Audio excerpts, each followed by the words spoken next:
Haruhi Suzumiya was behaving herself. Neither melancholy nor sighing, and in point of fact not even seeming bored. She had of late been strangely quiet, and that inexplicable calmness worried me. I'm not, of course, talking about a physical quietness, much less an emotional one. For one thing, Haruhi doesn't have the self-doubt it would take to alter her already formed personality, and even if she did, that would probably wind up turning into a different kind of pain in the ass for me. So I had no intention of attempting to remedy that situation. But in any case, it was like the color of her aura as it might show up in Kirklian photography had dimmed from red to a kind of orange. Among her classmates, there was only one or maybe two at the outside who would have noticed the change. I can tell you with certainty who one of them was. Me. She sat directly behind me ever since we started high school, and I see even more of her after school, so nobody's in a better position to notice such changes. And while it may seem calmer at the moment, her gaze that challenges all of creation is still there, as well as her action potential, tireless until satisfied.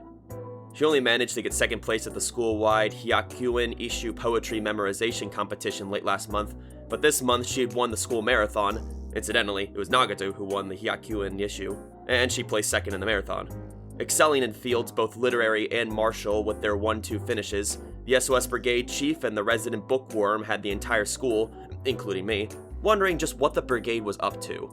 If there was one thing I was sure I understood, based on my experiences thus far, it was that when Haruhi got like this, she was without a doubt formulating some kind of evil scheme, and once she hit upon it, her face would light up with a smile, as surely as the sun rises.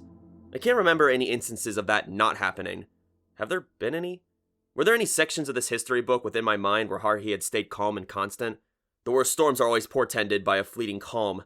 It has ever been thus. So then, it is early February, the final stage of winter's coldest period. The last year, with all its insanity, is now more than a month gone. If it felt as if time had passed especially quickly, it was probably due to January being full of activities surrounding New Year's. Here I'd like to turn back time for a moment. I had no idea what Haruhi may have been planning, but I had my own business to come to terms with. February might seem too early to be already looking back on the year, but I've decided to tell the story of something I had to do. No, something I wanted to do. During the whole thing, I had a single notion running through my head. Finish what has been left undone, as quickly as I could. Although it was during the winter break trip that I made up my mind to do this, I needed some time before I could put into action. The story starts on the second day of January, in front of the same train station we always use. The winter vacation affair had us stranded in the middle of a blizzard and trapped within a mysterious mansion that ended on the 2nd of January, with the return of the SOS Brigade from its training camp deep in the mountains. Phew! We're home! Haruhi greeted our little suburb, narrowing her eyes at the setting sun. It's always relaxing to be home. Snowy mountains are nice and all, but nothing beats the smell of home, even if it's a little musty. Having taken a different route, the Tamaru brothers, along with Mori and Arakawa, were no longer with us. Thus, the only ones collecting their luggage at the small, homey train station were Haruhi and Tsuruya, with their tireless super ally constitutions, Asahina, to whom my sister clung positively, and the expressionless as always Nagato, along with Koizumi, who wore a tired, resigned smile, and me, holding Shamisen the cat in a carrier. I had the feeling that it was still plenty of people. Well, that's all for today. Haruhi's face was content. Everybody make sure to rest up. We're hitting the neighborhood shrines and temples for Hatsumure tomorrow, got it? Meet here at 9 a.m. Oh, Tsuruya, do you have any plans? You have to admire the kind of vitality that lets someone make plans to go back out the day after returning home from a trip, especially for something like a New Year's temple visit. But unfortunately, ordinary humans, take me for example, aren't powered by internal perpetual motion machines. Tsuruya seemed to have a capacity to match Haruhi's as she replied though.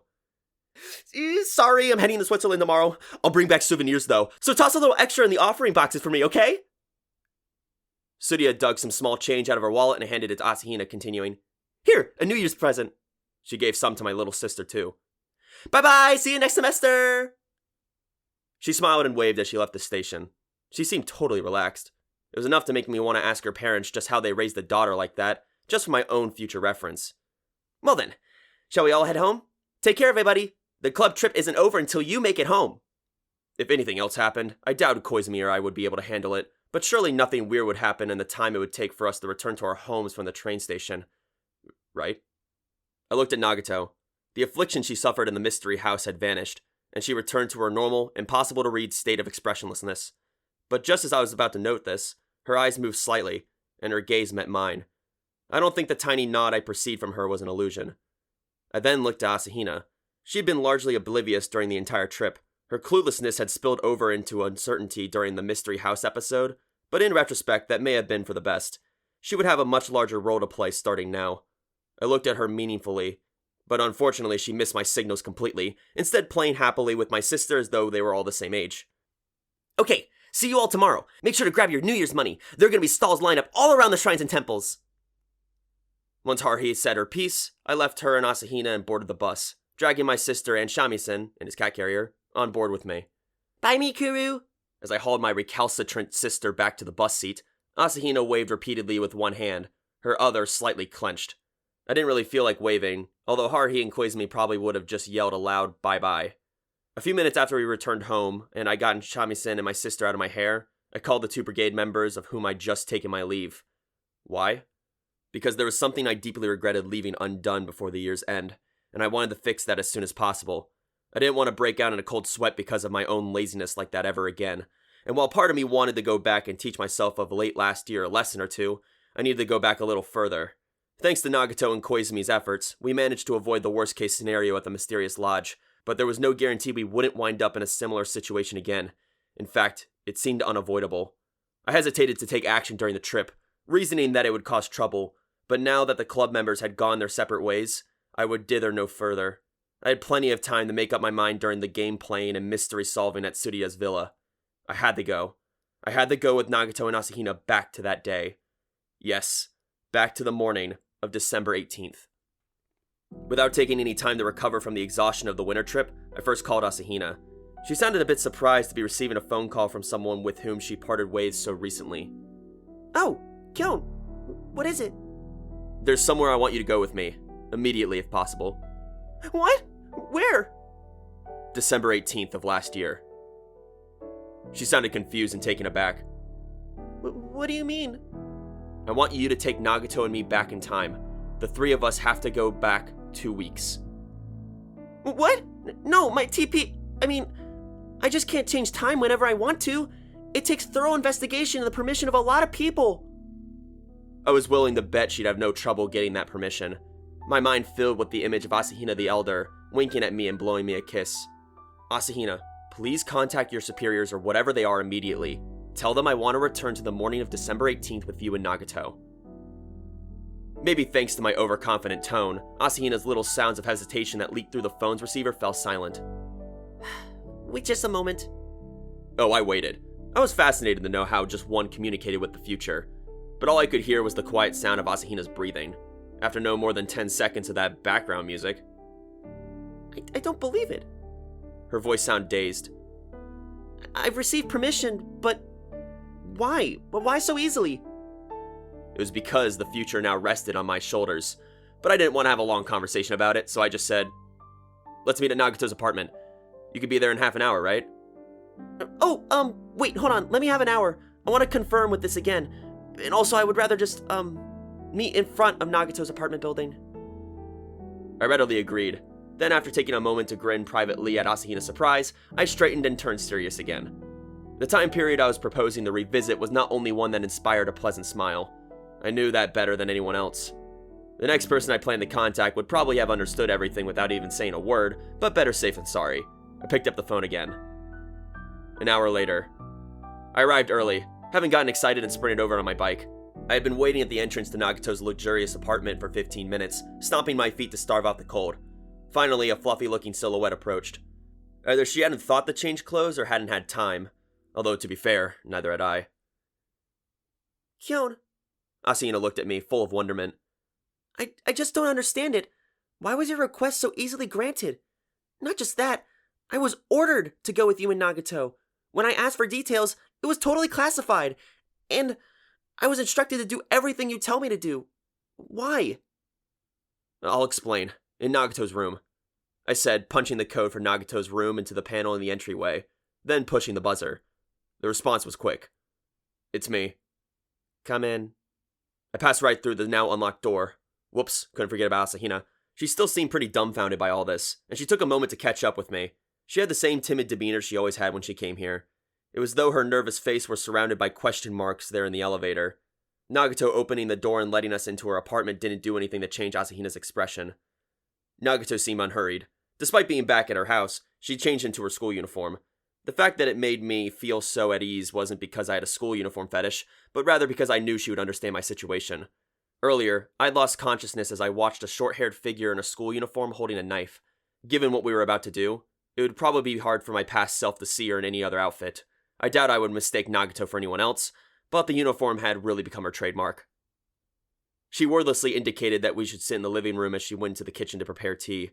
I took the opportunity to relate to Asahina the details of the adventure before last. I don't believe it, Asahina murmured, her eyes wide and round. History was completely changed, and I didn't notice a thing. Her shock was understandable. The only one with an accurate memory during those 3 days was me, and without Nagato's hint and the other Haruhi's unhesitating action, I wouldn't have been able to do anything about it. A global alteration of space-time and direct intervention from the future. For both of those things to happen at the same time, it's... Asahina's voice quivered as her gaze swam around the Spartan room. There were 3 cups of tea now on the table in the living room. Nagato had made it for us, but Asahina was so stunned as she listened to my explanation, and Nagato's occasional yes, that she didn't touch her cup, and it was growing cool. Diagonally from me, Nagato regarded Asahina, then looked at me before looking again at Asahina. I had a pretty good idea of what Nagato wanted to say. What I explained to Asahina was that errors had accumulated in Nagato's system, causing her to rewrite the world on December 18th. But that using her escape program, I'd been able to successfully travel back in time, to the day of Tanabata 4 years earlier. There, I enlisted the age of a pre-buggy Nagato to make it back to December 18th, but there I had the misfortune of encountering Ryoko Asakura, who mortally wounded me. But just before I lost consciousness, I'd seen Nagato and Asahina, along with myself, presumably having traveled back from the future to set things right. Nagato might have some things to add to this incomprehensible explanation. And that wasn't even the whole story. I hadn't said anything about the fact that the elder Asahina had waited for me there 4 years in the past. I wasn't at all certain it was something I should mention. It was obvious that the elder Asahina was keeping her younger counterpart deliberately in the dark about all this. The younger Asahina was still in regular contact with the future, so if it were that important for her to know something, I'd leave it to her superiors to clue her in. I didn't know anything about the information exchange system, but I could make an educated guess based on things she said. When I asked for details, it was totally classified. She said that earlier. Asahina didn't know. Knowledge was being deliberately kept from her. I had no idea why that was, but it was obvious to me. It occurred to me several times that she was awfully careless for a time traveler. The August where we nearly got stuck in an infinite time loop, and the strange house that suddenly appeared in the middle of the blizzard. At the very least, she could have given us some kind of futuristic warning so we could have avoided the trouble of those 2 incidents. So why hadn't she? I had an idea why. Asahina the Elder had to know everything. Her former self, that is to say, the current Asahina, had to go through all these experiences. Anything that lets us avoid them would change her own history. Perhaps she had no choice but to experience these things, just as Nagato could predict her own malfunction, but in the end could do nothing to avoid it. But it made me feel truly sorry for the current Asahina. She endured even more moments of shock throughout her SOS Brigade experiences than I had. I was even starting to be suspicious of her real purpose in this time period. If they just needed to surveil Haruhi, wouldn't a simple spy camera have sufficed? There had to be something else. Something not even Asahina knows, but that her older sister does know. A freeze-dried voice addresses me as I was deep in thought. I have a favor to ask you. I was happy to listen to anything Nagato would ask of me. I want you to not say anything to myself in that time. Not even hey or hi? If possible, no. In Nagato's stoic eyes was visible a rare expressiveness.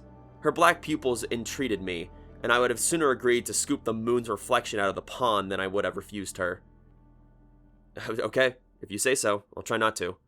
The artlessly short head of hair nodded slowly. It fell to Nagato to explain the fine details of the space-time manipulation, and Asahina would be the one to faithfully carry them out. I'm sorry, but I didn't care how powerful Koizumi's agency was. They were no match for this alliance of alien and time traveler. Although I have no idea if they ever plan on fighting. The 3 of us, Nagato, Asahina, and I, went to the entryway to put on our shoes, our shoulders bumping into one another as we jostled in the tight space. Last month, when I traveled back in time with Asahina the Elder, we'd forgotten our shoes. The lesson had not been wasted on me. Thanks to Nagato's personality, the older Asahina's high heels were still there, 4 years later, but we couldn't very well return them to the current Asahina, so I said nothing. What time on December 18th last year was it again? In response to that question, Nagato gave the answer down to the second, at which Asahina nodded.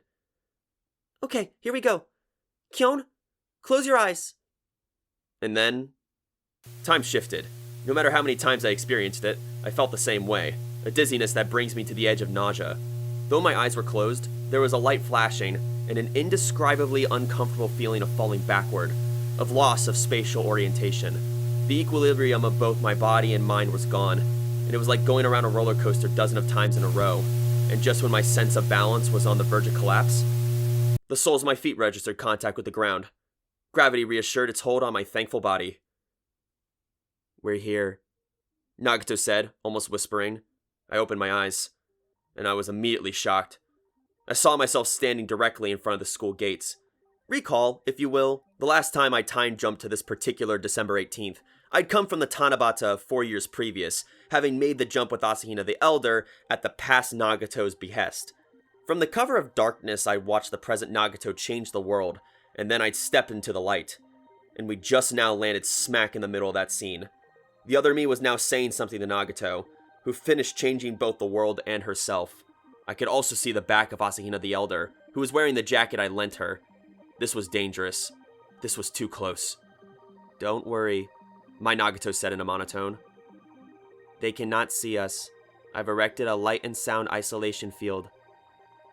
I suppose that meant from the perspective of past me, older Asahina, and Glasses Nagato, the three of us were silent, transparent beings. Maybe the reason Nagato hadn't bitten us this time was because she was personally present. Asahina blinked rapidly. Who is that woman? She seems like an adult, but why is she here? We could only see Asahina the Elder from behind, after all. It wasn't surprising that Asahina couldn't recognize the woman, and this simply inferred that the person was actually an older version of her required an even greater mental leap. Just as I agonized over whether to tell her, my thoughts were obliterated by what happened next. Though I knew it was coming, watching it from the outside still gave me goosebumps. A dark form bolted out of the shadows. Just after it swept past us, I realized it was Ryoko Asakura, lunging toward my other self, about to slam into him. No, she did slam into him, hard, and holding a knife at her waist. Asahina the Elder cried out as my useless other self was stabbed, just as I remember being. Ooh. Definitely looked painful. I hadn't noticed it at the time, but Asakura was twisting the knife back and forth. She was murderous. She was really trying to kill me. Asakura, the corrupt backup, was guilty of attempted murder. I had collapsed on the ground. Kyon! Asahina called out, and started to run to my other self, but she soon collided with the invisible barrier. No! She cried, looking up. In the moment, she must have forgotten that I was still right beside her. All I could see was the collapsed me across the way. I felt both grateful and not. Nagato! Asahina shouted. In response, Nagato nodded softly. Dissolving barrier, now. Asahina ran out as Nagato herself began to move, more swiftly than the night wind. Nagato was upon Asakura a moment later, grabbing Asakura's upheld knife blade with her hand. Asakura's cry, a mix of shock and hatred, reached my ears as I reached myself. Jesus, I look like shit. Asahina the Younger clung tearfully to my collapsed body. It was nice that she was worried about me and all, but if she kept shaking me like that, she was just gonna make me die faster. Luckily, she was kneeling and desperately calling out to me so fervently that she forgot all about the other woman. It was enough to make me want to thank her. The silent Asahina the Elder looked up from where her gaze had been to regard me. So you came. I was still a bit late, though. Not in terms of time, but mentally. What? The voice was Nagato, exactly as I remembered her. It pained my heart to see her there, still wearing glasses, having fallen as she stumbled back. Her expression one of shock. Her dark eyes moved from my other self's collapsed form, to Asakura, to her school uniform-clad doppelganger, then finally to me. Why? I had promised Nagato, which meant I could say nothing to this Nagato, the one who had just rewritten the world. There was only one thing I could do, one thing to say. I picked up the needle gun from the Nagato from 3 years ago I'd made, then looked down at myself. I opened my mouth to say the line I remembered hearing. I was pretty sure I got it right, and even if I didn't, I was sure a bit of deviation would be allowed. My other self's barely opened eyes finally closed completely, and his neck slumped sideways. It was a textbook loss of consciousness, good enough to make it look like I actually died, and if we didn't stop my bleeding soon, I really would die. Now it was my turn, even though starting then, I didn't know what was going to happen. The first thing I looked at was my Nagato stopping Asakura. The knife that Nagato held turned to sparkling dust. Asakura tried to jump back, but her feet held fast to the ground, as if struck there. Nagato murmured in a quiet, rapid voice.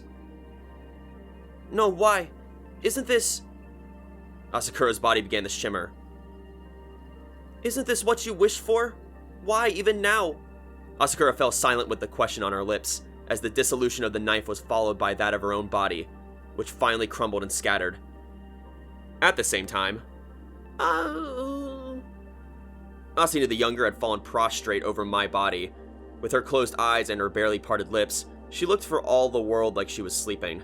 Asina the Elder's hand lay softly on the nape of my lovely upperclassman's neck. "Don't worry, I put her to sleep." The adult Asahina stroked her younger self head sadly. "She mustn't learn that I'm here. I had to make sure this wouldn't happen." My Asahina breathed softly as she slept, her head pillowed on my unconscious self's slack arm. "I have to stay a secret to her." Asahina's sleeping face looked exactly like it had on that park bench at Tanabata 3 years ago. The reasoning was likewise the same. Asina the Elder didn't want to reveal herself to her past self. Catching a glimpse of her from behind was one thing, but if we'd gotten close, the older Asahina's identity would have been obvious. Nagato knelt on one knee, putting her hand on the spot on my torso where I'd been knifed. That's obviously what saved me. In any case, the bleeding stopped, and my face looked a little less pallid. So it had been Nagato who healed my wound. Nagato stood without ceremony, then held out her hand and spoke. "Give it." I silently handed her the gun. I hadn't been able to do anything with it anyway. I just couldn't make myself do it. I didn't want to pull the trigger on any Nagato, at any time. Nagato took the gun unconcernedly, then aimed it at her collapsed, glasses-wearing other self, and pulled the trigger. There was no sound, and I saw nothing miraculous fire from the gun, but... Nagato with the glasses blinked, then slowly got to her feet. She stood there, ramrod straight, very much like the Nagato I knew so well. Not the girl who had given me the application form for her club, tugged hesitantly on my sleeve, and smiled shyly and faintly. As though to confirm my thoughts, that Nagato smoothly removed her glasses, then after glancing to me with her own eyes, locked her emotionless gaze on her other self. Request synchronization. The two Nagatos stared each other down. This incident included, I'd had several occasions to see my other self. My retinas had also been graced by the sight of both Asina the Younger and Elder, but this was the first time I'd seen two of Nagato, and it was strangely moving. Magnificent, even. Request synchronization. The gunshot Nagato repeated. The Nagato holding the pistol responded immediately. Denied. Even I thought this was weird, to say nothing of the Nagato who now held her glasses in her hand. Her eyebrows moved a millimeter. Why? I do not wish to. I was stunned. Had Nagato ever so clearly expressed a preference? It wasn't an excuse. She had definitively and unambiguously spoken words of emotional refusal. The other Nagato fell silent, as though in deep thought. The night wind ruffled her hair. The Nagato who had come back from the future with me spoke. You will reset the world changes you affected. Understood, said the other Nagato, but then continued on to say, I cannot detect the existence of the data overmind. It is not here, replied my Nagato indifferently. I am still connected to the data overmind in my own space-time. I will affect the reversion of changes. Understood, said past Nagato. After the revision, continued my Nagato, take whatever actions you wish. The newly repaired other Nagato looked to me, her head cocked ever so slightly. I was certain of the invisible information her expression revealed. Nobody understands Nagato's feelings the way I do. This Nagato is that Nagato. The Nagato who appeared at the hospital that night. That is her. The one who made me so angry by claiming that her punishment was being debated. I also understood why the Nagato who came from the future with me rejected synchronization. She didn't want to tell her current self what action to take when the time comes. Why, you ask? It goes without saying. Thank you. The words I heard from Nagato then are the answer. Kyon, said Asahina the elder to me, hesitantly, as I stood there stock still. Please take care of her. Of me. She went to pick up her heavy-looking younger self, who was still deeply sleeping. I hurried over to lend a hand, and no sooner than she asked me to help than I'd gotten the lesser Asahina on my back, her warmth and softness just as I remembered it. A large-scale time quake will soon occur. Asahina the elder hugged her shoulders, her face anxious. This is a larger, more complicated space-time modification than the one that just happened. I don't think we'll be able to keep our eyes open this time. If she said so, I believe it. But why would this be any different? I asked. The first change only changed the past and present. Now, in addition to that, we must take pains to restore time to its original flow. Think back. Where do you remember waking up? The evening of December 21st. I regained consciousness in the hospital. That's right. So we have to arrange things for that to come about. My blazer still hanging over her shoulders, the barefoot older Asahina drew closer to me. Looking somehow melancholy, she touched my shoulder, upon which Asahina the younger still rested, then turned her head to regard Nagato. The Nagato who had come here with me now walked over to join us, the other remaining where she stood, and my collapsed other self still lying on the ground. Asahina the elder put her other hand on Nagato's shoulder. If you please, Nagato. Nagato nodded faintly, then looked over at the other self, as if acknowledging that this would be their final parting. The other Nagato said nothing. I got the impression that she was lonely, which might have been my imagination, but I didn't worry about it. I remember what I said, what my other self, still lying on the ground, would soon say. Relax and come visit me in the hospital. And don't forget to tell your boss to drop dead. Close your eyes, Kyon, whispered Asahina the elder. We can't have you getting time sick. I took her advice and squeezed my eyes shut. The next moment, I felt the world twist around me. Whoa! I'd experienced the weightless, spinning sensation many times, and while I felt like I was getting used to it, the magnitude of the spinning felt different this time. Previously, it had felt like an amusement park roller coaster, but this was like being inside a spaceship that was blasting randomly around, and I'd forgotten to fasten my seatbelt. But since gravity was not acting on my body, nor was I actually being spun around, this was simple dizziness. Though I wanted to see what was going on outside me, opening my eyes made the drunken feeling terrifyingly worse, so the only vision I had were the flashes of light that sparkled behind my closed eyes. I was very grateful for both the weight of Asahina the younger on my back and her older counterpart's hand on my shoulder. And then, there was a piercing, dangerous flash of light that penetrated my closed eyelids. Unable to resist the desire to see, I opened my eyes, and I understood the source of the flashing red light. Only emergency vehicles are allowed to have red lights like that. It was... An ambulance was parked in front of the North High School entrance. Rubbernecking students looked on from a distance as emergency personnel carried someone out of the stretcher. Two forms walked alongside the stretcher as it moved. Two forms whose names I'll never forget as long as I live.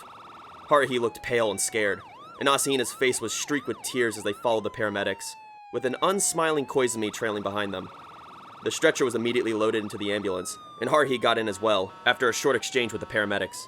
The flashing red lights and siren got bumped up a notch, and the ambulance started to move. Asahina covered her face as Koizumi had a serious conversation on his cell phone.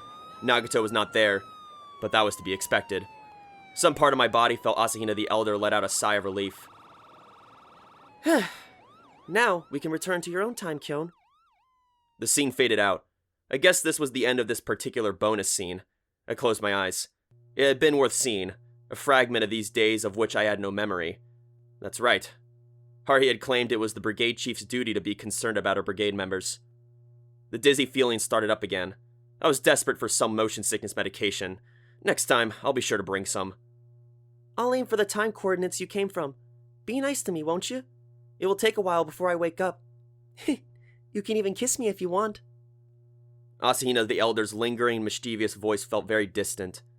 And then, when I opened my eyes, I was standing in Nagato's living room with Asahina on my back. Nagato stood facing me. 62 seconds have elapsed since we departed, she said, looking up at me. We have returned to our own time. I let out a deep breath and lowered Asahina on the floor. Her sleeping face was definitely a top candidate for most kissable, but I wasn't so naive as to take the other Asahina's words so literally. Of course, were this not Nagato's living room, and were Nagato not currently observing me, I might have given in the sketchy behavior. But no, I wouldn't. No, I wouldn't. You hearing me, guys? No, I wouldn't. Taking my teacup off the table, I downed the remaining tea in one gulp.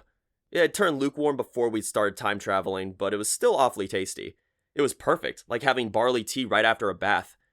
It was even a match for the tea Asahina brewed in the clubroom. Jeez. I felt like I'd finally sorted out all the trouble from the previous year. There was nothing more that needed doing. We'd changed the world back to what it needed to be and gotten back from the club trip that had overlapped into the new year. All that remained was the first temple visit of the year. Oh, sure, Haruhi would probably come up with something strange, but until then, I figured I'd be able to relax a bit. Incidentally, the angelic time traveler didn't seem to be waking up. The method by which she'd been put to sleep was unclear, but her sleeping face looked as happy as Shamisen's did when he had a full belly and was curled up somewhere warm, so I was loath to wake her. I asked Nagato to get a futon ready for her in the guest room, then carried her there and tucked her in. Hey Nagato, do me a favor and take care of her until she wakes up, okay? Nagato was certainly getting her fill of sleeping guests, but she looked at me and nodded. I would have loved to stay until Asahina woke, but to be honest, I was utterly weary myself. If I didn't get home soon and ameliorate my exhaustion via a good bath in my own bed, there was no way I'd be able to be up tomorrow morning by 9, and I wanted to put an end to the evaporation of my wallet's limited resources. 5 people's worth of New Year's cash would have been a crushing blow. It would have been nice to crawl into a futon next to Asahina, like I'd done back when I slept through 3 years earlier after Tanabata, and while I'm completely confident that I would have fallen immensely asleep upon putting my head to pillow, I couldn't help but feel that nobody was asking for me to sleep there. Plus, it was kinda nice that the time traveler was crashing at the alien's place. See you tomorrow. Understood. Nagato saw me off with a gaze that put me at ease, her tranquil pupils fixing on me from behind her bangs. Good work today. Sorry we caused you so much trouble. Asahina had done her part, but Nagato, and her counterpart, had put in the most effort. It's fine, she said, her expression unchanging. I was the cause. I watched the alien until the door closed. I'd wondered if she would possibly smile, but unfortunately, or perhaps fortunately, her pale face and small frame were as impassive as ever. And yet you can thank my keen eyes for noticing that there was a hint of something different. I rode my bike slowly home after leaving the apartment building, and I fell asleep immediately after falling down on my bed. Somehow I got the feeling that the dreams I had in my exhausted sleep were really great ones, but 30 seconds after I woke up, I'd forgotten them entirely. But the lingering feeling told me everything. I'm sure it was about an alien and a time traveler enjoying a pleasant tea together. And so it was that just as I lowered Asahina off my shoulders, I'd planned to cast off my worries and enjoy a relatively peaceful January. But a single problem remained. Her sleeping face had been so lovely that it entirely slipped my mind, that precisely because the sleeping Asahina was asleep, from her perspective she'd seen and heard almost nothing of what Nagato, Asahina the Elder, and I had done that December 18th. As far as she knew, I'd suddenly told her that space-time had been altered, and, half disbelieving, she'd taken us back in time, only to see my other self immediately struck down and immediately rendered unconscious herself, and when she woke, she'd already be back in her own time. As far as I was concerned, she fulfilled her role perfectly well, by doing something only she could do, but Asahina herself evidently didn't see it that way. Now that I thought about it, ever since the winter break had ended, she seemed to be constantly getting lost in thought. This, as we all know, is connected to that melancholy Sunday pseudo-date she asked me out on, where we barely saved that boy in glasses from the traffic incident. If I had to take a guess, I'd blame it on Asahina the Elder's policy of secrecy. While it was true that anyone who would make Asahina cry deserved a thorough pummeling, I wonder if I hadn't been more often the cause of her tears myself. Maybe I needed to get Haruhi to go to a boxing gym with me. A little bit of punching and getting punched might do me good, I thought. In any case, the Sunday of tea shopping got me thinking about my future of the SOS Brigade, and so it succeeded in lifting Asahina's spirits. To be honest, I'm not sure how much she figured out, but we reached enough of an understanding that detailed explanations weren't necessary, at least not to this Asahina. Just as I don't mention the name John Smith to Haruhi, I'll never tell Asahina about the existence of her adult self. It's a trump card, only for emergencies. And should the time come, well, I don't want that time to come. As we enter February, our story returns to its beginning. Towards the end of the school year, the mood around the school changes somehow. You start to see the seniors around less, for example. Most of them were now toiling in the depths of their college entrance exams, which makes the teacher's room a tense place to be. Come the year after next, I'll be a senior myself. That will be me.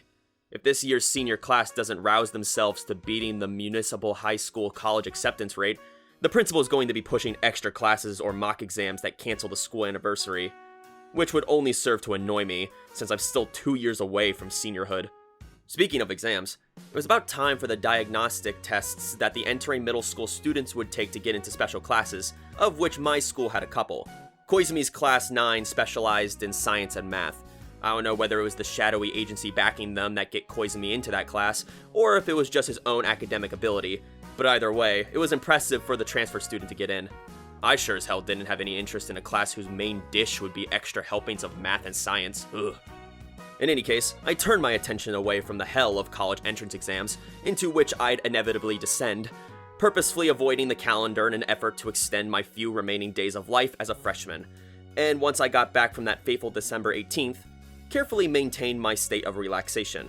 After all, I sure can't think of anything more dangerous than repairing space-time, and having successfully done so, surely I deserve some R&R. Nagato had returned to her usual self, Asahina's smile was back, and while something was up with Haruhi, she'd start making noise about it soon enough. So there really shouldn't have been any problems at all, or at least I didn't want to think about them. But there was one person in the club room who selfishly insisted on making mountains out of molehills, the only one, like Haruhi, who had been left out of the loop. The Esper whose powers were useless when it came to changing space-time. One Itsuki Koizumi, who said, "You've repeatedly visited 2 separate mornings of December 18th. Koizumi had enjoyed hearing about the time travel incidents I'd been through ever since the episode at the snowy mountain mansion, pestering me to relate them to him like a kid begging for his grandfather for another story. As an aspiring time traveler, he seemed to envy me. Taking the train back from Tsurya's villa, he'd gone on and on about, "Might you not find some way to take me back with you?" And, "It should be fine as long as your past self doesn't see me." But it went without saying that I paid him no heed. I was still deeply embarrassed about the whole Nagato thing, and although it was all over and settled, I still tended to prevaricate about it.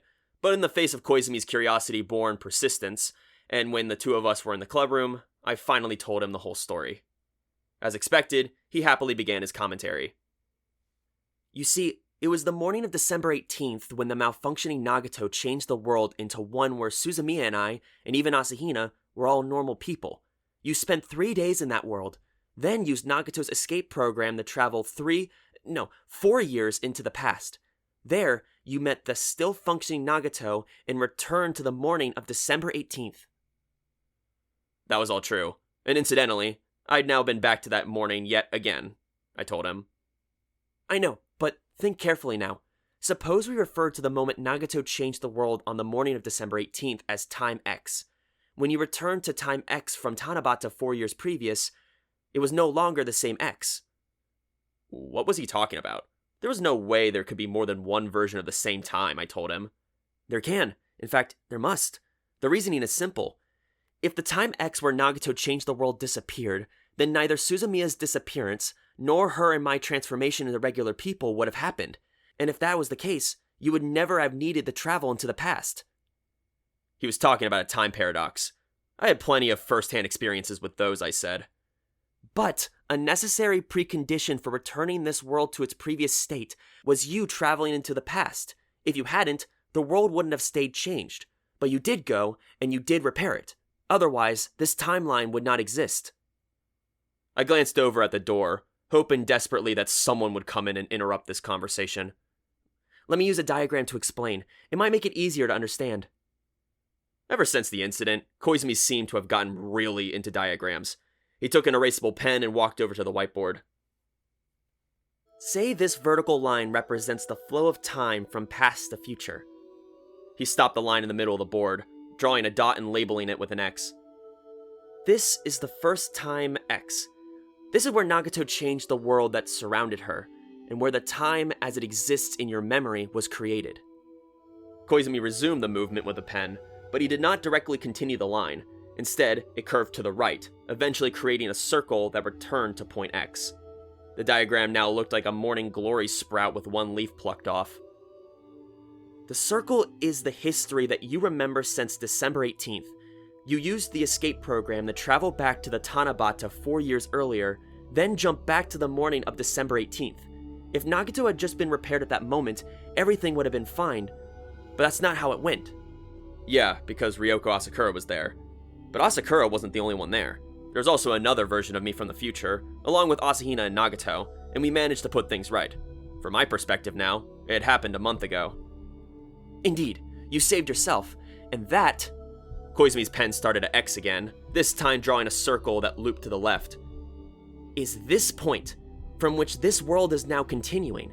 In Suzumiya's memory as in mine, you fell down the stairs on December 18th and were unconscious until the 21st. And a month later, you would travel back from this timeline to go save yourself. Once he finished drawing the circle to the left of the line, Koizumi didn't stop. He then continued on past the X, extending the line up until it reached the top edge of the board, then setting the pen down. Koizumi then took a half step back from the board and regarded me carefully. I quickly grasped the nature of the diagram. It looked like an 8 turned sideways, the symbol for infinity, with a line exactly bisecting the point between the two loops. Point X was where all the lines met. Even I, who long proclaimed my cowardice in the face of math and science, gradually began to understand what Koizumi was trying to explain. The loop on the right was the time in my memory. After a lot of hassle, I returned to Point X and met Glasses Nagato just as she was changing the world, then got stabbed by Asakura. On the other hand, the loop on the left was the time of which I had no memory. I'd been stabbed, lost consciousness, been taken to the hospital where I was in a bed for 3 days until waking up, all within that loop. And both of these loops had their start at X. Which means that there are 2 points X, explained Koizumi. There's point X, where the world was changed, and let's call it X1, where the change was undone, he said, looking contemplatively at his diagram. Without X, there can be no X1, so X was not erased. You can probably think of them as being superimposed.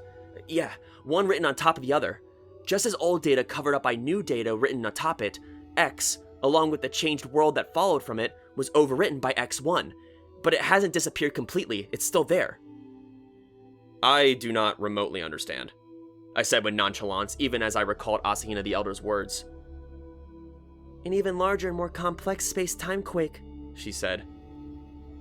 It's something like looking at a multi-level circuit board from above. There are 2 points where the circuits appear across each other in 2 dimensions, but when you factor in the 3rd dimension, you see they're on different levels. Things that appear to occupy the same space in 2 dimensions differ in depth. I rubbed my temples. Koizumi was explaining all this, but I wondered what a time traveler would say. Or an alien. There is another possibility. May I explain? Given the circumstances, I'd listen to whatever the hell he wanted to say. The memory that you lack, but which we have, the 3 days between December 18th, when you fell down the stairs, and December 21st, when you awoke, that may never have existed. Did it matter one way or another? I've been asleep either way, I said. Indeed, it's precisely as you say. Do you remember what I said earlier? We can't prove for certain that the entire universe wasn't created 5 minutes ago. It's possible that the time between your repair of December 18th and your awakening on December 21st didn't exist, which would mean that Suzumiya and my memory of those 3 days is completely fabricated, and we were made to hold them after the reconstruction of the night of the 21st. I did agree to listen, but this is just ridiculous. But, unfortunately, it wasn't impossible. It was possible to rewrite an entire year, when considering that these 3 days were small by comparison. Also, this is changing the subject, but we can now state the identity of the mystery girl that Suzumiya saw. Who was it? Who pushed me down the stairs? It was Nagato. Now he was just talking nonsense. Hadn't Nagato been at the bottom of the stairs with everyone else at the time? They said I was at the tail end of the group, hadn't they? Yes, that is what we remember. Nagato didn't directly shove you from behind. However, she was the one who created the history wherein you've been knocked unconscious. Suzumiya must have subconsciously realized that fact. Of course, she doesn't know that Nagato was the culprit. In reality, the culprit wasn't there. And yet somehow Suzumiya sensed the fact that someone was behind all this. Koizumi smiled brightly. That feeling of suspicion became the image of a girl pushing you. A phantom girl who never really existed. You could hardly use intuition to explain away all that. If Nagato could change the world, she could certainly alter a few memories. Yet Haruhi had realized that something was amiss, that someone was doing something, or had done something. It's just a theory, a hypothesis I created to answer your questions. The pleasant bastard sat down in a folding chair and spread his arms wide. Practically speaking, I don't know the first thing about time construction and movement, but Asahina came from the future to accomplish something here. So this was my question. If you were in the position to travel into the past in order to avert a disaster, would you do it? I thought of Asahina the Elder on the night of Tanabata, surrounded by a Haruhi and Koizumi who had gone to a different school, an Asahina who stayed in the calligraphy club, and a glasses-wearing Nagato. I'd pushed enter on the computer and traveled back in time again. The version of myself sitting on a bench at the park. The version of myself helping a middle school-aged Haruhi draw pictures in the school courtyard. If I had gone running up to my other self, what would have happened? If I told him everything that would happen, if I told him not to let Haruhi make a movie, not to cause Nagato constant trouble, if I spilled my guts to him, all I could do was shrug my shoulders. I have no idea. When an opportunity like that comes up, your body moves on its own before you can think. I didn't really trust my brain, but my body knew what it should do. That had gotten me this far, and I'd figured I'd keep it up. Good luck, self. Still, though, I really don't think there'll be any more time travel. The whole reason for doing it is gone now. That's a shame. I've been hoping you'd take me along next time. I didn't care if his eyes looked as desperate as Shamisen's when he's hungry in the middle of the night. He could go ask Asahina, and not the current Asahina, but Asahina the Elder. Not that I had any idea where or when she was. The only thing I could tell him was to make sure to bring motion sickness medication. Koizumi shook his head resignedly and returned to the game of shogi he was playing against himself. My attention drifted back to the manga magazine I'd been reading, and silence returned to the room. Sorry to keep you waiting! Wham! The door slammed open, kicked, and the main ingredient of all this chaos entered. Haruhi the Omnipotent smiled with pointless energy, a convenience store shopping bag in her hand, her skirt and her hair fluttering attractively. The snack shop nearby didn't have all this stuff, so I had to go all the way down the hill. Whew, it's cold. Following soon after the brigade chief, who was now warming her hands by the electric heater in the corner of the room, came Nagato and Asahina. Nagato silently closed the door. What do we do with this? Asked Asahina, her head cocked at a puzzled angle. Isn't it obvious? Don't you know what day it is, Mikuru? I mean, did you just buy this stuff without realizing it? It's February 3rd, but, It's Setsuban! Setsuban! Haruhi pronounced a small packet from within the convenience store shopping bag. Honestly, you're just hopeless. Didn't you celebrate it when you were a kid? Today's Setsuban, and Setsuban equals bean throwing and eomaki eating. It's true that eomaki, or the practice of eating a whole piece of futomaki in an auspicious direction while contemplating one's hopes for the upcoming year, was, of course, an obscure local tradition, but our brigade chief was a fanatic about observing every obscure seasonal tradition she could. If you said we weren't the Save the World by Overloading It with Fun Haruhi Suzumiya Brigade, but instead the Save the World by Celebrating Every Obscure Seasonal Event Brigade, you wouldn't have been wrong. Ooh, what's that? Is that a Bernoulli curve? Haruhi spied the diagram Koizumi had written on the whiteboard, suspiciously scrutinizing the path I'd taken through time as though it were a kid she thought she knew. No, it's not. What kind of calculation yielded this curve? She asked. It's just a scribble. Koizumi said casually as he stood and used the eraser to clean the board. I was just killing time. Pay it no mind. Right. Ah, replied Haruhi mildly. Having decided it wasn't important, she tossed the convenience store bag to me. It landed in my hand with a rustle, and there was a package of dried soybeans inside. Today was Setsuban, and being Setsuban, there had to be bean scattering, or so Haruhi had been thinking all through lunch, when she finally shouted in self-reproach, I knew I was forgetting something! Setsuban! She probably realized it after seeing the sushi rolls in Taniguchi's lunchbox. Oh, come on, Taniguchi had said, bitter disappointment in his voice. This is it? No side dishes? Just be happy someone made you a lunch, I shot back. Though in my heart I could not sympathize with the parent who'd pack a lunch like that, I agreed with the son. They could at least cut the roll up before packing it, so that wouldn't catch Haruhi's eye. We can't just celebrate foreign holidays. Local traditions have a right to get some respect too. I mean, otherwise, it's just a waste. You're just missing out on all the fun. People who lose track of their roots are just gonna wind up going down the wrong path. She was one to talk. Did she really think she was heading down the right path? From where I stood, it seems like she was always just changing the wrong way down some random animal path, I said. What are you talking about? I walk the path of righteousness. I do that which must be done. I bet you forgot it was Setsubun today, Kyon. That's hard to forgive. Even though she herself had also forgotten, or perhaps because of that, as soon as homeroom ended, Haruhi threw herself into preparations. If you can call them that, all she needed were beans and sushi rolls. She went to get them herself. Since I had been lucky enough to get a lecture from Mr. Okabe under the pretenses of academic counseling, and Koizumi had cleaning duty, she brought Nagato and Asahina along to help her carry things, and after school the three of them set off on their merry way. They had just now returned, which brought us to the present moment. As far as the sushi rolls went, we could just eat those while facing the proper direction, but beans had to be thrown at something. So where do you propose to do the scattering? I asked, opening the package and popping a bean into my mouth. It would have gone well with some tea. It would be a pain to clean up if we do it in the club room, not to mention a waste. Oh, we could do it anywhere, said Haruhi, eyes blazing. Oh, yeah, what about tossing them from the top floor hallway's windows down into the courtyard? That way, the birds can just eat the beans and we won't have to do any cleaning up. She then added, We already got our good fortune girls, so we gotta do this upright. Apparently, no Setsubun is truly complete without good fortune girls who dress up like shrine maidens and hand out good luck charms. The target of the SOS Brigade's chief's Type La Supernova Strength gaze was Asahina, who was assiduously reading the text printed on the bag of beans, and Nagato, who had already seated herself at the table, absorbed in a detective novel with a disturbing-sounding title. Ah, indeed. If you were going to hold a school-wide good fortune girl contest, the likely winner as well as the special judge's prize awardee were both sitting right here, and even setting that aside, they were perfectly suited for this sort of evil spirit banishment, given that Asahina could pretend, and Nagato would actually do the banishing. Haruhi tolerated no complaint as she dragged Asahina up to the hallway on the top floor of our school, the rest of us trailing behind them, whereupon we complied with an order to begin scattering, the three girls doing the actual scattering, with Koizumi and me in charge of keeping their bean scoops. And there was no question that for once, Haruhi's direction was resulting in a good outcome for everyone involved.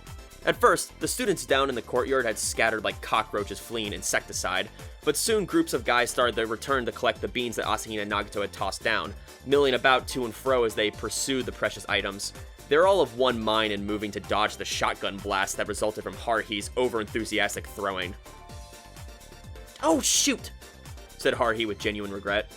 I should have Mikuru dressed like a shrine maiden. We could have made some money that way. Even 100 yen a pop would have gotten us quite a bit, don't you think? If she dressed up like that and walked around the school, I had no doubt that Asahina would become even more popular than she already was. But if only to keep my worries from multiplying any further, it was best to restrict our costumes to clubroom only. Good luck! In there! Good luck in... Incidentally, they were only shouting, "Good luck in." As to why... Ever since I read The Red Demon Who Cried, I've always thought about if I ever did see a real demon, I'd want to be nice to it. I just bawled my eyes out when I read that story. The second I saw his sign, I totally would have gone right over to the Red Demon's house for tea and snacks. She was totally on the demon's side as she looked at me gravely. Got that? If you ever run into the Blue Demon, you better be nice to him. Shutting the demons outside is prohibited. The SOS Brigade's doors are open to all, even non-humans. Although I had the premonition that if this half-baked inconclusiveness continued, we'd soon end up with so much luck that eventually something would pop up like an invisible balloon, I had to agree with Haruhi on the matter of the Blue Demon. That might have been because as an impressionable kid, I cried over the story myself. Or perhaps it was because of an addition to scattering beans, Nagato was wearing a cheap demon mask on the side of her head. Nagato had been listening as she read the fairy tale Haruhi had mentioned, and had for some reason taken an interest in the paper demon mask, picking it up quietly and scanning it, laser-like, before putting it on her head. I wondered if Haruhi's phrase, "even non-humans," had somehow touched her heart. After Asahina and Nagato's free bean-throwing performance ended, we all returned to the clubroom to wolf down our ehomaki. We looked up this year's lucky direction on the internet, and Haruhi passed out the food. You can't say a word until we're done eating, got it? Okay, everybody stand up. Now face that way, and let's eat! The strange scene, all five of us lined up and facing the same direction, our mouths full as we silently ate chilled sushi rolls, continued for several minutes. Haruhi and Nagato finished first, roughly simultaneously, while Asahina held hers daintily in both hands like a small woodland creature. I fervently prayed that we wouldn't be having the same thing for dinner tonight. The remaining beans were emptied into a bowl and ended up mostly in Haruhi's and my stomachs, along with some tea that Asahina kindly brewed, giving me a new appreciation for how full a person could wind up on Setsubun. Surely this would return Haruhi's spirits to normal, but for some reason, the next day she was still subdued. As I said before, the fact that remembering Setsubun had improved her mood so thoroughly proved that she wasn't seriously melancholy, but that only made me more worried about this subtle shift. It seemed I was the only one who noticed this change in Haruhi. It would have been one thing if minor characters like Taniguchi or Kunakita hadn't noticed, but apparently even the self-proclaimed Haruhi expert Koizumi hadn't detected it. It was just weird. While I couldn't get the thought out of my head, I also couldn't very well constantly pay attention to Haruhi's movements, because something more obviously strange had happened. And unlike Haruhi's shift in mood, this one was a thing you could see with your own two eyes. I just told Koizumi that I didn't anticipate there being any further time travel episodes for a while, and I stuck to that. I wanted to avoid anything involving going back in time and changing things there. There isn't a kind of thing you should do over and over again, and definitely not when you don't know why you're doing it. Whether or not my pathetic wish was heard, well, it wound up coming true anyway. This time, it wasn't me who traveled through time. I didn't take a single step outside my own present moment, and yet I still wound up getting sucked into another temporal disturbance. The person in question appeared in the literature club's mop closet. It happened one evening, a few days after Setsubun. When I got to the clubroom and opened the door, all that greeted me was the chilly air in an empty room. Asahina wasn't there to greet me, and Haruhi was nowhere to be seen. Today was her day to talk to the guidance counselor, so right now she was in the office with Mr. Okabe, freaking him out with her crazy ambitions.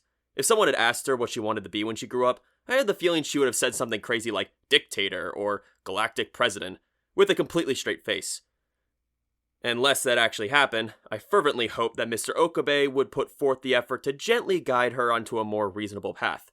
Her personality was such that more forceful persuasion would cause her to be even less flexible than elements in the chromium group. I put my bag on the table and turned on the electric space heater to warm up the chilly, lonely room. It took a while for that ancient heater to start radiating heat. The only other sources of warmth would have been the steam coming off Asahina's kettle and the hot tea she brewed with it. I thought about how much I wanted to have some as I grabbed the nearest folding chair when... What was that? It had come from the corner of the room. I reflexively looked in that direction of the sound, but the only thing there was the same tall steel object with every classroom was furnished. Namely, a broom closet. So far as I could trust my ears, the sound had come from within it. I just convinced myself that it had just been some random shifting of a mop or broom. Then... The noise was softer this time. Cut it out, I murmured to myself. Have you guys ever felt anything like this? Say your family's out and you come home to an empty house, and even though you should be the only one there, you can't help feeling that you're not alone. You feel like there's some kind of movement behind the curtains, like someone is hiding there, and you want to pull them back and check, but you're kind of scared of what you might find if you actually do, so you just kind of leave it alone. And it almost always turns out to be your imagination. I was sure this was my imagination too. If it had happened when I was home alone instead of a clubroom, I probably would have been too freaked out to open the door.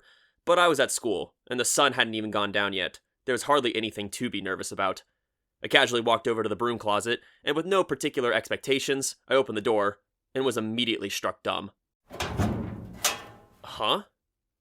Brooms, mops, and dustpans weren't the only things in the closet. I was so surprised that the shock forced itself out of my mouth, becoming a question. What the hell are you doing in there?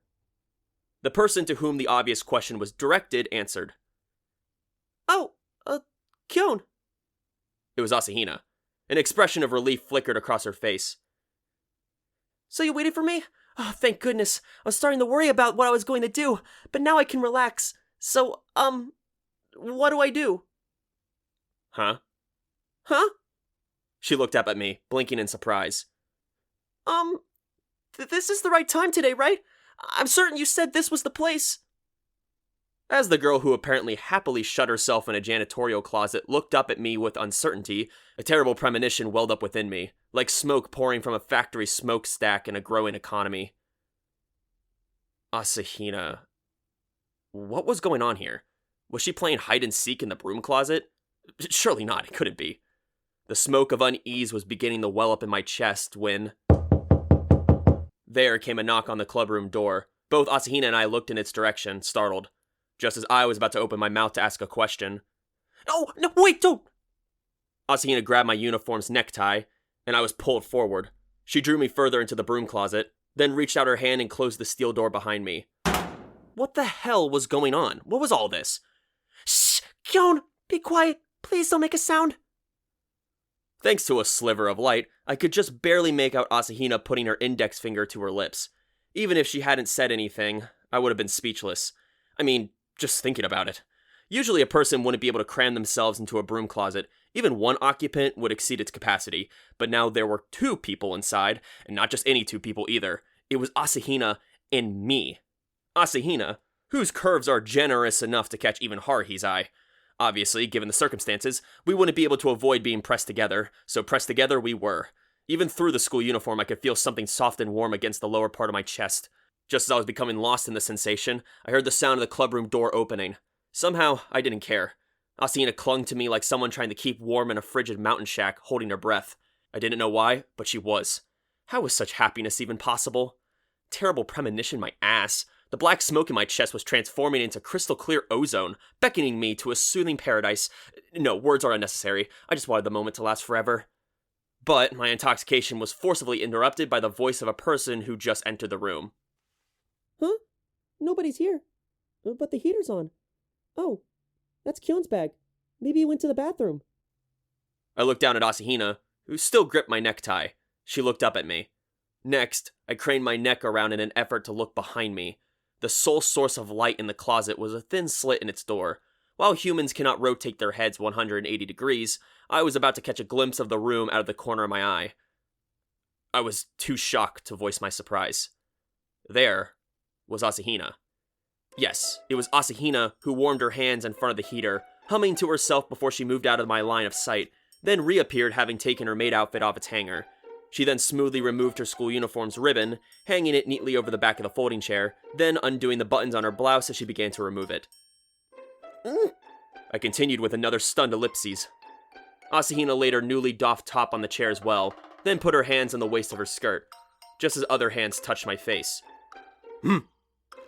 Holding my face between her 2 hands, this Asahina forced my head to turn back around and face her. Even in the dark of the closet, I could tell she was blushing furiously. Her lips moved. Don't look. I didn't have time to do any lip reading to know what she was trying to say, and realizing too late that I'd already seen some untoward things, I hurriedly shut my mouth and reassessed the situation. There were 2 Asahinas. Now wait just a minute. If one of them had been Asahina the Elder, that much I could have understood.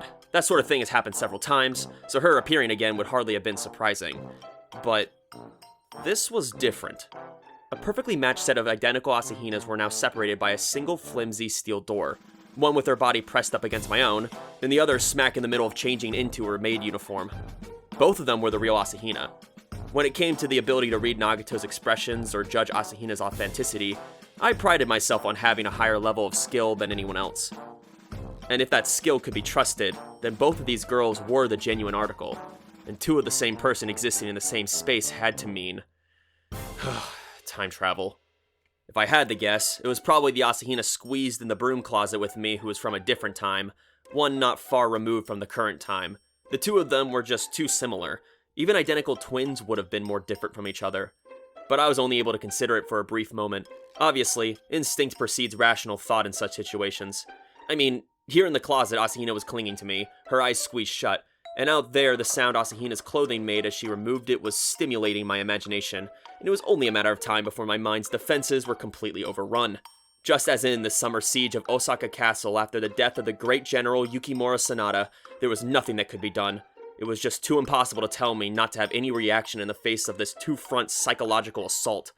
I felt lightheaded, as though some strange drug were working its way through my brain. Somebody, anybody, please do something. At this rate, I was either going to wind up embracing Asahina, the nearer, with all my might, or jump out of the closet and scare to death the Asahina in the room mid-costume change. The sound of the clubroom door opening again brought me back to myself. Whoever it was seemed to be standing there without saying anything. The door didn't close. Oh, Nagato. I heard Asahina say in her clear voice. Wait just a moment. I'll put the tea on. I craned my neck around again. Through the door's slit, I only caught the hem of her maid outfit's skirt when it whirled around. I was left to imagine the now changed Asahina quickly lighting the portable burner. I didn't hear any more sound from Nagato. While she's certainly capable of moving quietly, the door certainly cannot close without making noise, so I inferred that she was still standing at the room's entrance. Is something the matter? Came from Asahina's uncertain voice. Again, my imagination. Nagato held her bag in one hand, with the other holding the doorknob as she stared. I was certain, at the broom closet. We need to talk. Nagato's voice. Huh? Asahina sounded surprised. Come with me. What? Said Asahina, her surprise growing. Go where?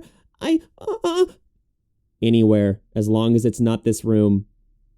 But what do you want to talk about? Why can't we just do it here? We cannot speak here, said Nagato shortly. And you really want to talk to me? Really? Yes. What? Wait, Nagato, you don't have to drag me. There were no further words. I heard Asahina's tottering footsteps, followed by the sound of the door closing. The two girls disappeared down the hallway beyond the door. Thank God for Nagato. I clattered out of the broom closet, its door slamming open. Asahina tumbled after me. On her knees, Asahina cried out in a voice that could have been either relief or total fatigue. Gosh, what a shock! I doubted she was more shocked than I was. Asahina, I said, just what is going on here? When did you come from? Asahina lifted her head up from its lowered position to look at me, blinking as she replied. Wait, what? You don't know? Know what? I wondered. Just what was it that I was supposed to know? I mean... Asahina continued, her expression like a passenger aboard a sinking ocean liner who had just gotten a lifeboat, only to discover that it had a hole in it. You were the one that told me to go to this time, weren't you? Okay, wait just a minute. I racked my brain. I had said something like that. Definitely. It was on January 2nd, when I needed to return to December 18th the previous year. We'd gone back, then returned to our time. But that had wrapped things up, hadn't it? At the very least, I have no memory of telling Asahina anything about a jump into the future. I hadn't even considered that notion. Which meant... the future. This Asahina had come from the future. When did you come from? Asahina went blank for a moment, then looked down and checked her wristwatch. A week and a day, so 4:15 p.m., 8 days from now. Why? I don't know.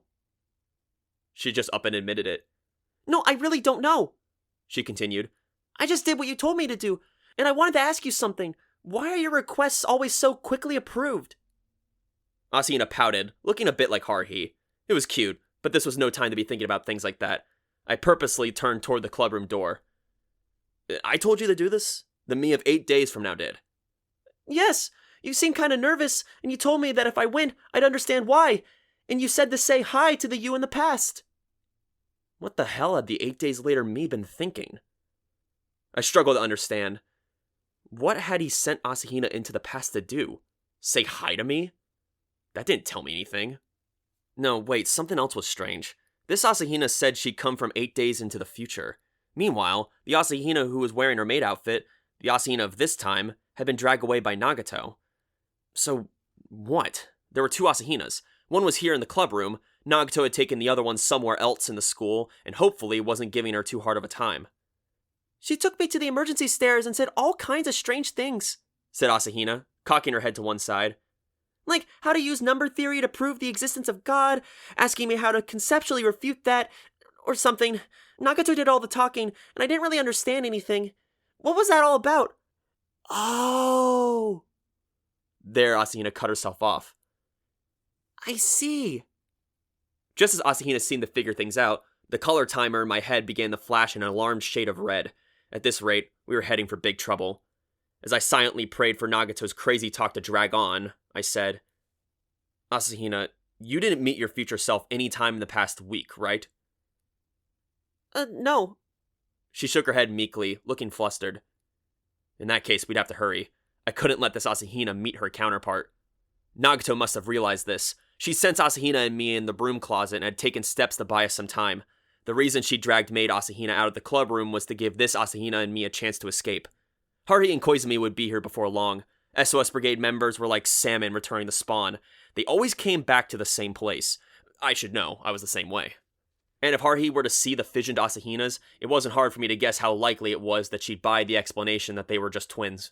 If I didn't get Asahina out of here and fast, I had the feeling things could get very ugly very soon. Asahina, let's go. I grabbed my own bag, opened the door slightly, and checked the hallway. No one was there. I beckoned Asahina to come over, which she did, looking tremulously out into the hallway. The countdown had already begun. There were 2 conditions. 1, not letting the 2 versions of Asahina meet each other, and 2, not letting Haruhi witness 2 Asahinas in one place. I thought about putting her in some kind of disguise, but a glance at the hanger rack in the club room revealed nothing but costumes that would have stuck out, so I gave up on that idea. Fortunately, this Asahina was wearing her school uniform. Like the saying goes, the best way to hide in a forest is to be a leaf. I took Asahina's arm and hurried out of the room. You sure you came from 8 days in the future, right? I asked as we strolled briskly along. Yes, because you told me to go back 8 days to 3:45 p.m. Asahina's stride was longer than usual as we descended the steps 2 at a time. I prayed that Mr. Okabe lecturing of Haruhi would run long. So you know what's going to happen for the next week. We reached the bottom floor, and I hesitated for a moment before picking a route that took us across the courtyard. If we had taken the covered pathways back to the main school building, there was the possibility of a direct encounter with Haruhi, and this path would get us to the shoe lockers more quickly. Breathing a bit heavily, Asahina answered, I guess so. So was there some kind of incident that made you have to travel in the past? No, there wasn't anything I could think of. You just dragged me over to the broom closet and pushed me in. So I pushed her in and ordered her to go back to this time today. That was strange, even for me. What the hell had I been thinking? I should have come with her. I would have saved myself the trouble of figuring all this out. We just made it to the shoe lockers without meeting anyone we knew when I suddenly stopped short. Where should we go? I asked. We obviously had to get away from the school, but I had no idea where to hide Asahina after that. So what was I supposed to do? I couldn't very well do nothing and just have her return to 8 days in the future, could I? I asked. You can't, said Asahina, her upturned gaze sad. I thought the same thing and asked about it, but they said no. The time when I'm allowed to go back is also classified, and I don't know it myself. Which meant that this Asahina from 8 days in the future had something she had to do today, or tomorrow, or soon. I just assumed that much. So the number one thing I wanted to know was what that was. Why had my 8 days later self sent her back with so much as a single note? As I hurled curses at my future self, Asahina trotted over to the second-year student shoe lockers, and just as I was changing from my school slippers into my sneakers... Asahina! I hurriedly looked around for the time traveler's form. She was reaching up for her own shoe locker, which was located on a high row. Yes? She replied, looking over her shoulder as she reached up. What is it? I couldn't believe she was asking me that. Those shoes belong to your past self, the one in this time. Oh, right, she said, closing the door to her locker. If I put these on, then my other self would have a hard time getting home, and I don't remember my shoes going missing, so... That wasn't all. She would have put her own shoes back in the locker, and then what would have happened? The other Asahina would come back, open the locker, and find shoes precisely identical to the one she was already wearing inside. Right, said Asahina, flustered. But, how am I gonna get home? She'd just have to wear her school slippers, I thought. It might be a little embarrassing, but there was no other way. She couldn't very well borrow another student's shoes. And at that moment, I was more worried about where she was gonna go home, rather than how. I returned to my own shoe locker, opening it as my heart banged away in my chest. And there, nostalgically enough, I found a message from the future. Good job, Asahina. You're always prepared. There, atop my dirty, worn-out sneakers, sat a fancy little envelope. A cold wind stabbed at Asahina and me as we walked down the street, away from the school. There was a scattering of other students from North High around, and I wondered if the feeling I had when they were all glancing at Asahina's strange state, carrying no school bag and wearing her school slippers, was just my imagination. Asahina was to my right, her chestnut brown hair swaying softly. Her expression was far from soft, though. It was as dark as the clouds before a snowstorm. And there was no doubt my own face was hardly untroubled. After all, I'd been forced to flee the club room, and my skipping club activities, actually, it was a brigade, so brigade activities, without notice would put the chief in a bad mood, and unless I thought of a funny enough excuse or good enough reason, I'd become fodder for one of her special punishments. Nevertheless, leaving Asahina alone was risky in several ways. Seeing her wander aimlessly under the freezing night sky would make anyone want to help her, but seeing as how there was no guarantee that such helpers would be persons of good repute, I would have to do it myself. I'm sorry, she said in an adorably sad voice. Causing you so much pain again, Oh, no, not at all, I answered quickly before she could finish. I'm the one who sent you here in the first place, right? Future me's the one at fault here. He and Asahina the Elder both. For being in our future selves, they weren't very nice to us. Did people from the future just hate the past or something? I grabbed the envelope and I shoved it into my pocket. On the note, which had no indication of recipient or sender, there was simply written, "Please take care of Mikuru Asahina beside you." That was all. I'd seen the careful handwriting before. The previous spring, I'd visited the clubroom during lunch in response to a similar missive, where I met the curvaceous form of Asahina the Elder before she told me where her mole was, in addition to more important hints. She was definitely the sender. But still, even if I was supposed to take care of this Asahina, what does that mean? What could I do? Hadn't Asahina the Elder told me I could even kiss her if I wanted to? Incidentally, I had already shown the letter to the Asahina who was right here. I didn't think there was anything wrong with that. She could understand what "please take care of Mikuru Asahina" meant. If this message had been meant for my eyes only, that part would have said "me" instead of Mikuru Asahina. What could this mean? Murmured Asahina as she held the letter, staring intently at it. She seemed not to realize that she was the one who would end up writing it. She would probably gradually come to that realization, though. During the second visit to December 18th, she noticed the fourth person, someone besides me, Nagito, and Asakura. She'd been put immediately to sleep, but because she'd been put to sleep, she must have sensed the other woman's presence. In the previous month, when I'd saved that kid in glasses from being hit in the minivan near Haruhi's house, and Asahina had been so depressed that I clumsily tried to cheer her up, surely she'd gotten some information from me then. I didn't know how much she figured out by now, but Koizumi was right. The members of the SOS Brigade were gradually changing. According to Koizumi, the rate at which Haruhi created closed space was decreasing. Also according to Koizumi, Nagito's alienness was lessening, and Koizumi himself had changed a bit too. Isn't that right, Mr. Lieutenant Brigade Chief? From what I could tell, although it was gradual, Haruhi was starting to engage with the people around her more. She'd been a substitute vocalist during the school festival, and when you compared activities like her game battle against the computer club and the winter training camp with her isolated state in the beginning of the year, she was like a different person now, smiling, happy, and able to reach mutual understanding with complete strangers.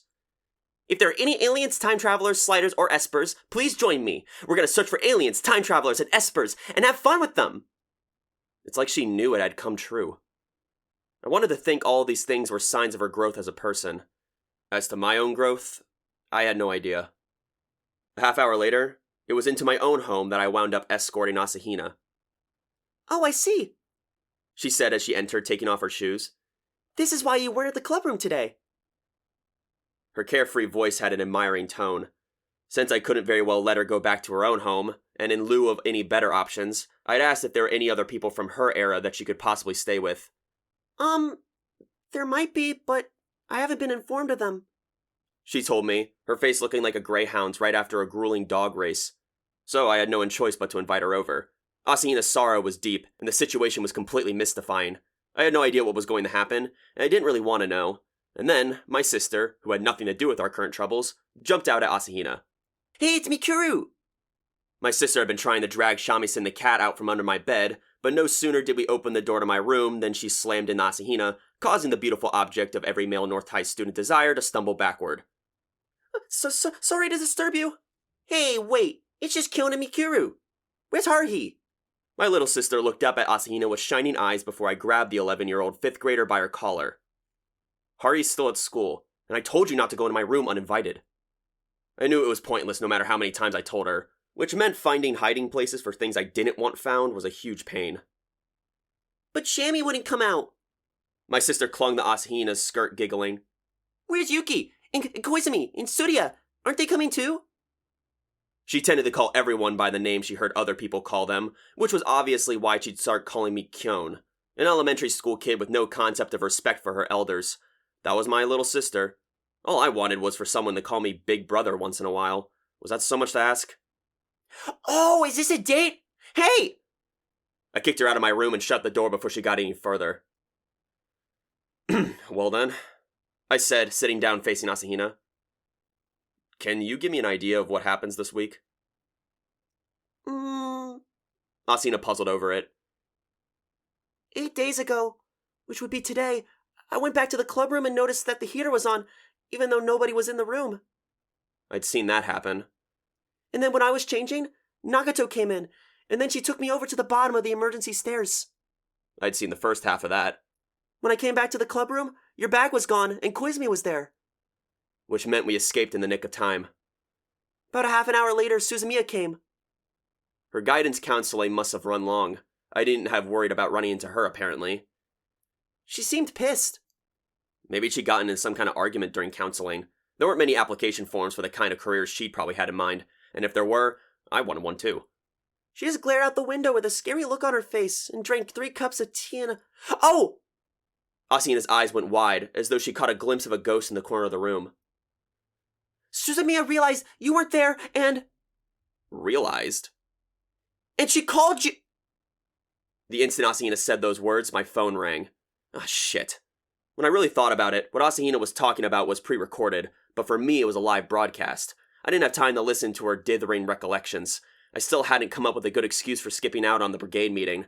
I should have left my phone on vibrate. If I didn't answer, it would only seem more suspicious to Haruhi. But before I answered, I had to ask something. Asahina, do you remember if I answered? Yes, I think you did. Oh, fuck, I guess I better answer. Hello? Where are you? Haruhi's voice already sounded highly irritated. I answered truthfully. I'm at home in my room. What? You're ditching? Something came up. This is the part where I have to start lying. What do you mean, something came up? Just then my eyes lit upon Shamisen crawling out from under my bed. You know, Shamisen got sick, so I took him to the vet. You did? Yeah, my sister's the only other one home right now. She called me. Huh. What's he sick with? Alopecia areata. You know, fur loss. Hearing my half-assed answer, for some reason Asahina clamped her hand over her mouth. Shamisen's losing his fur. Yeah, the vet said it was very stress-related. He's resting at home now. Do cats even have stress problems? And doesn't Shamisen always rest at home? Well, yeah, but my sister messes around with him too much, apparently, so my room's been turned into a Shamisen preserve, and my sister's not allowed to come in. Huh. Whether she bought it or not, Haruhi sniffed and fell silent before continuing. Are you with anybody else now? I took the phone away from my ear and stared at the call time display on the screen. How the hell did she know? Asahina hadn't said a word and even covered her mouth as to avoid carelessly letting anything slip. No, nobody's here. Oh yeah? Something was weird about your voice, so I was sure somebody was there. Her intuition was as sharp as ever. Well, it's just Shamisen. You want to talk to him? Nah, not really. Just tell him I hope he gets better soon. Bye. She hung up surprisingly briskly. I tossed my cell phone onto the bed and looked at the calico cat as it rubbed against Asahina's leg. I wondered where I should shave a circular path of hair off the feline, if Haruhi decided to come visit him. God forbid. I'd be in trouble otherwise. Okay, so what did Haruhi do after that? Asahina made a face as she tried to remember, absent-mindedly scratching Shamisen behind the ears. We were in the room until 5 o'clock, and then we all went home. Suzumiya was kinda quiet. All she did in the club room was read magazines. It seemed that even Asahina was starting to pick up on Haruhi's strangely subdued behavior lately. I worried about the others. Nagato had surely sensed it. Drawn in by her scratching, Shamisen put his front paws on Asahina's skirt lap and purred. Asahina stroked his back as he occupied her lap. There wasn't anything really out of the ordinary. I'm sorry, I don't really remember well.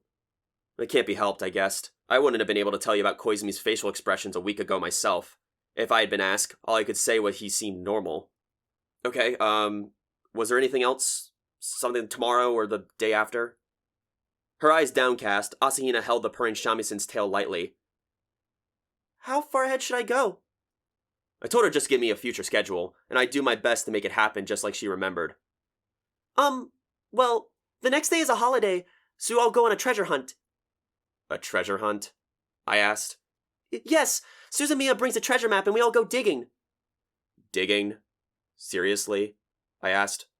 Yes, Suzumiya got the map from Tsuria. She said that they were organizing things in the family storehouse. This weird map of one of her ancestors was drawn and popped up, like Asahina fluttered her fingers like tiny fish swimming through the air. A weird old map drawn in ink. Goddamn Tsuria. She'd gone and given Haruhi another thing we'd all pay for. And really, digging for treasure? It wasn't like we were in the Heian era archaeological dig. Where did we go digging? I wanted to know. The mountains. Asahina's answer was straightforward. There's a mountain on Tsuria's estate. The round one you can see from the road that goes down the hill on the way home from school.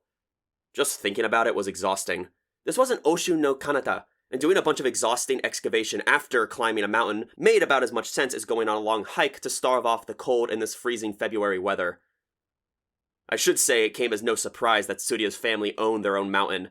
Their villa had its own ski slope, so surely they had resources enough to furnish their home with a mountain or two. I didn't even try to hide my sigh.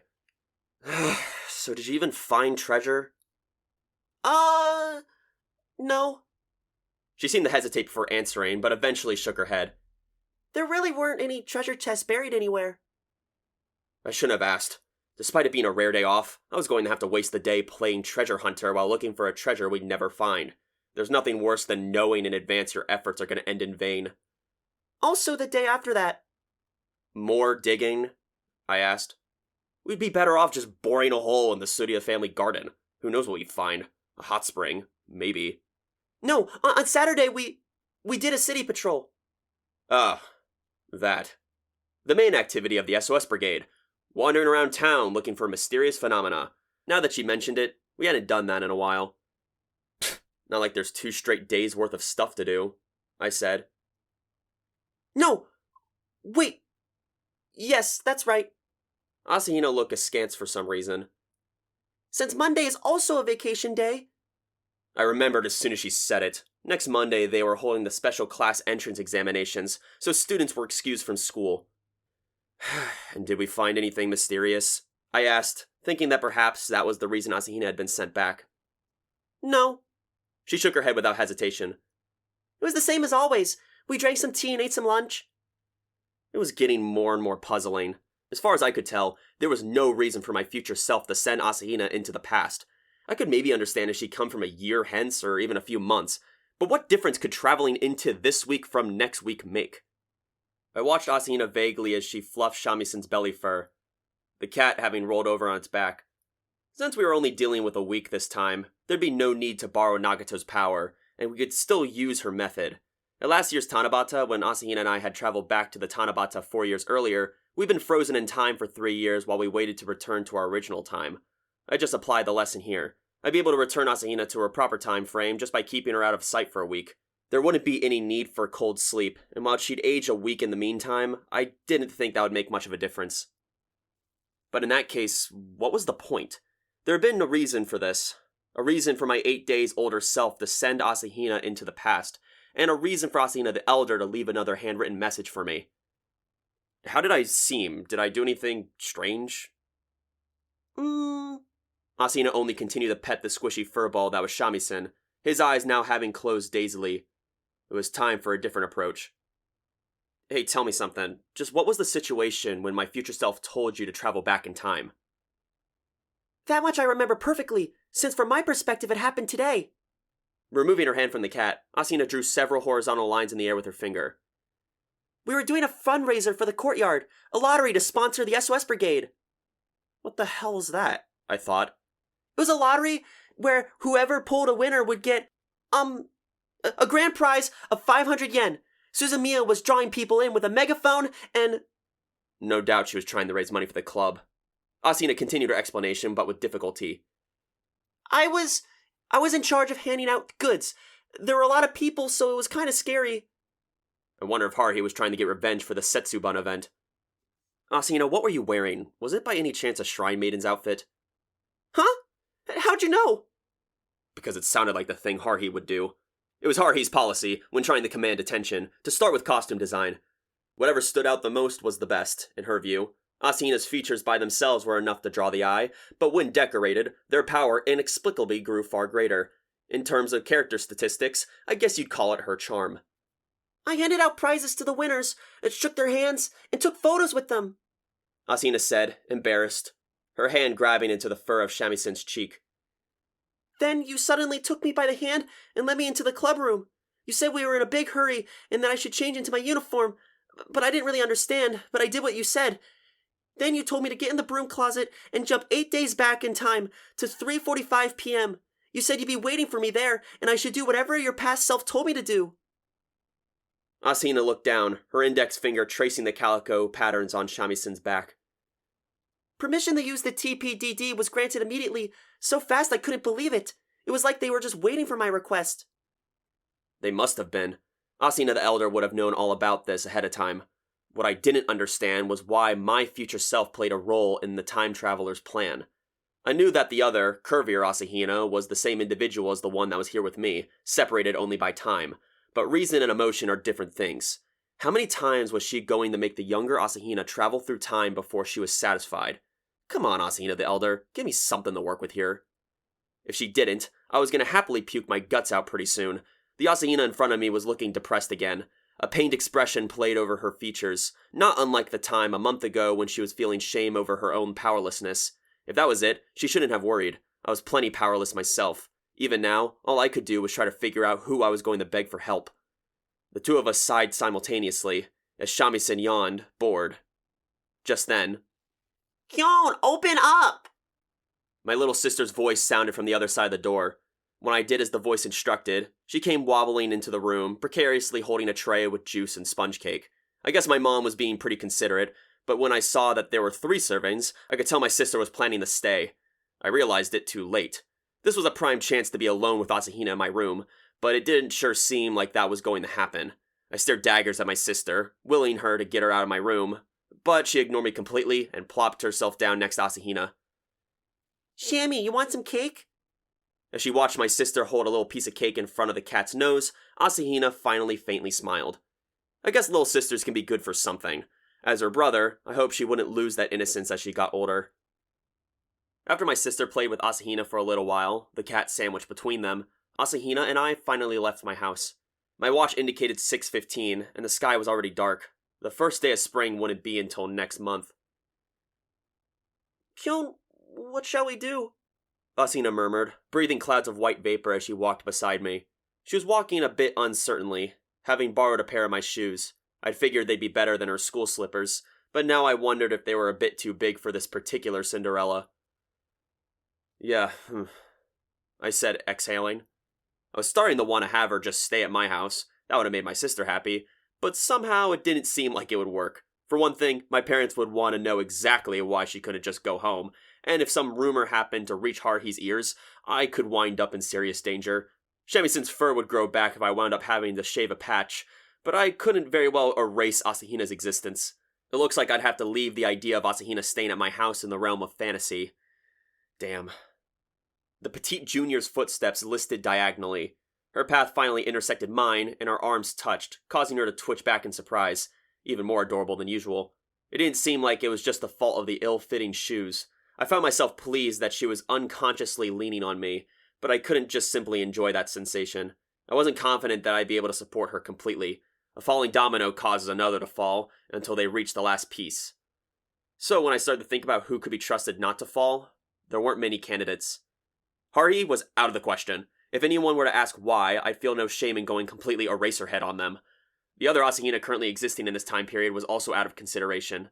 Having a matched set of twins walking around would only complicate things, and I had no intention of having to think about time paradoxes any more than I already was. Koizumi seemed a bit more trustworthy, but I didn't know how his agency treated time travelers, and who knew what would happen to Asahina if I handed her over to that mysterious syndicate. Mori, Arakawa, and the Tamaru brothers were all good people, but Koizumi himself had admitted that they were no better than underlings, and I didn't have enough faith in them to also trust whoever was controlling things over their heads. Thus, a simple process of elimination led me to a single name. The shadowy power behind the scenes of the SOS Brigade, the one who already knew what was going on. Though she was still backed by an unknown, unknowable boss, it had a less corporeal existence than Koizumi's superiors. Yes, the only one remaining was her. Thus, it came to pass when I started to think about where to go, there was only one option. It was time to see Yuki Nagato. Having another problem like this was enough to make you want to say, "Oh god, this again?" Maybe it was time to start thinking of the alien and the time traveler as a match set. It seemed like the route from the future to the past always involved a trip to Nagato's room. And also, I thought, Nagato was the one who had pulled Asahina Current out of the room such that Asahina the Current's gaze wouldn't fall upon Asahina's the future. Nagato might have been able to just tell me what was going on here.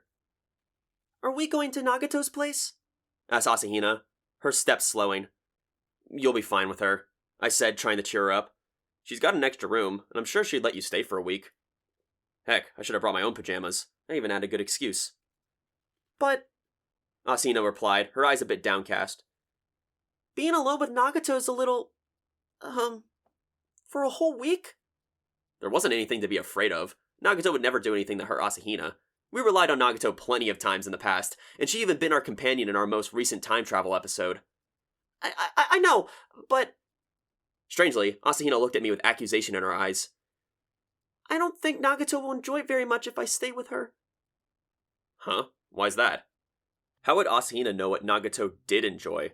I doubted Nagato would so much as flinch, even if someone stripped all their clothes off and started dancing around 6 inches away from her. I looked at her, waiting for an answer, but Asahina just puffed her cheeks in irritation and faced ahead. Fine then, she said. Nagato's specialty was saying things using the fewest words possible, and this time was no different. In the foyer of her apartment building, I punched her apartment number into the now familiar keypad and hit the buzzer, to be greeted with the same wordless reaction as always. It's me. Asahina's with me.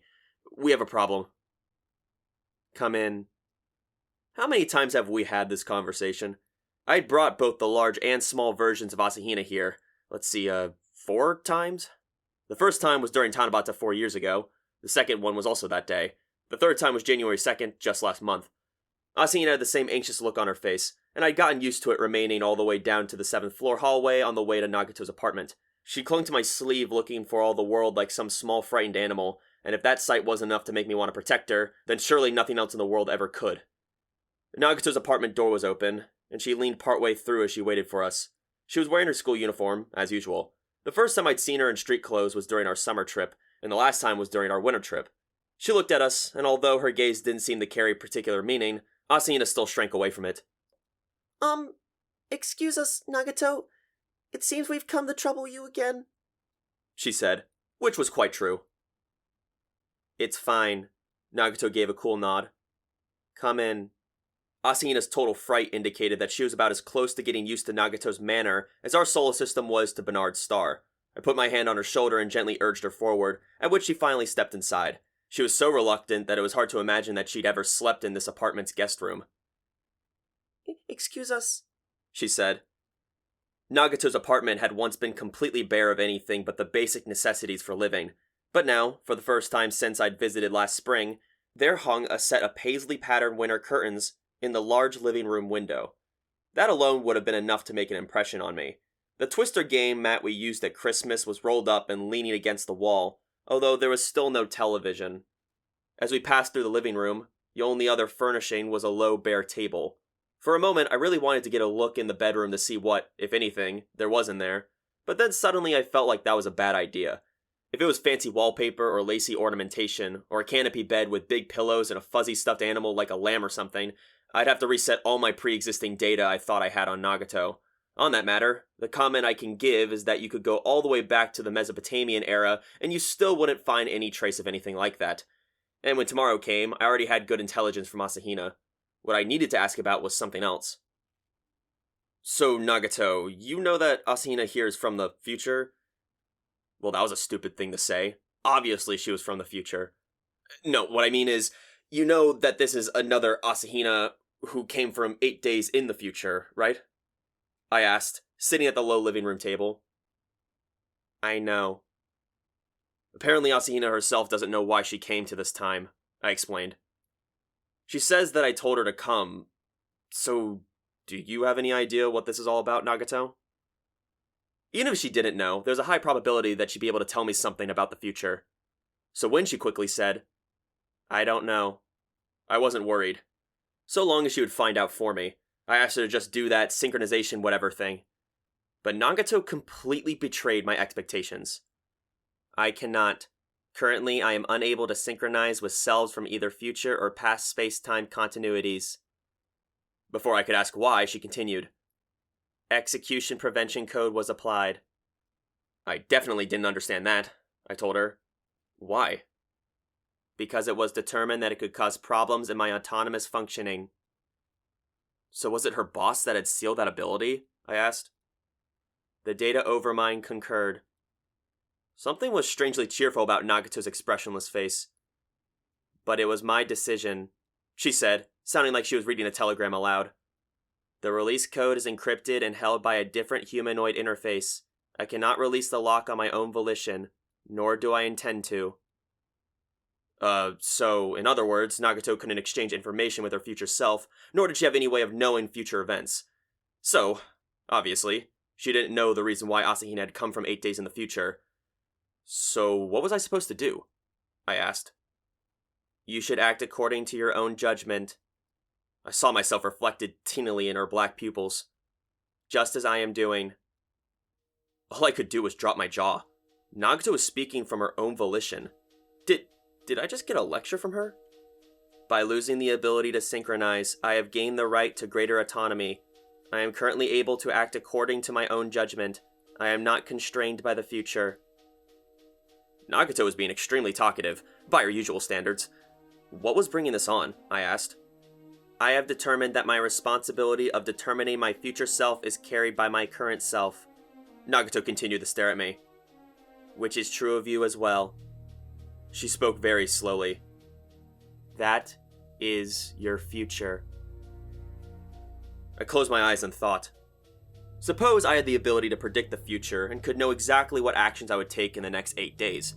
Likewise, suppose I knew whatever I did, I couldn't change the ultimate result. So no matter what I did, I couldn't change the future, and I would have to arrive at that result. Did that then mean that I should give up trying to do anything at all? Could it be said that the result of all that struggle was that it would all come to naught, that I shouldn't have done anything from the start, and if that place we arrived at was going to be the same, that everything else would also be the same? Nagato must have struggled too. She knew she was going to commit an error. Trying to avoid that while knowing it would be futile must have been hard. Knowing in advance might have even been the cause, but in any case, the outcome had been what it was. It was my fault. I noticed Nagato was changing, but hadn't done anything about it. Part of me wanted to let Haruhi take some sort of the blame, but this was a psychological burden only I could bear. Last month, this Nagato had spoken to the past Nagato. I don't want to. She didn't want to be forced to know what to do, and she didn't want to know herself.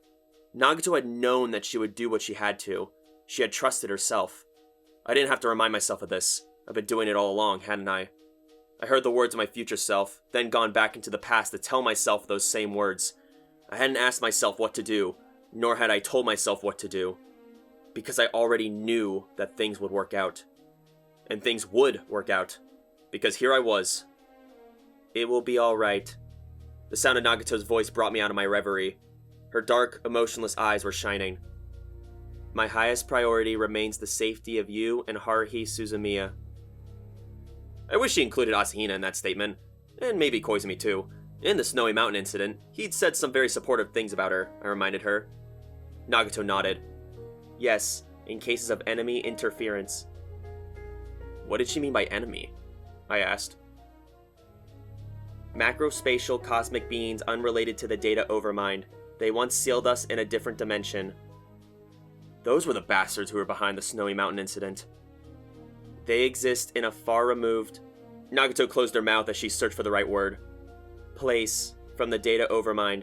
Each knew of the existence of the other, but there was no contact, as it was decided that mutual understanding was impossible. However, they have now come to a realization. A realization of what? I asked. Of Haruhi Suzumiya. How can I describe the familiar feeling that came over me? Everyone and their uncle took special notice of Haruhi, watched her movements carefully, and occasionally tried to mess with her. So, the Snowy Mountain disaster was their doing, huh? Yes, they put me under heavy load, making it difficult for me to avert the danger from my own abilities. So what had her boss been doing? I asked. Napping? A humanoid interface like me does not have the capability to fully understand the will of the data overmind. Nagato then turned her head 2 millimeters. I could recognize it as a form of communication. What the hell kind of conversation is that? They just gone and sealed us off. That kind of approach wasn't going to fly in the modern world, I said. They are utterly unlike us. It is impossible to understand their cognitive processes. It is surmised that they are likewise unable to understand our thinking. So that was it then. I really wanted to know what they thought of Haruhi, I said. Perfect data transfer is impossible. Well, obviously, if they were so stupid as to say hello by sending the blizzard of the century. However, some communication may be possible. Nagato straightened her back. If they were to construct a humanoid interface similar to myself, verbal communication, although imperfect, could take place. Surely there weren't many already around here, were there? I asked. There may be. Although I didn't especially hope they existed, I had a weird feeling like it would be stranger if they didn't show up. Oh, Asahina said, exhaling. It couldn't be. She seemed to have realized something and looked to Nagato, surprised. Nagato looked back at her. A bit surprised, I watched the time traveler and the alien regarding each other. What is it? Oh, it's nothing. Really, nothing. As I was sitting there stunned by Asahina's suddenly confused expression, Nagato suddenly stood. I will make some tea, she said, looking down at us before she turned and headed for the kitchen. Halfway there, she stopped and looked over her shoulder. Or, she started. I opened my mouth and waited for her to finish. She concluded with a simple question. Dinner? Nagato's menu for the evening was instant canned curry. Preparation consisted of her opening the giant can, which could have fed a family of 5, pouring its contents into a hot pot, and heating it up. The whole process was indescribably Nagato-like. If Haruhi'd been here, I imagine she'd add all kind of superfluous ingredients, which notion I likewise found indescribable, as far as which would have been more delicious or more fun. It was definitely dinner time, though. Asahina sat at the table and fidgeted, as Nagato had ordered her to stay. When Asahina had offered to help, Nagato had said only, "You're a guest," and gone about her preparations herself, although that merely entailed getting a can of curry out of the cupboard and finally slicing an entire head of cabbage. Eventually, she ladled the curry over big bowls of rice. In the simplicity of the main dish, there was also a kind of magnificence, and the curry was served to Asahina and me along large cabbage-only salads. Bowing almost apologetically, Asahina looked down at her dish, and a sweat broke out on her face as her expression stiffened, as though she were trying to gulp down the stomach ache that eating such a gigantic serving of curry rice would surely bring. Nagato sat at her own place. Eat, she said. Let's eat! I put my hands together too. Since the instant I first smelled that curry, my stomach had been growling. It was a bit unfortunate that it wasn't homemade, but curry from a can had its own charm. The sight of Nagato wordlessly destroying her serving and Asahina politely eating her own went pretty well with the food, honestly. Although there were no conversation, had Haruhi had been here, she would have just talked to herself. The dining milieu left nothing to be desired. After that, once a day's Asahina had shoveled the remaining half of her own serving of curry onto Nagato's dish, and we were drinking the after-dinner tea Nagato had brewed, I spoke up. Well, that was delicious. So, I guess I'll be heading home in a second. Huh? You're not staying, Kyon? Asahina looked at me goggled-eyed as she daintily held her teacup, and even Nagato froze mid-sip and looked at me. No, The fantasy of saying, sure, that's fine, rocketed through my mind like a buzzard ramjet-powered spacecraft. The scene flickered, then disappeared. Asahina, fresh from the bath, wearing pajamas borrowed from Nagato and bashfully tallowing her hair, Nagato herself drinking a glass of milk, her hair still steaming. My memory went back to the 2 futons laid out in the spare room, and then for some reason it all was interrupted by Haruhi's face, sticking her tongue out at me in my mind's eye as I snapped back to reality. I gotta go home tonight. I'll come by after school tomorrow. I turned to the owner of the room. Is that alright, Nagato? Nagato nodded. I faced the trembling Asahina. Look, just stay here till I show up. Things will work out. You'll see. I wasn't just trying to make her feel better. If things got really bad, Nagato could always freeze her in time again. The first time we'd done that, it had been to travel 3 years into the future from that first Tanabata, so a week would be a piece of cake, and I had another matter to think about. Asahina hadn't traveled back in time for no reason, and my future self must have had a purpose in sending her back. It was weird to be saying "had" about future events, but this much was certain. The letter I still had in my pocket told me that much. Isn't that right, adult Asahina? I knew she had to be involved in this somehow. I said my goodbyes to an Asahina whose very face incited the desire to protect her and headed home in the winter night, looking up at the sky as I went. Nagato's confession that she limited her own power occupied my thoughts. It looked like Koizumi had been right on the money. The day when Nagato would become a normal high school student, a being unconnected to the data overmind, might not be very so far away. If it came to that, when I had a problem, I'd have to get along without Nagato's power, without giving her more responsibility. We'd be normal friends who had to face problems together. And without Nagato's power, I'd be a lot more confused. But so what? I never regretted what I'd done last December, when I took the world where Haruhi and Koizumi were gone, and Asahina didn't know who I was and returned it to the normal state I knew. But misgivings still remained. On my way home the night Asakura had brought over stew to Nagato's place, I wanted to see that shy little smile again. If I could somehow exist in this world, then I was all for it. The next day, the first thing waiting for me when I arrived at school was an envelope in my shoe locker. I knew it. I quickly stuffed it into my pocket before anyone else noticed, then hurried to the bathroom after changing into my school slippers.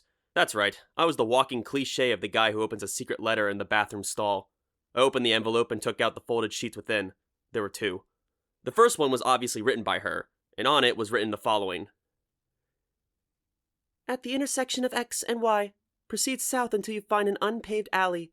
Please leave the object at that intersection, as directed on the map, between 6:12 and 6:15 p.m. P.S. Do not forget to bring Mikuru Asahina with you. That was as far as I could read. At the end of the note, there were some symbols I'd never seen before, but I had no idea what they meant.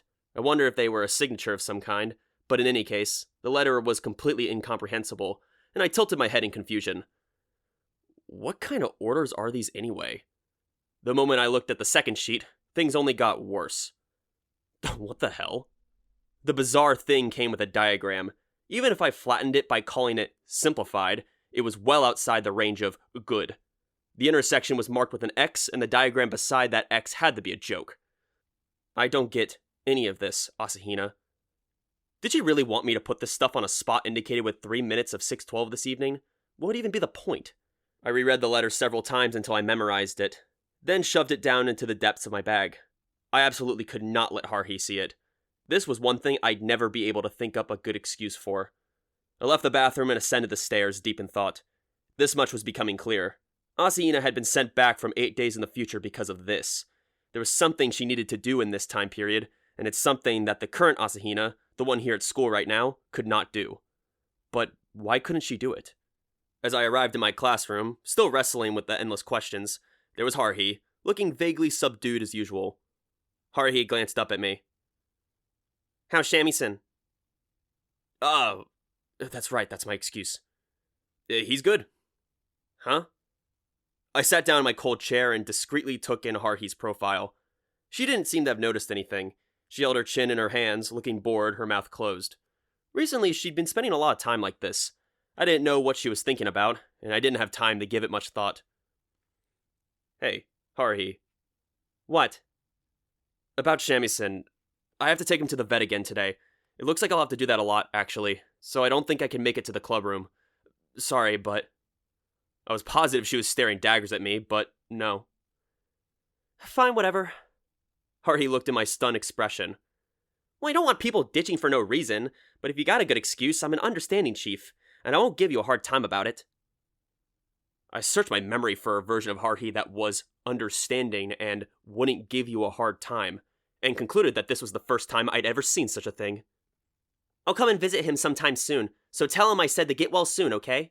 But I guess Shamisen's got your sister to pamper him to death too. She didn't really seem like she really cared that much. Her chin moved around, still cupped between her hands. It was definitely strange to see her so listless, but at the moment I was grateful for it. I still had to figure out the Asahina problem. Still, what was this mood?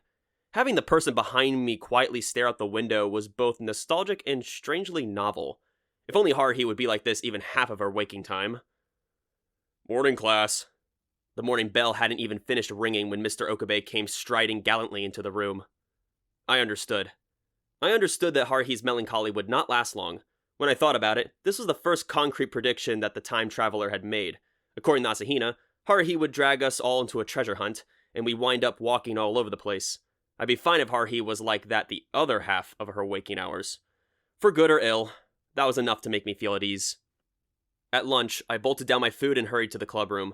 If she wasn't in her classroom, she'd be here, I reasoned, and sure enough, there was Nagato sitting at her usual spot in the table, absorbed in reading.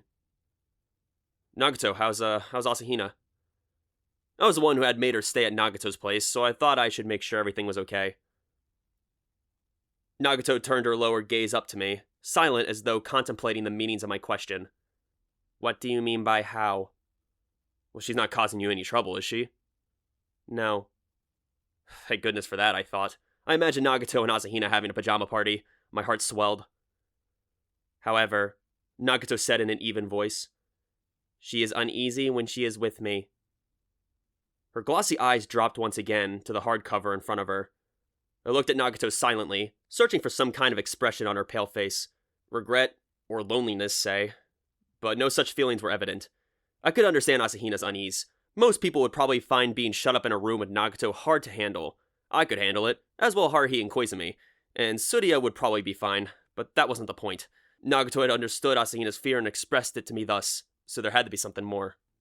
It's because Asahina and I are both so constantly in your debt. She's being considerate. It's mutual, said Nagato, not looking up. I have also relied on you. But Nagato was always the one who could do something.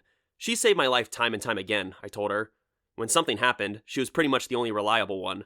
I wouldn't say Koizumi and Asahina were worthless, but if she hadn't been around, there had been many more times where we'd all be helpless, I said.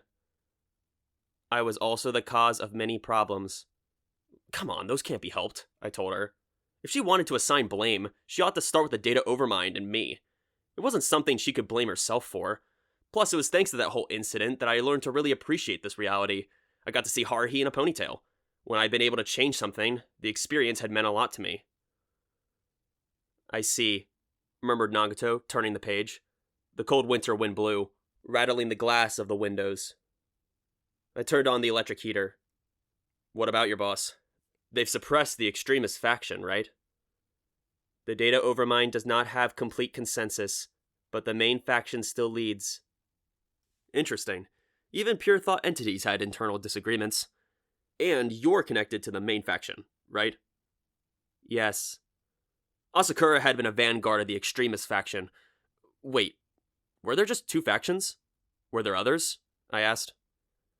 So far as I am aware, there is the moderate, the revolutionary, the compromise, and the contemplative. And they were all different. Asakura had tried to kill me in order to provoke Haruhi, but Nagato had destroyed her. But the higher-ups were still arguing about it, apparently. Just as I was visualizing the interactions of all those gods in the sky, Nagato spoke. I cannot transmit the thoughts of other factions. She slowly brought her gaze up from the page. But I am here. Her voice was perfectly steady, the very sound of trustworthiness. I won't let them do as they please. On the way back from the clubroom, I ran into two familiar faces. Hey, Kyon! Tsuruya waved her hand rapidly. Is your kitty okay? Said the person beside her in a worried voice. I heard he had to go to the vet.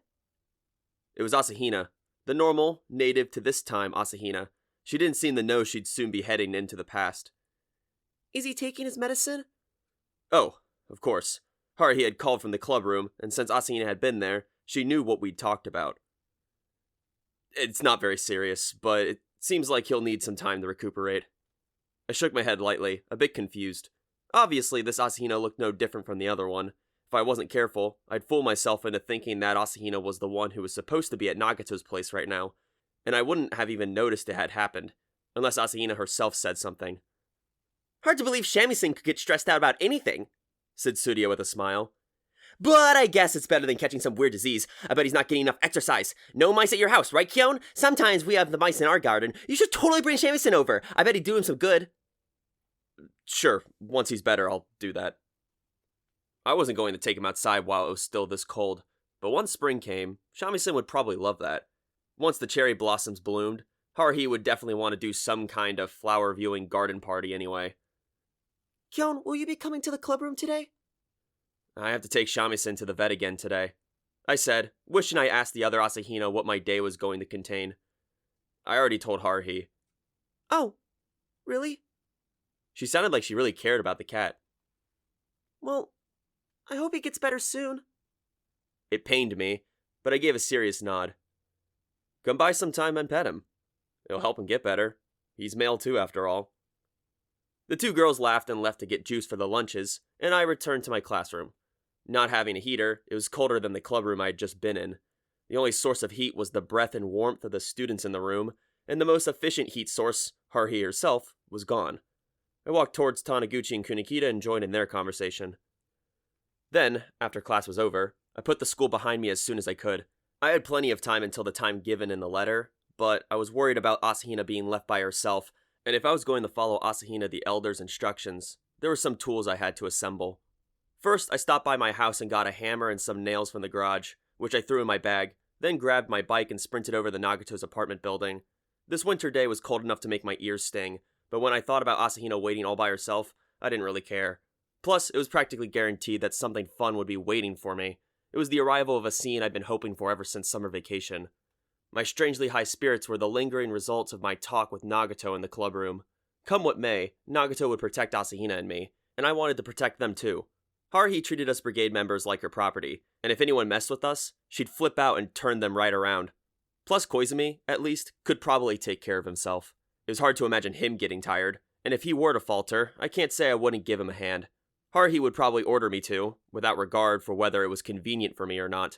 Not that I cared. I'd been a brigade member for just under a year, and I hadn't been ground down so much that I fold now, of all times. Whoops. I skidded the bike to a stop, letting the wheel drift out a bit for no real reason, then headed for the console in the apartment foyer. I pushed the button for Nagato's unit. Yes? I was relieved to hear Asahina's voice. It's me. Did anything happen? I hope not. Oh, no, nothing happened. I'll be right down, so just wait there. I wanted to come up to Nagato's room and relax for a bit, but Asahina cut the intercom off immediately. I stood there idly for about 5 minutes, whereupon Asahina showed up in the foyer, still wearing her school uniform. She held school slippers in one hand. She looked at me with an expression of relief, but then suddenly turned serious, shivering in the cold as she trotted over to me. I borrowed these from Nagato. Also, here's the apartment key. Asahina held a small key in her hand. Could you return it to Nagato for me? Huh? What was going on? Since she was staying for a while, couldn't she borrow both the shoes and the key? About that? Asahina tucked her chin down, her eyes upturned and looking at me. I don't think I should stay at Nagato's place. Well, why not? I asked. How do I put this? The winter wind tried to disturb her chestnut brown hair. Asahina smoothed it down with her hand. When I'm alone with Nagato, she just can't calm down. I'd gotten the same line from Nagato. No, forget that. I couldn't imagine what Nagato would do that would indicate anxiousness to Asahina, I said.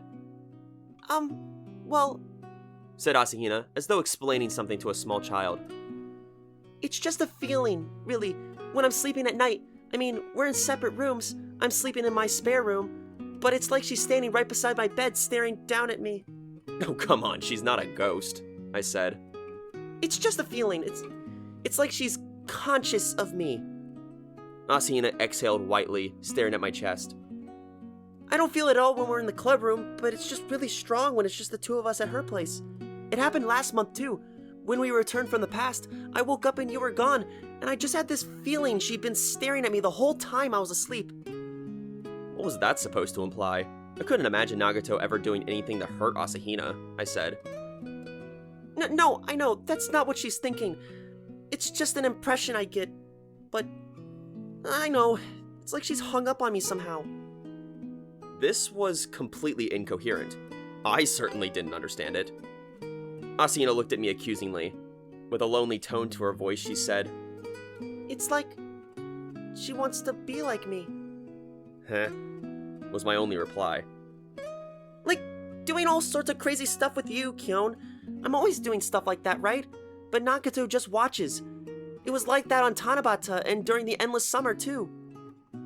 The seal of the SOS Brigade was all over my memories of the previous year. One of them was that Nagato was always the hardest working member. I just wonder if that's part of why she changed the past. She's always watching over us instead of getting saved, like me. Asahina breathed into the palm of her hand, then nodded decisively. When I think about it like that, it makes sense. What I feel for Nagato, I mean, she might want to become like me in a way. My mind went on a wild flight of fancy. I couldn't help imagining going into the clubroom as usual and encountering a maid outfit wearing Nagato there, cheerfully serving me tea. She would smile as she poured out the hot water, then, holding the tray, ask me how it tasted. If Nagato were to become like that, I couldn't really complain. But what would happen to the Nagato who sat in the corner of the table, reading? I think Nagato knows this herself, too. That's why I don't think I should be here. It just makes things difficult for her. Asahina's eyes were serious. It wasn't that she didn't want to be in Nagato's home, but that she was being considerate of Nagato. We already knew what would happen when too many bugs turned up in Nagato's system, and we knew what caused them to accumulate. As a result, she'd restricted herself. No more synchronization. She was trying to avoid bugs of her own free will. Was Asahina really Nagato's ideal? A person who, unlike herself, takes action without knowledge? A time traveler, her perfect opposite. It was the ultimate irony. Asahina suffered from her own ignorance, while Nagato knew too much. I looked up at Nagato's place. Yeah, Asahina might have been right. When I thought about it, the most perceptive people I'd known had all been female, although Haruhi and Tsuruya were a little too perceptive. Nagato had her own virtues, and they weren't virtues enough. But when she herself didn't realize that, it made things difficult. If pressed about it, she'd just feign ignorance. It was also possible that Asahina was overthinking this. Nagato might just be fine as she was. She might just occasionally run out of books to read and just stare at Asahina without any particular intent. But if Asahina was worried, I would just ignore her concerns. I understand. I'll tell Nagato for you. We'll figure it out where you're gonna stay later. She could stay at my place as a last resort, but it wasn't like there weren't any alternatives. Anyway, there's something else I wanted you to look at. I got another letter in my shoe locker. Asahina looked at the letter I gave her as though it were a crib sheet for a test she was about to take. Oh, this is... She pointed to the very end of the directions. An order code. The very highest priority. I hadn't been able to figure out whether the line was a code or a signature of some kind. I asked if it was some kind of future language. No, it's not a word. It's a code. One that has a special priority for us. It means no matter what the order is, it must be carried out. You mean... this? I asked, thinking about the contents of the letter. What point could there possibly be in a prank like this? That's... Asahina began, her head cocked, confusion on her face. I have no idea. What would happen if we ignored this and do nothing? We cannot ignore it, said Asahina flatly. Having seen that code, I must take action to ensure its execution. She looked at me uncertainly. And you'll do it too, won't you, Kyon? We did as the letter said and proceeded to the location in question. Our method of transportation was a bicycle. It should go without saying that Asahina rode behind me on my luggage rack. In any case, although our target was within the city, it was still some distance on a bicycle. We killed some time wandering around. By my watch, it was just 10 minutes past 6. The letter had directed me to set up the materials I now carried between 6:12 and 6:15.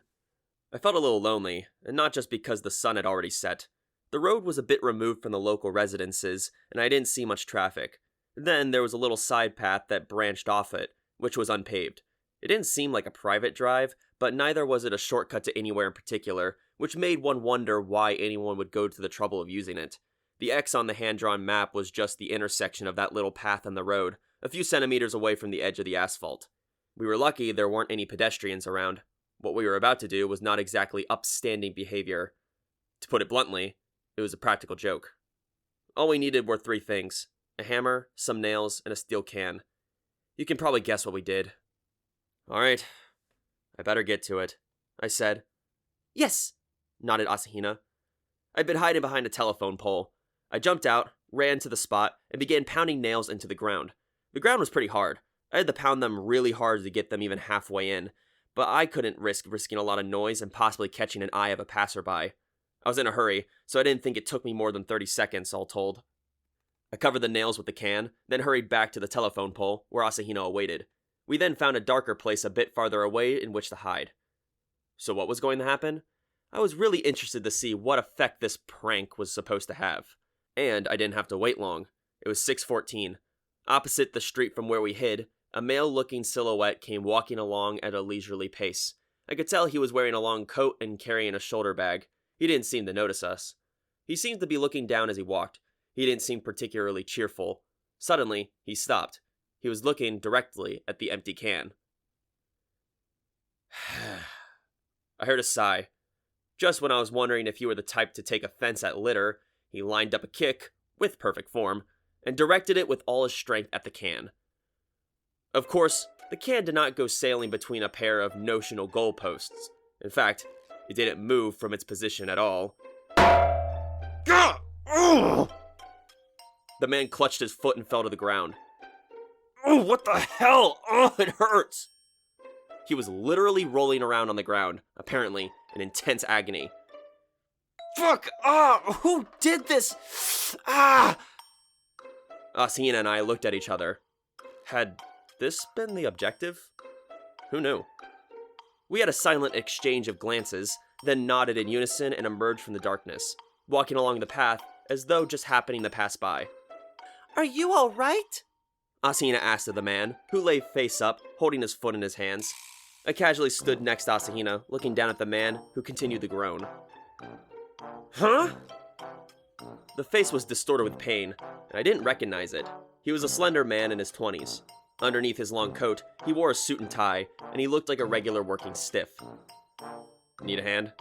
I said, my conscience torturing itself. Yeah, thanks. The man took my hand and stood, wincing as he stood on his other foot. Ah, shit, who would pull a childish prank like this? Yeah, who would, huh? I squatted down and picked up the can. It had a huge dent in it. The nails had been knocked diagonal, too. This guy really had taken a serious shot. Jeez, that's dangerous. I tried to sound plausible as I kicked the nails out of the ground. Thanks to the man's kick, they came out pretty easily. I slipped the nails in my pocket to conceal the evidence. The man raised a lowered leg several times, each time wincing and clicking his tongue. Oh, what a pain. Doesn't seem like it's broken, though. Maybe I twisted my ankle? Said Asahina. Maybe you should go to the hospital. Yeah, you're probably right. The man hopped towards the edge of the automotive traffic-bearing road, teetering dangerously as he approached. Here, lean on my shoulder, I said, coming alongside him so he wouldn't fall over. Shall we call an ambulance? No, it's okay. I'll just call a cab. Don't want to make a too big deal out of this. I hate to ask, but could you help me over to the main road? Sure, yeah, of course. No matter the reason, this was my fault, after all. I really wanted to apologize. The man held on to my shoulder as he hopped along. From what I could tell by the light of the streetlights, he seemed pretty good-looking. I'm kind of at a dead end in my job, he said apologetically as we were midway crossing the street. My own goddamn fault for thinking that kicking a can would help me clear my head. Oh man, I just get what I deserve, don't I? No, I think it's the fault of whoever asshole set the prank up. Yeah, I guess. What kind of nasty little punk still does that kind of shit? He looked back and forth between Asahina and me, who was tottering along behind us, and smiled slightly. She your girlfriend? After being at a loss for how to answer for a couple seconds, I replied, kinda. I lied. Hey, why not? Okay, said the man simply, before his face returned to the pain expression. We reached the intersection and had the good luck to be able to quickly wave down a passing taxicab, helping the man, who broke into a cold sweat despite the temperature, into the back seat. Thanks, guys, and sorry again. It really was us who should have been apologizing. But this Asahina was completely innocent, so if he ever found out the truth and came to settle the score, I'd hope he'd take it up with Asahina the Elder. As we bowed and backed away from the car, Asahina asked me a question. Is that all we have to do? Asahina hugged herself inside, discomfited. It was 6:30. There was an important restriction on us. It was this. I could not allow Haruhi, and this time's Asahina, to see future Asahina and me together. If it were just Haruhi, I could probably figure out some kind of excuse, but it was hard to imagine that present Asahina would write off seeing an identical copy of herself as a mere look-alike. And if it were to happen to bump into the entire SOS Brigade on its way home from school, that would be the worst disaster. But according to future Asahina, she'd never seen her doppelganger during the last 8 days, so it stood to reason that we were able to walk around without worrying about it. But there was no way to know whether something might go wrong, and if my hard work in the present was being reflected in the future, then I'd still have to make a special effort now to ensure that future, so I couldn't afford not to take the situation seriously. Could I? I had no idea. Why do these things always have to be so complicated? If the Asahina that had traveled back from the future had only been Asahina the Elder, instead of the one from 8 days in the future, things would have probably gone more smoothly. I regarded the small upperclassman at my side. Her North High uniform-clad body looked stiffened by the cold. It probably wasn't much fun braving a windy February night without so much as a jacket. Like her, all I was wearing was my school uniform, and I was freezing. "Shall we go?" I said, gesturing towards my parked bicycle. Asahina nodded, replying, "But where? To your house?" I desperately wanted to do exactly that, but somewhere with fewer tattletales would be better. As her older brother, I knew better than anyone that my sister's mouth could open faster than a grandma's wallet when said grandma was trying to spoil her grandson. "We'll go somewhere else who will let you stay with her. Someone besides Nagato. I doubt she'll ask any questions, if I know her." I got on the bike and gestured to a confused Asahina to do likewise, whereupon she sat side saddle on the luggage rack and off I went, carrying my light schoolmate behind me. The spot where I stopped my bike would have been familiar to any SOS Brigade member, including Asahina. This isn't... She hopped off the bike and looked up at the gate in front of the residence. I flipped down the bike's kickstand and locked it up. "This person will absolutely help you out. She'd never fail to come to your rescue." But we can't let her know." "You just leave that to me." Beside the gigantic traditional-style gate, there was a single modern touch, an intercom. But before I pushed the button on it, I had to work something out. "Asahina, your ear." Okay." She obediently tilted her head, brushing her hair back to reveal her perfect ear. I couldn't help but remember when Haruhi bit down on this same ear. I wanted to do the same thing, but now I knew full well that this was neither the time nor the place. "Right, so this is what I'm thinking of doing." Asahina's eyes went wide at my widespread explanation. But I don't think I could do that kind of acting," she protested with a quivering voice. That's too hard." Indeed it would be, if she really had to act, that is. But I knew there would be no need for that. All Asahina had to do was be herself. Nobody would ever notice. Anyway, just do that. It'll work out fine, trust me. I smiled optimistically, then hit the intercom button. Asahina and I silently waited for a reply. There was only a slim chance that the person I was trying to reach would reply personally, so I rehearsed the exchange over in my head. I was on my third run-through, and had waited close to a minute, when I started to darkly suspect that, surely not, nobody was home. But just then, "Hey now, wait there!" An energetic voice echoed from beyond the gate, followed quickly by a thunk. The great wooden door creaked open. "Hey, Kyo Mikuru! What are you doing here all this about? Is it just the two of you? My, don't you make a couple. I'm practically jealous," said Surya with a broad smile. Surya's clothing was rather different than her usual school outfit. She wore a casual kimono with a traditional short jacket, her long hair tied artlessly back in a bun. It matched the old-fashioned Japanese garden perfectly. Letting us into the Surya state grounds, she then replaced the square timber that kept the great gate locked. "Still, this is really rare. Kyo and Mikuru out for a hike in the freezing cold? Without Haruhi even?" There were some, extenuating circumstances. Actually, Surya, how'd you know it was us at the gate? I'd heard only silence from the intercom after all. "Oh, yeah, there's a security camera above the gate. It's super easy to tell who's there. When I look, I saw you two, so I figured I'd better come out to see ya. Was that okay?" Surya's wooden sandals clacked against the ground as we walked along the shrine-like path that led to the main wing of the house. She smiled. "Mikuru, you don't look well. Are you alright?" "Actually, about that," I said, clearing my throat. "We've got a favor to ask. Could you let Asahina stay at your place for a few days?" "Huh? I mean, sure, but..." Surya chuckled as though something had occurred to her. She peered at Asahina's face. You are Mikuru, right? Asahina looked surprised, at which Tsuria narrowed her bright eyes. Had we been found out? Anyway, it's fine. Is there some kind of problem? Like one stopping Mikuru from going to her own house, I mean? The conversation was moving right along, thankfully. How long did she need to stay, do you think? 8 days, at the most, I said. 8 days from now, Asahina would revert to being the only Asahina in this timeline. Is that okay?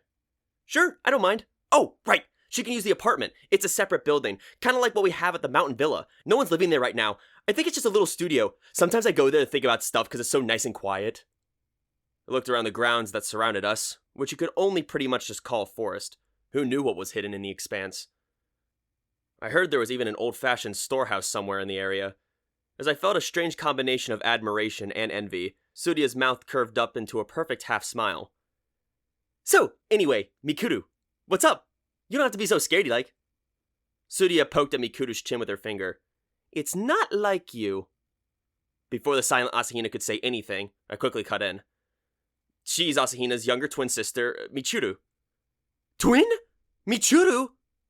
That's right. They were separated at birth, you see, and, wow! And there was some different circumstances, and Asahina, what I mean is, Mikuru doesn't know she has this younger twin. Oh! So why is Michiru here wearing a North High uniform then? Ah, shit, I didn't think about that. How should I put this? Michiru here wanted to sneak into North High to catch a glimpse of her sister. So she got a uniform, but then she wound up not being able to pull off her plan. Then she happened to bump into me, and I got her to tell me the story. And after that, Tsuria patted my shoulder. Don't worry about it, she said with a pleased grin. No need to explain anymore. If she's Mikuru's sister, she's practically Mikuru. She only needs a place to stay. Also, you've got to keep her a secret from Asahina. Oh, but of course! Said Asahina, as though afraid to being left out of the conversation. Is this really okay? Sure, it's mega okay. Right, Michiru? Come this way. I'll show you the apartment. Tsuria took Asahina's hand and dragged her off through the garden.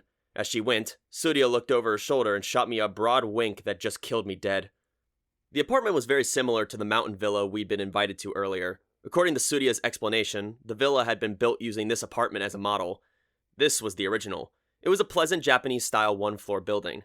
Asahina sat politely on the tatami mat floor, like a pretty French doll placed in a simple house. The room was warming up, thanks to Tsuria having turned the heater on, and strangely, I didn't really want to leave.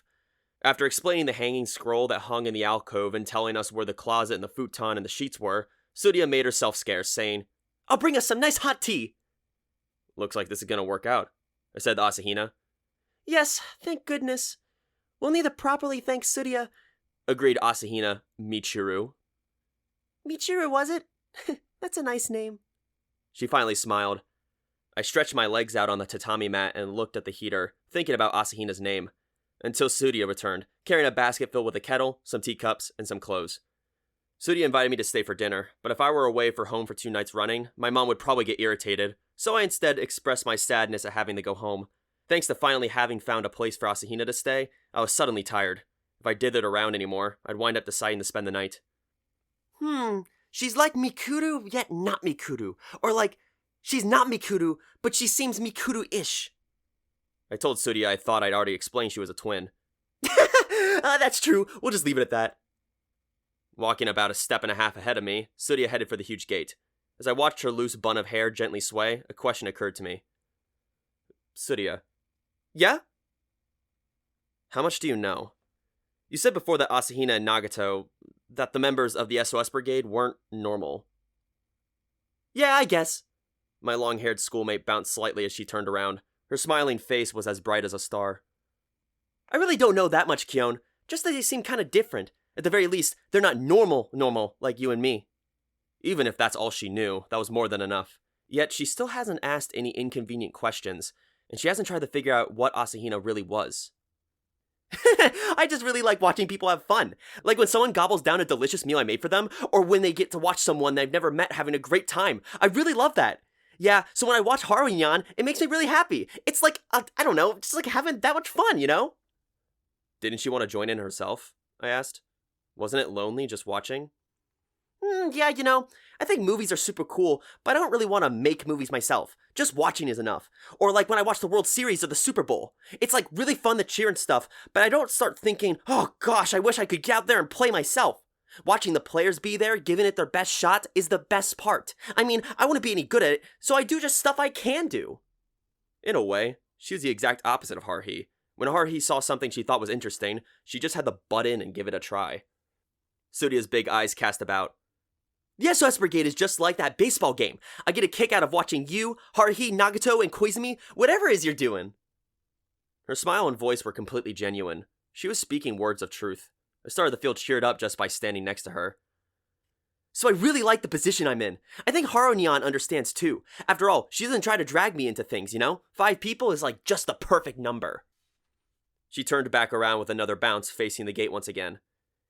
It's totally impossible to figure out everything, My hands are already full. She looked over her shoulder at me. Hang in there, Kyon. The future of humanity's writing is on your shoulders. The corner of her mouth twitched a couple times, and she regarded me for a moment, but soon she was unable to keep herself from breaking into giggles. The guileless, childlike laughter made me feel like my merry upperclassman's words were a simple joke. Tsuruya gasped for air, holding her stomach. Anyway, make sure you always watch Mikuru's back, but no funny business, you got that? That's the one thing that's not allowed. If you're gonna play tricks, play him on Haru-nyan. I'm sure she'll forgive you, totally. These words, I was sure, were meant sincerely. I don't know why I thought as much, I just did. Not that I had any intentions of doing anything. I said goodnight to Tsuruya and pedaled off my bike, but it wasn't long before I found myself applying the brakes. Good evening. My path was blocked by someone standing alone in the gloom of the street. You're certainly working hard. For my part, I can't say I agree with involving Tsuruya, although that's surely the safest place she could possibly be. I hadn't seen Koizumi's handsome, pleasant smile in 2 days. Hey, what a coincidence being you here. Well, you could say that, yes. You could also say that the coincidences started when you and I first met. No, even earlier than that, when you met Haruhi. Koizumi raised his hand in greeting and began to approach me. How long has he been skulking around in the night streets waiting for me? I asked. He wouldn't have any cause to complain if someone mistook him for a pervert and called the cops on him. Koizumi chuckled softly. You seem to be up to something interesting again, but I suppose I haven't won the participation lottery. I chose to sigh, exhaling whitely. This is my and Asahina's problem. It's got nothing to do with you. You should just run along and hunt those celestials of yours. These days they never call. They never write. Sometimes a man just needs to get out and take a walk. The only people that were out at this hour without a dog to walk were writers stuck for ideas, I said. And I knew for certain running into them was no coincidence. If this were a coincidence, one could hardly be blamed for thinking it was just a little too perfect. What do you want? I asked, but immediately changed subjects. Nope, never mind. That much I can guess, more or less. How much do you know? You mean about there being 2 Asahinas? Koizumi casually mentioned to the crucial point. How did you manage to explain all that to Tsuruya? Twins, I suppose? Surely you didn't tell her the truth. Not like it would have mattered. Maybe not. It is Tsuruya after all. He said it like it was the most obvious thing in the world. Just what kind of person was Tsuruya anyway? Our cheerful schoolmate seemed to know everything about us, yet was still keeping her distance. My superiors have warned me not to interfere with Tsuruya. Koizumi's face became slightly more serious. She's actually not related to this. Originally, we weren't supposed to encounter her at all, but there was a mistake somewhere and we wound up coming into contact. That's Suzumiya for you, I suppose. What mistake? Where? Was he talking about Tsuruya being in Asahina's class, I asked? Or her being a substitute player on the school baseball team? We do not interfere with her. In exchange, she is no more involved with us than necessary. Those are the rules by which the agency and the Tsuruya clan conduct their relationship. He should have just mentioned an absurd inside story like that, I told him. Koizumi chuckled. To be clear, the Tsuruya clan is among the many sponsors of our agency. However, our activities may be irrelevant to them. They are entirely indifferent to everything we do, which is fine, since it's frankly more convenient for us that way. But Miss Tsuruya is the successor of the entire clan. Tsuruya, you... I thought. To think we just casually hung out with a person like that. Now I really wanted to know. What the hell was she? I asked. She's an ordinary high school student. She's a second-year student at the same public school we attend. She just commutes from a bigger house. Meanwhile, She might be fighting the forces of evil somewhere, or she might have solved some intractable problem. But none of that has anything to do with us. The words Surya had just recently spoken now were clear in my memory. She'd said she was happy not being too involved with us. Maybe the same was true for us, not her. It would definitely be best to just keep relating to her the way we always had. Whatever she was doing, none of that was important. Just as Haruhi was Haruhi, Surya was Surya. She was Asahina's cheerful, happy, overperceptive friend. The SOS Brigade's faithful advisor. That was the best way to think about it. How much of a coincidence had her meeting Asahina been? Were there parts of the past that were mysterious even to time travelers, in the same way that Haruhi was a mystery to them? And then I remembered. Koizumi, earlier you said things with Asahina would work out just fine. What did you mean by that? I mean that the future can be changed. Then, as though he predicted my next question, he continued, You might be thinking that people from the future regard the past as freely changeable and consider the future to be superior to the past, but the future is actually quite a fuzzy thing. If you knew past history and could travel back, you could change the future however you wanted to. I'd done it myself. I'd gone back in time with Nagato to fix the world after I had gone all wrong. Koizumi smiled. You could have also done the same thing from the past. If you'd known the future in advance, you could have changed it right at that point in time. How could you possibly know the future? That's impossible. Do you really think so? Koizumi's smile turned a bit devilish, surely on purpose. The guy really could be pointlessly nasty sometimes. I am an Esper, though my abilities and range are a bit limited. But can you be sure that I am the only one? I don't mean anti-celestials like me. How can we say for certain that there aren't more straightforward superhumans with, for example, the power to see the future, perhaps even attached to the agency? His smile returned to his previous pleasant state. I don't recall ever telling you that such individuals don't exist. You son of a bitch. Of course, I never told you they did exist either. Well, which was it? I asked, adding that he'd better not tell me that could go either way. To be completely honest, I don't know. As I've said before, I'm an underling. I don't know everything. Asahina's the same way.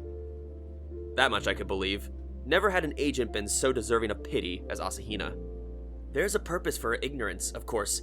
If a time traveler from the future knows they are acting with a defined iteration, they can simply analyze those actions, and they'll never take actions that would jeopardize their own future. The reason Asahina seems so careless, despite being from the future, is because she doesn't know anything. You could even say she hasn't been allowed to know anything. That's the future's countermeasure to stop us in the past from analyzing their intentions. Her presence is required in this time period, but if we were to infer the future from her presence, that puts the future in danger. In a way, you could say she's a perfect time resident. I don't feel any threat from her at the moment, and when push comes to shove, I'm sure she'll follow her orders exactly. Koizumi performed the specialty, the shrug. That might very well be the aim of the future group, to make the people in the past think that, which is why the agency doesn't get involved. It'd be awfully irritating just to play into their hands after all. We don't want to be puppets of the future.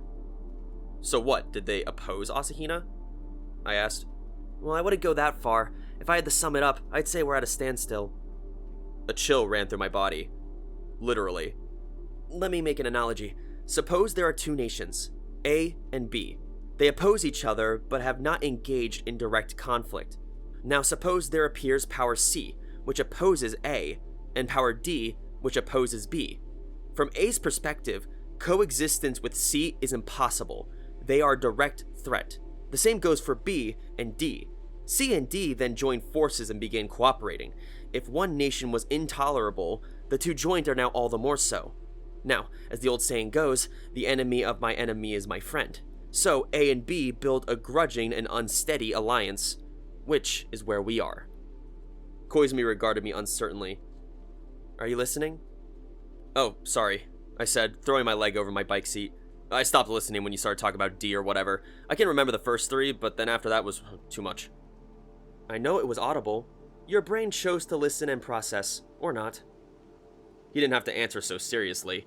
I was just messing with him. Would it kill him to play along for my joke, just once?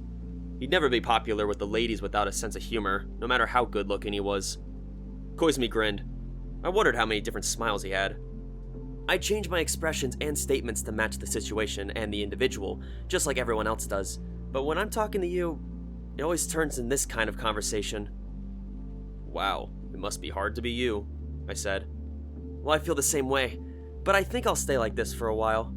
Koizumi looked off into the distance for some reason. I hope the day comes when we'll be friends on a perfectly equal footing, and we'll be able to laugh about the past, just as people, when things like mission and duty no longer matter. You seem satisfied by that. Well then, I'll see you in the club room. He raised his hand in a sort of salute, then strode off into the darkness, as though lazily continuing his evening walk. Upon returning home, I wolfed down my dinner and immediately shut myself in my room. The first thing I did was to phone Nagato. I had to tell her that I moved Asahina to Tsuruya's place. Knowing Nagato, she might as well already know. Even Koizumi had figured it out, after all. After 3 rings, Nagato picked up. She didn't even bother saying hello, proof that she already knew who was calling. Nagato, it's me. I'll make this short. It's about Asahina. I gave her the highlights of what Asahina told me. Nagato listened to my explanation with her usual silence. Understood, she said, without any particular regret, adding, "That is for the best." Really? Well, that's a relief. Why? Why? Even I had misgivings about relying on Nagato too much, and this time we unilaterally decided to impose upon her, then unilaterally left. It was really selfish of us. Needless worry, said Nagato, her voice calm. I can understand her position. Then, after a short pause, I do not wish to become like her. However, sentiment to that effect is valid. Valid how? I wanted to know. If I were in her position, I might have come to the same conclusion.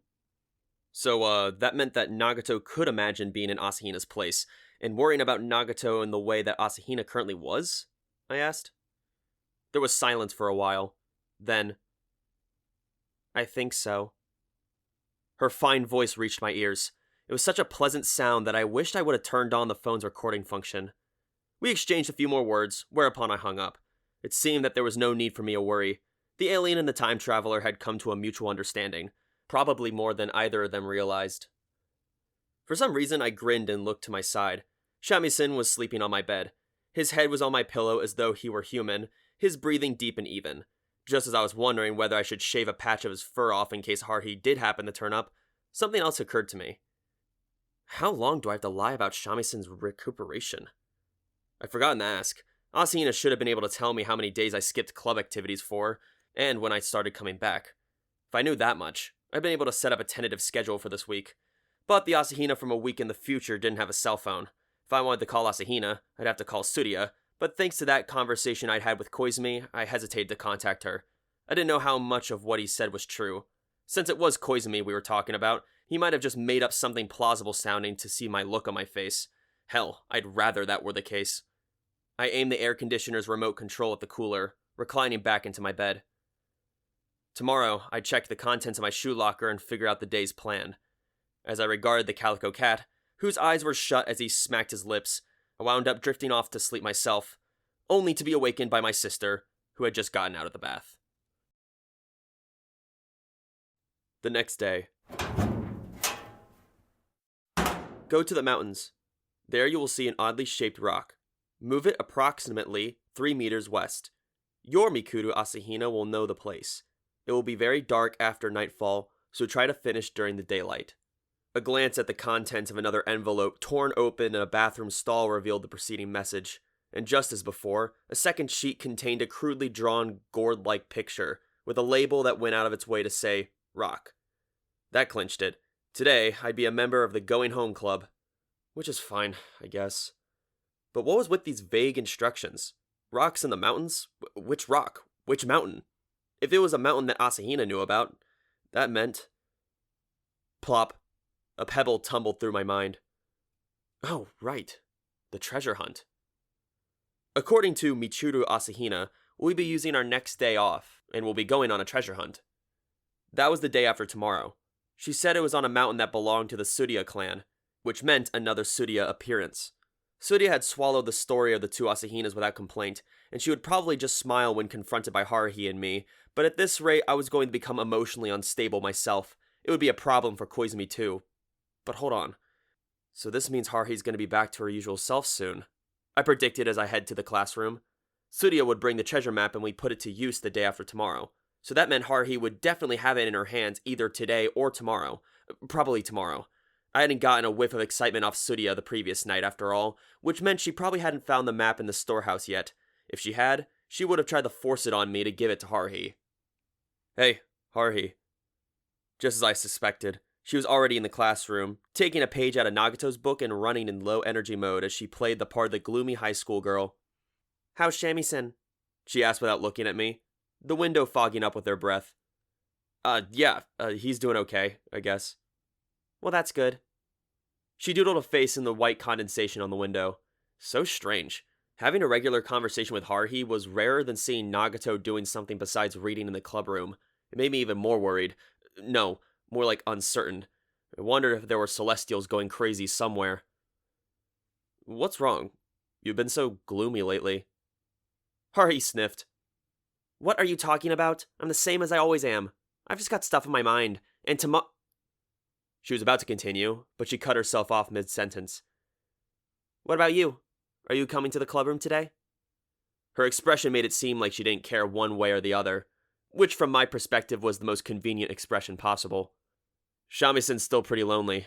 I can't just leave him to my little sister, and he has to visit the vet again tomorrow. Yeah, that's probably best. What was strange, though, was Haruhi seemed to think it was convenient, too. You get lonely when you're sick. Make sure to stay with him until he's fully recovered. I want to play with him when he's well again. It seemed like Haruhi thought of Shamisen as a brigade member, too, in her own way. The part where she told me to take care of him when he was sick, then bring him over to play once he was better, was definitely like her anyway. I'd ought to just lend him to her for a week, I told her. I'll think about it. Haruhi nodded absent-mindedly, her breath condensing on the window again. Nothing makes the passage of time feel slower than sitting there wishing for class to end. Thus, I gritted my teeth and silently prayed that the teacher wouldn't ask me any questions, aimlessly copying down the contents of the blackboard, passing the time without remembering a single thing from class. Which now I think about is what I usually do, realizing anew that this sort of thing was why my grades hadn't risen one bit, though I found some consolation in telling myself that it was all the fault of having too much SOS Brigade stuff to think about. Yeah, definitely. Please ignore the fact that Taniguchi's grades are just as bad as mine, but he's a member of the Go Home and Do Nothing Club.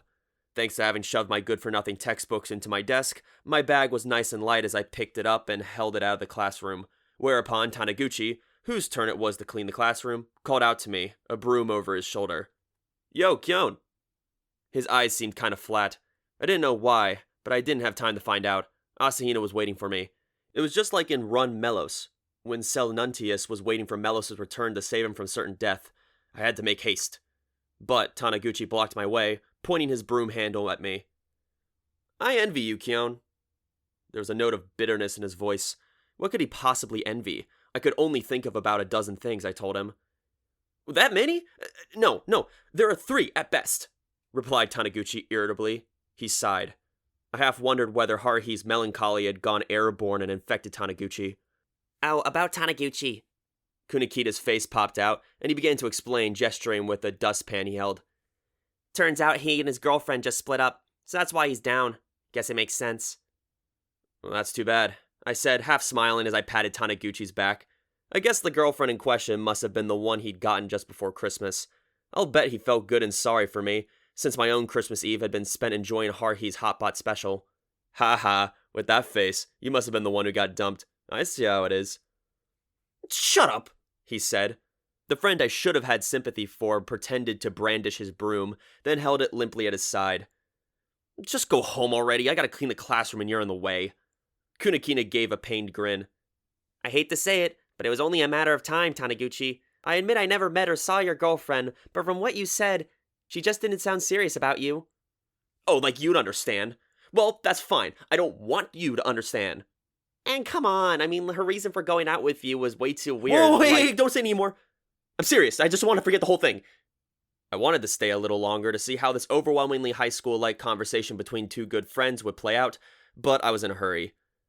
Well, don't overthink it. A great guy like you will definitely meet a nice girl eventually. Every dog has its day, you know? I said. I didn't wait for his reply before I headed out into the hallway, walking away without looking back. At least I'd given him some words of encouragement. I'm not such a jerk that I'd turn his heartbreak into a joke. Although, to be honest, part of me thought he deserved it. I was just happy that the friend who'd gone sprinting ahead of me was now back at the same starting line as the rest of us. We were all in this together. But why was he so jealous of me? The thought occurred to me as I was opening my shoe locker, and with it came another, stranger notion. The terrifying possibility that if a romantic entanglement had been the source of Taniguchi's malice, perhaps the root of Haruhi's gloom was something similar. I shuddered at the very idea, then laughed it off. No, couldn't be. The essentially absurd notion of Haruhi being lovesick was about as likely as being the first-round draft pick in the major leagues next year, which was fine, since I didn't particularly want to get picked, but I had to admit I did want to know what was on Haruhi's mind. I didn't think she was just sitting glumly in an unheated classroom, hand warmers in hand, but whatever. I didn't have time to think about any of this right now, and anyway, Haruhi would be back to her usual self in no time. I already knew we'd be going on a treasure hunt the day after tomorrow, and since I knew about it in advance, I couldn't afford to worry about extraneous things. A single misstep could set the entire SOS brigade on the wrong path, an outcome I definitely wanted to avoid. It would be like opposing a harmless bacterium to radiation, thus creating a deadly disease. Even if it would have served the cause of science, it was too great a risk. I had to keep my priorities straight. Alright, time to do something about the immediate future. I wouldn't get anywhere worrying about the future of humanity. For me right now, the most pressing problem was the other Mikuru Asahina. I first headed home, then picked up my bike and headed immediately for the Tsuruya estate. On my way over, I planned to call ahead for Asahina to come out, but Tsuruya wasn't home from school yet. I thus assumed that it would take some time for me to get a message through to Mikuru Asahina, the freeloader, but the servant who answered the phone seemed to have been informed of the situation by Tsuruya, and all I had to do was give my name, omitting my self-introduction, and I was immediately transferred to Asahina. Tsuruya sure came in handy for times like this. We'd forgotten to arrange it ahead of time, yet she perfectly anticipated of what I would need. If she were to become a personal assistant or something in the future, she definitely had the talent for it. And Asahina was every bit as laudable as Tsuruya. Just wait a moment, I'll be right there, she said over the phone before hanging up. Actions speak louder and more quickly than words. In my pocket was the letter containing the day's instructions, along with a flashlight, just in case. I'd been to Tsuruya's home several times, so my legs took me smoothly there. I could stand by the February cold, and was just happy it wasn't snowing.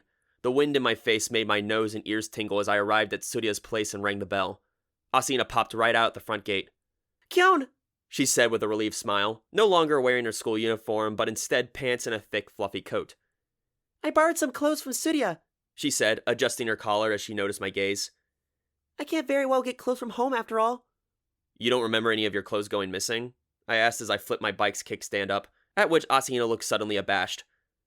I, don't remember.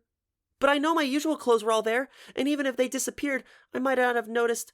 I mean, not that I have many clothes, really, it's just, She didn't have anything to worry about. If a single pair of underwear went missing from my dresser, I'd never file a police report over it. Even if I managed to notice, I just assumed I misplaced them somewhere. I gave Asahina a gentle look. Whether they were borrowed or not, I told her, she was definitely clear for launch. Oh no, not at all! Asahina waved her hands bashful. The sleeves and the hem are too long for me, and also...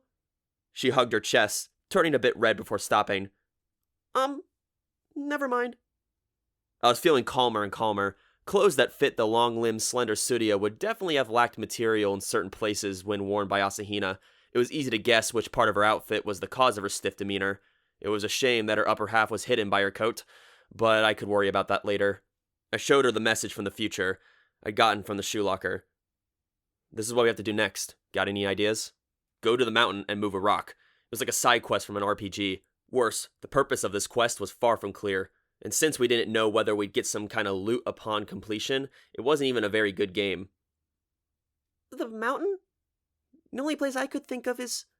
a strangely shaped rock. Oh, could it be... Asahina murmured as she read the letter, the paper fluttering in the breeze, cocking her head curiously like a chipmunk that's lost sight of its nest. I do have an idea. I think this is where we went for the treasure hunt. Or, I mean, that's the only place I know, so... But why? Naturally, I had no idea myself, but I could guess. Asahina, we didn't find anything, did we, on our treasure hunt? No. My fingertips were already turning numb from the cold as Asahina refolded the letter uncertainly. Something felt strange. It's strange, though. These directions must have something to do with that treasure hunt. That's... began Asahina, looking down. I wonder... She looked deep in thought, as though trying to decide whether to voice the feelings that were welling up inside her. The look in her eyes as she shook her head made me weak to the knees. No, I can't think of anything, but we should go. Maybe I'll remember something when we get there. Yeah, let's. It was time to have a look. I felt bad for doing location scouting at the treasure hunt site instead of Haruhi, but she'd forgive me as long as it seemed new to me tomorrow. I climbed back on my bike and gestured for Asahina to get back on behind me. She sat demurely side saddle on the luggage rack. I nearly fainted at the arms that wrapped hesitantly around me from behind, but memories of the previous night brought me back to reason. What's the matter? Asahina asked uncertainly as I looked right, then left, before starting off. Oh, nothing, was my only answer as I pushed down hard on the pedal. The City of Clans' private mountain was east of North High. It was more of a large hill than a mountain, and it didn't have much in the way of altitude. If you really squinted, it did sort of look like a forgotten burial mound, but looking up at the naturally wooded face of the mountain, it didn't matter whether it was a dormant volcano or a forgotten tomb. It would take the same amount of time to climb, and there wasn't a good path. All there was a steep, narrow animal track, so if the bear wanted to go over the mountain, he wasn't going to have an easy time to find it. It's over here. Yes, we climbed up from here. The sun had started to get low as I rode my bike up hills and along fields at Asahina's direction. At the base of the mountain were drained rice paddies and vegetable plots, and not a single person in sight. I wonder if we should just be climbing up someone's private mountain. I looked warily up at the slope, and Asahina giggled. Surya said it was all right. A few days ago, she said. No, wait, relatively speaking, tomorrow. So, yeah, she'll give you permission tomorrow too, Kyon. Perhaps finally becoming accustomed to her situation, Asahina seemed to feel free to think back on her own past. I can't tell you, very much. Only that what we did was a treasure hunt and a city patrol. That's all I can say. What about the Haruhi-sponsored lottery? I asked. Oh, yes, that's... Asahina looked flustered. I asked if she was forgetting anything else. She was strangely fidgety. Was there something she couldn't tell me? I asked. More classified information? Yes, that's right. It's classified. Or, probably. So as far as I could tell from her expression, her mood wasn't particularly serious. I didn't think that the ever-secretive time traveler would make a joke now of all times, but it seemed likely that this Asahina knew something she wasn't telling me. The only one who was completely in the dark was the other Asahina in this timeline. Oh, what a pain. If I were to express it in an inequality, I'd put it this way, more or less. Asahina the Elder is greater than blank, which is greater than Mikuru Asahina, which is greater than Asahina the Younger. I must have sighed louder than I meant to, as Asahina's face turned uncertain again. Kyon? If I turned my back on her, I was sure she'd start crying, and I wasn't so much of a sadist that I could ignore those eyes of hers, and in fact a sudden rush of affection made my expression turn soft as Shamison's belly. No, it's fine, I said. I'm sure I'll figure this out.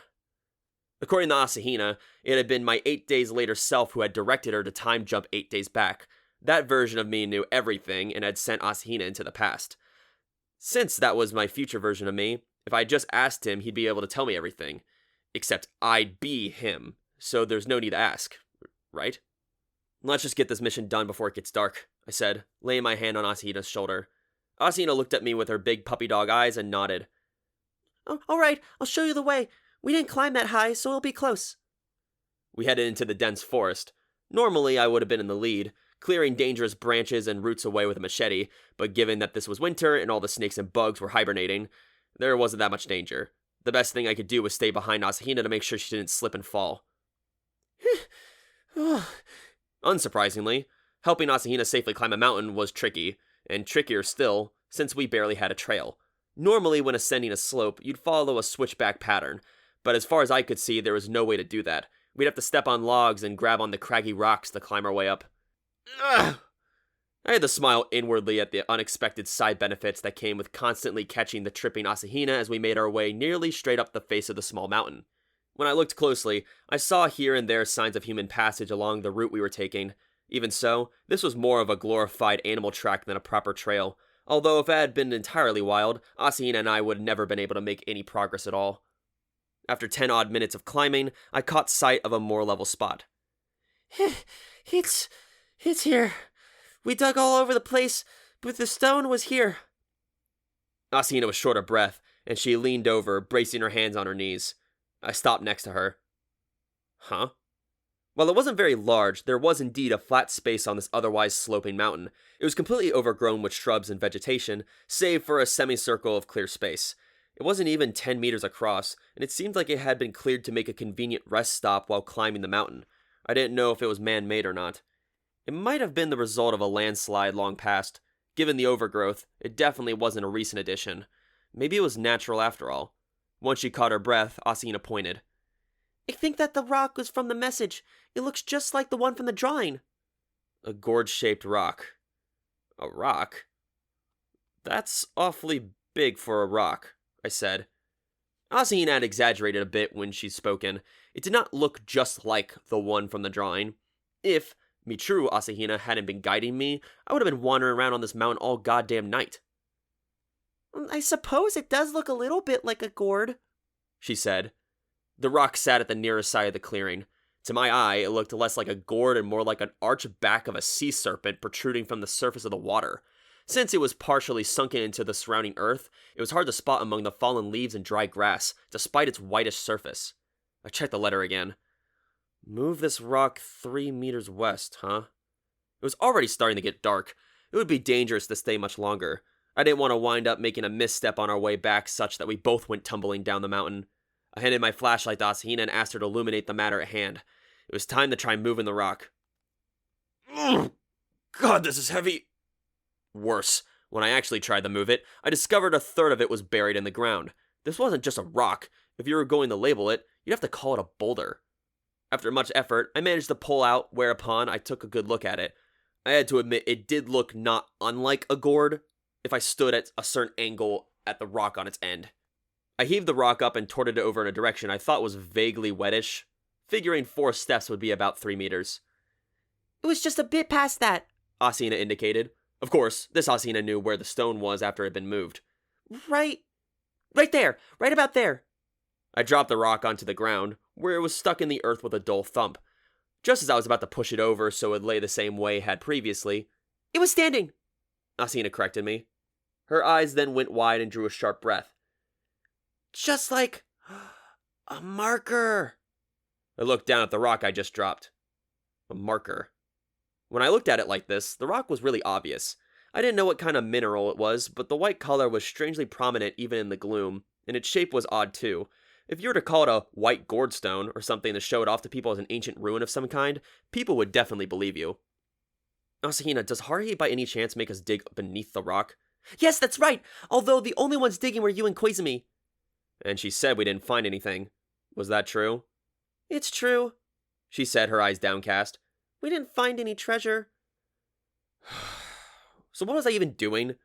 But that was not the time to ask. Not even Asahina had understood the purpose of our prank last night, or the man we played it on. The only one who knew for certain was Asahina the Elder. I'd have to ask her. I wasn't going to allow for this kind of unilateral communication again. I gazed at the rock I just erected and realized another unilateral thing. Since it had been partially buried for so long, one side of it was dirty and covered with soil. Anyone could tell at a glance it had recently been moved from somewhere else. And the ground there, too. The spot where the stone had lain was now exposed. The crater of black soil obvious. What did it look like when you got here? I asked. Asahina made a face of concentration as she thought back. Nobody said anything, so I didn't really notice.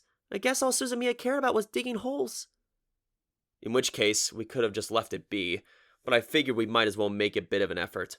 Asahina and I gathered up dry grass and ivy twigs and scattered them over the crater left behind by the now moved rock, tamping them down with our feet. We also brushed off the soil that clung to our once buried side of the rock. It wasn't perfect. The difference between the two sides of the stone, one of which had weathered years' worth of changing seasons, while the other was buried in the earth, was too great. We did our best, but the sky was getting dark, so all we could do was finish up at a convenient stopping point. I wasn't sure how hard the work actually was, but it was hard enough. Let's go home, Asahina. I led the way going down. It was a good thing I brought a flashlight. The ancients feared and revered the forest darkness. Plus, they say the descent takes more of a toll on your body than the ascent does. Asahina stumbled several times, clinging to the back for support, and by the time we reached the foot of the mountain, it was nighttime proper. Just then. Oh! Said Asahina, looking skyward. Rain! Within 5 minutes, The occasional drops had turned into a gentle rain. With Asahina on my back, I rode my bike as fast as I could to Tsurya's house. It was mostly downhill, which made pedaling easier. It took us less than half the time it took to get to the mountain and only a third the effort. As we arrived through the drizzle, there was someone waiting for us. "Hey there! Welcome back!" Tsurya was wearing the same traditional clothing as yesterday, carrying an umbrella in one hand as she smiled cheerfully and opened the gate for us. "Where'd you guys get off to?" "Nah, never mind. I just sure you had your reasons." "Tsurunyan hears no evil and speaks no evil. She does see you, though. Wait, Michuru. You're super dirty. Let's get you in the bath, Tsurya said in her usual rapid-fire way. "You must be freezing. Come on, into the bath with you. Shoo, we'll take one together. You too, Kyon. I'll wash your back for you. We even got a traditional cypress bath." I would have cried tears of gratitude at the proposal, but I could tell from her face that Tsurya was only joking. Haruhi would say things she really meant while sounding like she was kidding, but Tsurya would crack jokes with a straight face. I'll just head home. You take care of Asahina. Michuru, I turned to leave, but Tsurya stopped me. "Hang on just a sec." She held the umbrella over me, then produced from the breast pocket of her traditional jacket a piece of paper that had been rolled up and tied with twine. "Haruhi asked for this. Would you give it to her, Kyon?" She looked completely serious. The thick, aging parchment was beautifully bug-eaten in places, looking every inch like the kind of paper that would have a map leading to buried treasure on it. "What's this?" "A treasure map!" Tsurya answered quickly, grinning. "I found it a while ago poking around the old storehouse. I figured, why not give it to Haruhi? But then I forgot all about it. Was it okay just to give it to Haruhi? I asked. It is a treasure map. "Sure, why not? It'll be a pain to go all the way out there and dig it up. If you find anything, just kick me back 10%. One of our ancestors were the one that buried it, see? And according to family records, he was a crazy old geezer who loved pranks. I bet he thought he'd get his descendants good. There's either nothing there, or it's totally pointless." Surely, it will be the former. I took the rolled up parchment as respectfully as I could manage, but Tsurya just flippantly handed it over, so there was only so much graciousness I could show. "Make sure to give it to Haruhi, okay?" Tsurya gave me a gleeful smile, one eye closed, while a stiff Asahina looked back and forth between the supposed treasure map and me, hastily looking down when she noticed my gaze. What was going on? I wondered. Was there really classified information regarding the treasure hunt? I knew she was sad about being sent back in time with no idea why, but she seemed to have some sort of hang-up about the treasure hunt as well. "Here, Kyon, I'll let you borrow the umbrella. Take care on your way home. Bye!" Tsurya waved goodbye, and I saw Asahina give a small wave herself before the two disappeared behind the closing gate. I stood there in the rain, umbrella in one hand, ancient scroll in the other. A terrible loneliness struck me hard enough that I wanted to break in and help myself to a bath. Was Tsurya having this effect on me? When you're with someone that cheerful, then left her side, it was like a festival that had ended. She was like the one-woman carnival. Oh, damn, it's cold out here. I rested the umbrella over my shoulder and started walking my bike. Haruhi, Asahina, even Nagato. They could all make me crazy. Oh, crap, I'm really hungry. I didn't see Koizumi on my way back, even though for once I wouldn't have minded talking to him. The next morning, 4 days after the other Asahina had appeared in the broom closet, the previous day's rain clouds were quickly moving east, and the clear sky facilitated some serious radiative cooling. The uphill hike to school helped warm me a bit, but I knew that half an hour in my unheated classroom would make the sweat I worked up only chill me further. I crossed the front grounds and got to the school entryway, then took a deep breath before opening my shoe locker. I knew that the messages from the future wouldn't stop with the last one, and thus I expected there to be another one this morning, and who knew what I'd be ordered to do this time. But my hesitation was pointless, since after all, I had to get my school slippers. And indeed, there was a letter. In fact, there were 3. Come on, Asahina, you gotta be shitting me. They were even numbered. Each envelope had a number carefully handwritten on it. 3, 4, and 6. 3, 4, and 6. So were the 2 earlier ones number 1 and number 2? I guess that makes the first one number 0? But why'd they jump from 4 to 6? What happened to 5? Had she written the wrong number? I shoved them in my pocket and headed directly for the bathroom, which had by this time come routine. I opened the envelopes in ascending order. There wasn't much time before the bell would ring, so I scanned them quickly, then headed out of the restroom. On the way out, I caught a glimpse of my own face in the mirror and saw that I looked as confused as I felt. What was Asahina the Elder trying to get us all to do? And while I'm on the subject, I wouldn't even ask what the point was of sending a completely random man to the hospital, then moving a rock from one place to the other. I really wanted to know, though. I headed to my classroom, filled with half-formed misgivings, where a strangely agitated individual was waiting for me. Kyon! It was Haruhi who called out my strange nickname and came running over. A girl who, until yesterday, had been strangely melancholy. I heard all about it! Hurry up and show it to me! Just as I was momentarily wondering what the insanely grinning Haruhi was talking about, she interrupted. Don't tell me you forgot it! I'm talking about the thing you got from Tsuria! You know, the super awesome one! I knew she was mercurial, but surely even Haruhi's mood swings had a limit. What had happened to the gloomy, almost sick-seeming girl of yesterday? Don't tell me she'd been replaced by an imposter, I told her. Oh, don't be stupid! I'm always me, and there's only one me in the world, replied Haruhi with a triumphant smile. Anyway, come on, show it to me! If you forgot it, I'm gonna make you sprint home and go get it! I just bet she would. Our idle classmates were starting to stare at us. I told her that I tried to live as unobtrusively as I would. A goal that boring should be written down on a paper airplane and launched off a roof. Living unobtrusively or conspicuously, none of that is irrelevant. If you want to talk about your life, do it in 3 seconds before you die. I didn't want to live a life that could be explained in 3 seconds. But in any case, I helplessly, well, not quite helplessly, got the ancient scroll Tsuria had given me out of the bag, whereupon it was immediately snatched out of my hand. The owner of the hand that had done the snatching undid the string that held it closed, then spoke to me in a lower voice. Hey, did you look at this? No, not yet. Really? Yeah, I didn't particularly want to. Even though it's a treasure map? That doesn't excite you at least a little bit? I already knew there wasn't even one scrap of treasure, so the only phrase that came to mind here was pointless waste of effort. So tell me, please, how was I supposed to get excited about that? Thus, I tossed Tsuria's terrible souvenir into my bag and hadn't given it a second glance. I had other things to worry about, and I still did. To be perfectly honest, I was thinking about trying to talk Haruhi out of this whole treasure hunting business, but she was already unrolling the scroll. Honestly, I don't know what Tsuria was thinking either, giving this thing to you, but she should have just given it straight to me. I guess it's nice to get it first thing in the morning, but I was going to make it a surprise after school. She seemed pleased despite her muttering, whirling around and returning to her seat. Using her pencil case and textbooks as paperweights, she spread the parchment out on her desk and absorbed herself in studying it. I gave up and sat back down in my own seat, whereupon a new question occurred to me. Hey, Haruhi. What? Came her quick reply. When did you find out that Tsuria had given me that thing? Last night, I got a phone call from her, Haruhi said without looking up. You took Shamisen for a walk, right? Tsuria spotted you going past her house, and that's when she gave it to you, she said. I guess Shamisen's feeling better. Good for him. I could only purse my lips at Tsuria's tale. I'd like to see the person who'd take a cat for a walk on a freezing, rainy night like that. There was something wrong with Haruhi if she really believed that. She didn't seem to notice the silence that indicated my exasperation, her eyes shining like they did at Setsubun. Take a look at this, Kyon! This is definitely a treasure map. It says so right here! I looked down at Haruhi's desk. There, on the sheet of parchment, which really belonged in a museum, was a picture and a few lines of text, along with the name of the writer. The picture was clear enough. It was done in simple brushstrokes, but had skillfully captured the shape of the mountain. The writing was done in squiggly, phonetic characters, and since my own classical literature textbook frequently seemed like alien writing to me, I didn't have a prayer of reading this. Haruhi translated for me. Upon this mountain is buried something rare. Those of my descendants who would seek it, dig ye there. After that came the writer's name. Fusaemon Tsuria, 1702, 15th year of the Genroku era. I didn't know how many generations back this studio was, but he sure left quite a thing behind. I mean, why'd he need to bury it? I wondered if it was just as Tsuria had said, a prank reaching across time.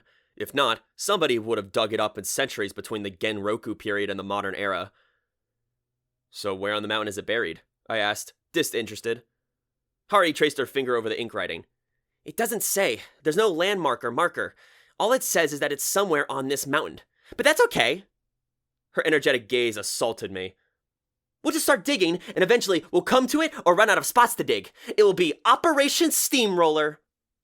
So who is this we she was talking about? Was she just gonna get the townsfolk to volunteer? I asked. Of course not, stupid.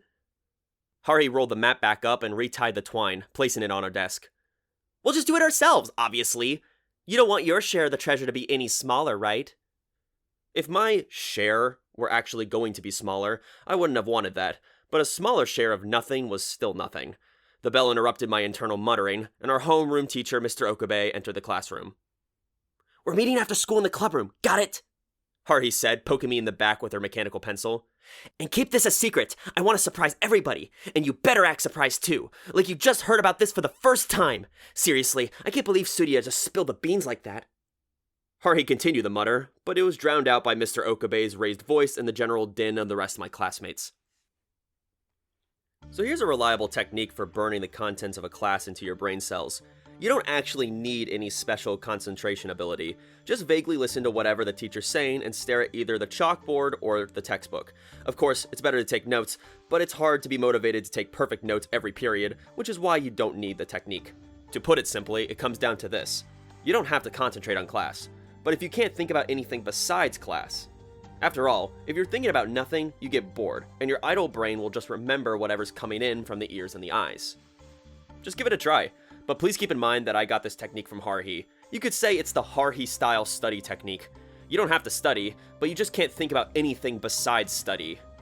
But there's no joy in that kind of life, and I found the idea of Haruhi not thinking about anything difficult to believe, so basically this had to be a crock, although there was nothing I could say to the fact that Haruhi's grades were excellent. All that said, it was a tall order for me at the moment. While Haruhi's vague melancholy had bothered me quite a bit recently, her magic points seemed to have been completely restored by a single sheet of ancient paper, a turn of events I welcomed. It was one less thing for me to worry about. In exchange, I now had 3 more letters worth of orders from Asahina the Elder. With the help of Asahina from 8 days hence, I'd have to put them into action somehow. Even if I wanted to do it immediately, they were time dependent, so I couldn't just dash out of the classroom immediately and get to work. But neither could I afford to be lazy. With all of these thoughts in my head, it was no wonder I couldn't absorb any of the class material, but at least I had a unique excuse. After school, Haruhi herded me off to the club room. I felt like a tiny fish being cornered by a cormorant. Thanks to Tsuruya's improvisation, I couldn't use Shamisen's health as an excuse to go home early, and on top of that, I genuinely had no other plans today. That's right, the letters I retrieved from my shoe locker made it clear that today and the next day were free. My duties would fall on the day after tomorrow and the day after that. The reason 3 messages had all arrived together today was simple. After today, I wouldn't be back at school for a while. Thanks for the holiday and the entrance exams for middle schoolers, it was a 4-day weekend. Time travelers sure did like using shoe lockers as post office boxes. I wouldn't have minded a bit if she just delivered the messages to me in person. I had more than a few things I wanted to ask Asahina the Elder. Such were the thoughts that occurred to me during class, and even now, being dragged along by Haruhi, finally, we arrived at the literature club room. Hey, sorry for the wait! I entered the room, pulled after Haruhi as she gave a cheerful yell and opened the door energetically. A strange nostalgia welled up within me, probably because it had been 3 whole days since I last hung out with the entire membership of the brigade. Apparently, my attachment to the group was such that I had this sort of feeling after only 3 days. Still feeling a bit dazed, I closed behind us the door Haruhi'd thrown open, then gave the brigade members inside another look. My gaze first landed upon a girl sitting in the corner, school uniformed, hair short cropped, thick book open in front of her. Nagato regarded both Haruhi and me with her tirelessly blank expression, but soon returned her attention to the text before her. The small-framed organic android wasted neither words nor actions, her stoic, tranquil manner constant as she occupied her corner. "Hello there. It's been a while." Koizumi smiled meaningfully, the scattered pieces of a jigsaw puzzle before him. "How's Shamisen's the first doing? If necessary, I can recommend an excellent animal hospital. I have a friend whose relative operates in it, and I've told it's very good." "Yeah, I'll bet. All of his connections seem to be excellent," I muttered. "I'm surprisingly well connected, actually, in many ways," said Koizumi, snapping a jigsaw puzzle piece into place. "If I follow those connections, I can find nearly anyone. As far as people outside my network of connections go," he continued, spreading his arms elegantly wide, as though performing on stage, "they'd have to be people that don't yet exist on the Earth." He already knew aliens and time travelers, so who else would he have possibly hoped to be acquainted with? I didn't want to meet any extra-dimensional travelers, that's for sure. It'd be nothing but trouble. Koizumi chuckled and cut off his conversation with me, turning to Haruhi. "I believe you have something about holding a meeting today?" "That's right! A special emergency meeting!" Haruhi tossed her bag into the brigade chief desk, then plopped down in her chair. "Mikuru! Tea, please." Okay. It was absolutely Mikuru in a maid outfit who answered adorably, then hurried over to the kettle. Of course it was. There wasn't any problem with Mikuru being here. Still. I murmured quietly, my mouth closed. I needed to put my thoughts in order. This wasn't Michiru Asahina, who even now haunted Tsuruya's house. This was the Asahina who hadn't yet traveled a few days back in time. As she poured hot water from the small burbling pot, she suddenly looked up at me. Kyon. She looked worried, exactly like the other Asahina who had appeared 3 days ago, from what was then 8 days in the future. I guess that was obvious. As I was trying to prepare myself to say something, she continued. How's the kitty cat going? Maybe he's sick because we took him to such a cold place during winter vacation. No. I stumbled over my words. This Asahina didn't know anything. She had no idea that 5 days from now, in the evening, she would jump back in time to 3 days before today. Man, this is getting hard to keep track of. Shamison's been doing a lot better since yesterday. He's probably rolling around in my room right now.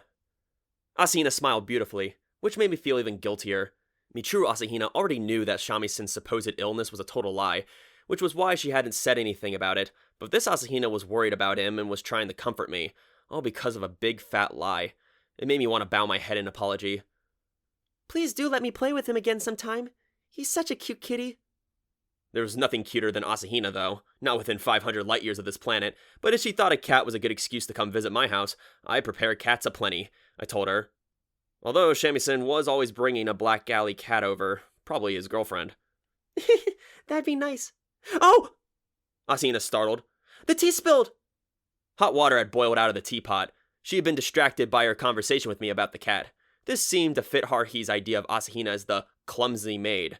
Her arms folded in satisfaction, Haruhi watched Asahina wipe the table. I pulled out a folding chair and sat down next to Koizumi, while Haruhi took out the current object of her obsession and waited to make her announcement. Sorry to keep you waiting. Asahina bought a tray with 2 teacups on it, serving Haruhi and me. I figured Haruhi would only be able to wait until we had a single sip of tea, but contrary to my expectations, she didn't seem to have any intention of standing.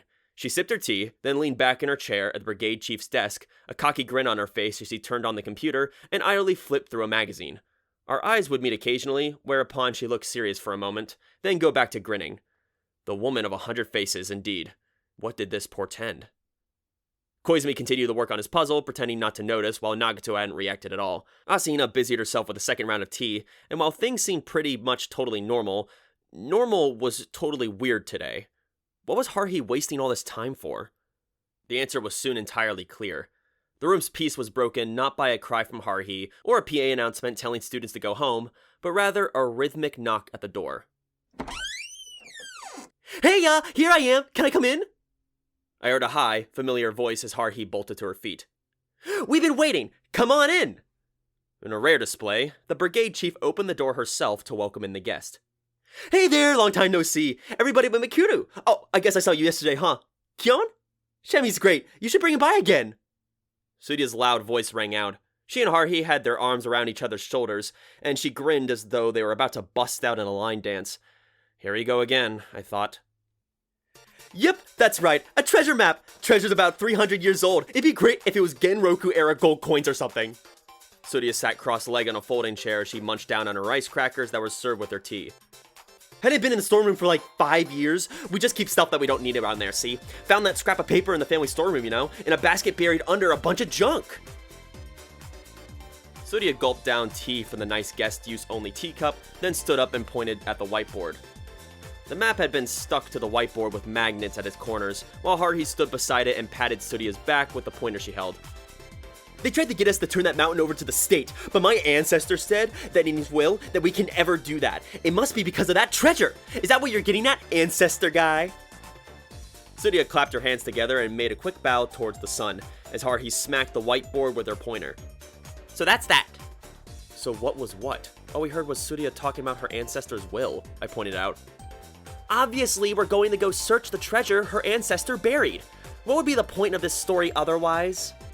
Haruhi's mouth was open wide, her white teeth showing. That settles it. We're going tomorrow. If we don't hurry, someone might beat us to it. Assemble at the usual station, 9 a.m. We're heading to the mountains, and don't worry, I'll bring everything we need. It went without saying that I was completely unsurprised. I was the one who'd gotten that map from Surya yesterday. I heard we were going on a treasure hunt 3 days earlier from Asahina, and again this morning from Haruhi. I had no confidence in my ability to fake being surprised now. I brought my mostly empty teacup to my lips and pretended to take a drink. But it turned out there was no need. Only one person in this room was surprised. What? Treasure hunting? Mountain climbing? I better make some lunches. Only Asahina. Nagato, her book still open, followed the tip of Haruhi's pointer in silence. Well now, this could indeed be fascinating. From an anthropological and archaeological perspective, I look forward to it. Koizumi smiled, ready as ever to support Haruhi's plans.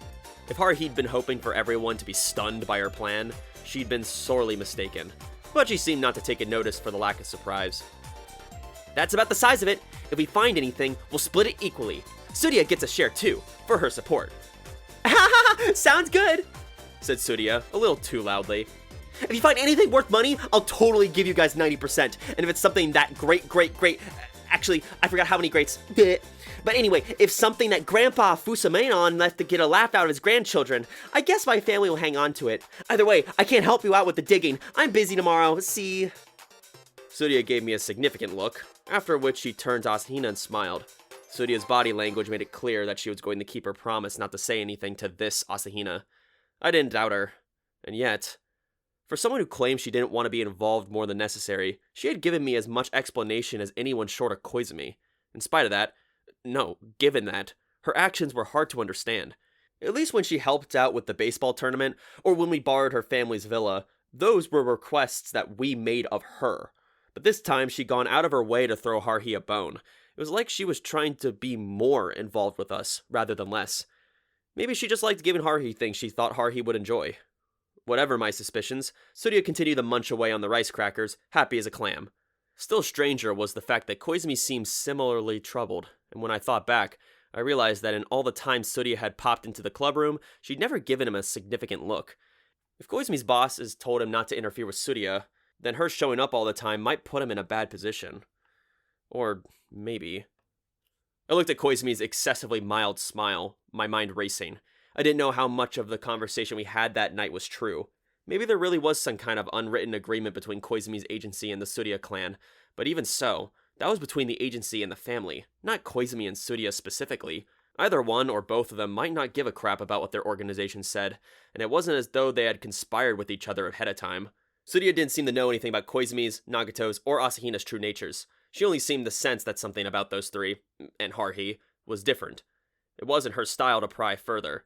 I genuinely believed what Tsuria had told me the night before last, and even I believed most of what Koizumi had said, that if the situation involved weighing the agency against Nagato, I would choose us instead, for once. Kyon, hey, are you even listening? A sharp voice reached my ears, and I found myself staring at the business end of a pointer. At the other end stood a very severe-looking Haruhi. You got that? Like I said, wear comfortable clothes tomorrow. Stuff you don't mind getting dirty. You and Koizumi don't have to worry about tools. As for what we're gonna need... Haruhi gestured to Asahina to fetch a pen.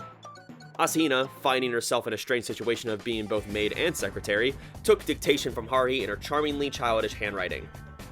We'll need 2 shovels. I'll take care of those. Also, lunches. Mikuru, that's your job. Also, blankets to sit on, and in case of emergency, a compass, a lantern, and a map. And not this treasure map either, but a real thing. And we're probably better off having lots of snacks for emergency rations. I wonder what we should do for signal flares. Just which mountain did she think we were going to climb? The only ones around here weren't even as tall as the hill the school was on. So long as we didn't encounter any unexpected phenomenon, we were not going to be in any emergencies. And if we did encounter something truly dangerous, a compass and a signal flare weren't going to be of any use. The incident at the end of last year came to mind. I let a soft sigh slip as I watched Nagato's dark eyes, which were fixated on Asahina's clumsy writing. According to what the Asahina from next week told me, we went completely safe treasure hunting and came back without incident. Completely empty-handed to boot. If there had been some kind of serious incident on the way, she would have given me some kind of warning. We climbed up, we ate lunch, and we came back. That was nothing more than a picnic, really. At least it was for everybody besides Koizumi and me, who would be doing all the manual labor. I finally felt like I understood why Nagato had sealed away her own ability to synchronize with their other selves. It really wasn't any fun at all knowing in advance not just what I was going to do, but what Haruhi was going to say and do as well. I wish I hadn't asked Asahina what would happen. I suppose it might all balance out in the end. I knew that weekend activity the SOS Brigade had to execute. However, I didn't have the slightest idea what the purpose of the instructions the Asahina the Elder was handing down to Mikuru Asahina to me was. So perhaps the former canceled out the latter. Although I couldn't help muttering to myself that it was all a loss.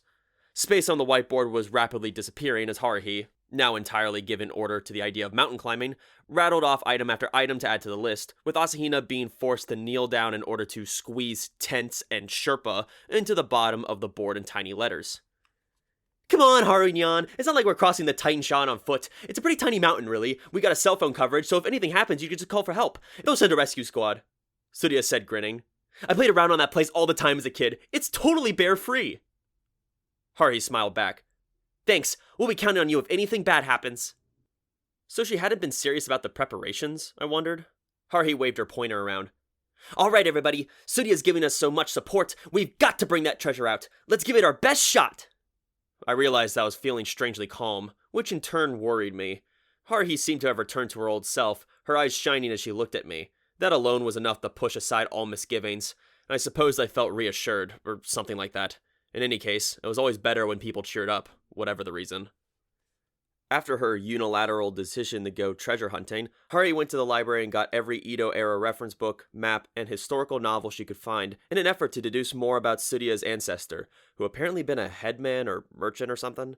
But such deductions were really no more than guesses, and after about an hour of this, our, quote, emergency meeting was concluded. Incidentally, Haruhi unreasonably hoped for something more interesting than boring old coins. But when Nagato closed the paperback she was reading, Haruhi followed suit and shut the encyclopedia of matchlock firearms into which she'd been gazing. At that point, everyone headed home. I was hoping I'd have the chance to talk with Tsuria on the way down the hill, but the opportunity never rose. She and Haruhi briskly took up the front, behind them followed Asahina and a silent Nagato, while Koizumi and I brought up the rear. I wanted to make sure that Mikuru Asahina was doing okay after Tsuria's place, but I couldn't risk asking while Haruhi might be able to hear. Oh well, I could call later. I'd have to, in order to discuss the upcoming plans with that Asahina. One of the 3 letters that had come this morning contained instructions that required a bit of preparation. I'd have to set something up beforehand. I was doing more and more unpaid errand running. Still, I had to admit I was impressed with Tsuria. As I watched her rapid exchanges with Haruhi and Asahina, she wasn't letting it slip for a moment that she was hosting Asahina's doppelganger at her house. She just seemed like regular old Tsuria. She was a classmate I could really count on. See you tomorrow. Tardiness equals punishment. We split into smaller groups within sight of Nagato's apartment, and after I waved in response to Haruhi's voice, all I had to do was pretend to head home. I ambled along toward my house, pretending to be a high school student returning home. Once I was out of sight of all the other members, I ducked down an alleyway just to be safe, then called Tsuria's house. After giving my name to a maid, I was transferred immediately to Asahina. Hello? Kyon? It's me. I thought of Asahina sitting politely in her small room. I got more letters today. Oh, what are they saying this time? Her last word trailed off into a sigh. That's what I wanted to talk to you about. We got free time today and tomorrow, but it looks like things are going to get busy the day after that. Okay. I think I see what you mean. Now how would she see that? I asked. I told you we did another city patrol on Saturday, didn't I? I did my best to remember how it went, and, well, you're acting a little weird that day. It was probably better if I didn't ask for details. Tomorrow was going to be tiring enough without having to act purposely weird the next day. We'll talk about that later. Tsuria's not back yet, is she? I'm heading over, so I'll probably arrive a bit after she does. The weather made me hurry. I hung up and started off on a brisk walk. It was again Tsuria who emerged upon ringing the doorbell. She must have gotten there a moment before I did, because she was still wearing her school uniform. Hey, I thought you'd show up, said Tsuria with a smile as she opened the gate and beckoned me inside. So what's up? How long that poor Mikuru gonna be cooped up in here anyway? I wasn't really sure, I told her, but it would probably be for a few more days. I like having her over, so she can stay as long as she wants. She's so cute, seriously. It's like seeing her at school. I never knew Mikuru. I never knew she was so cute. I just want to hug her and go to sleep. I sincerely hope she wasn't doing anything so desperately enviable, I told her. Oh no! Only thing we do is bath time. But Mikuru, when she wants to say something, she sort of stops like she's wondering if she should. I mean, that's super cute too, but I feel bad for her. She really does have to worry about it.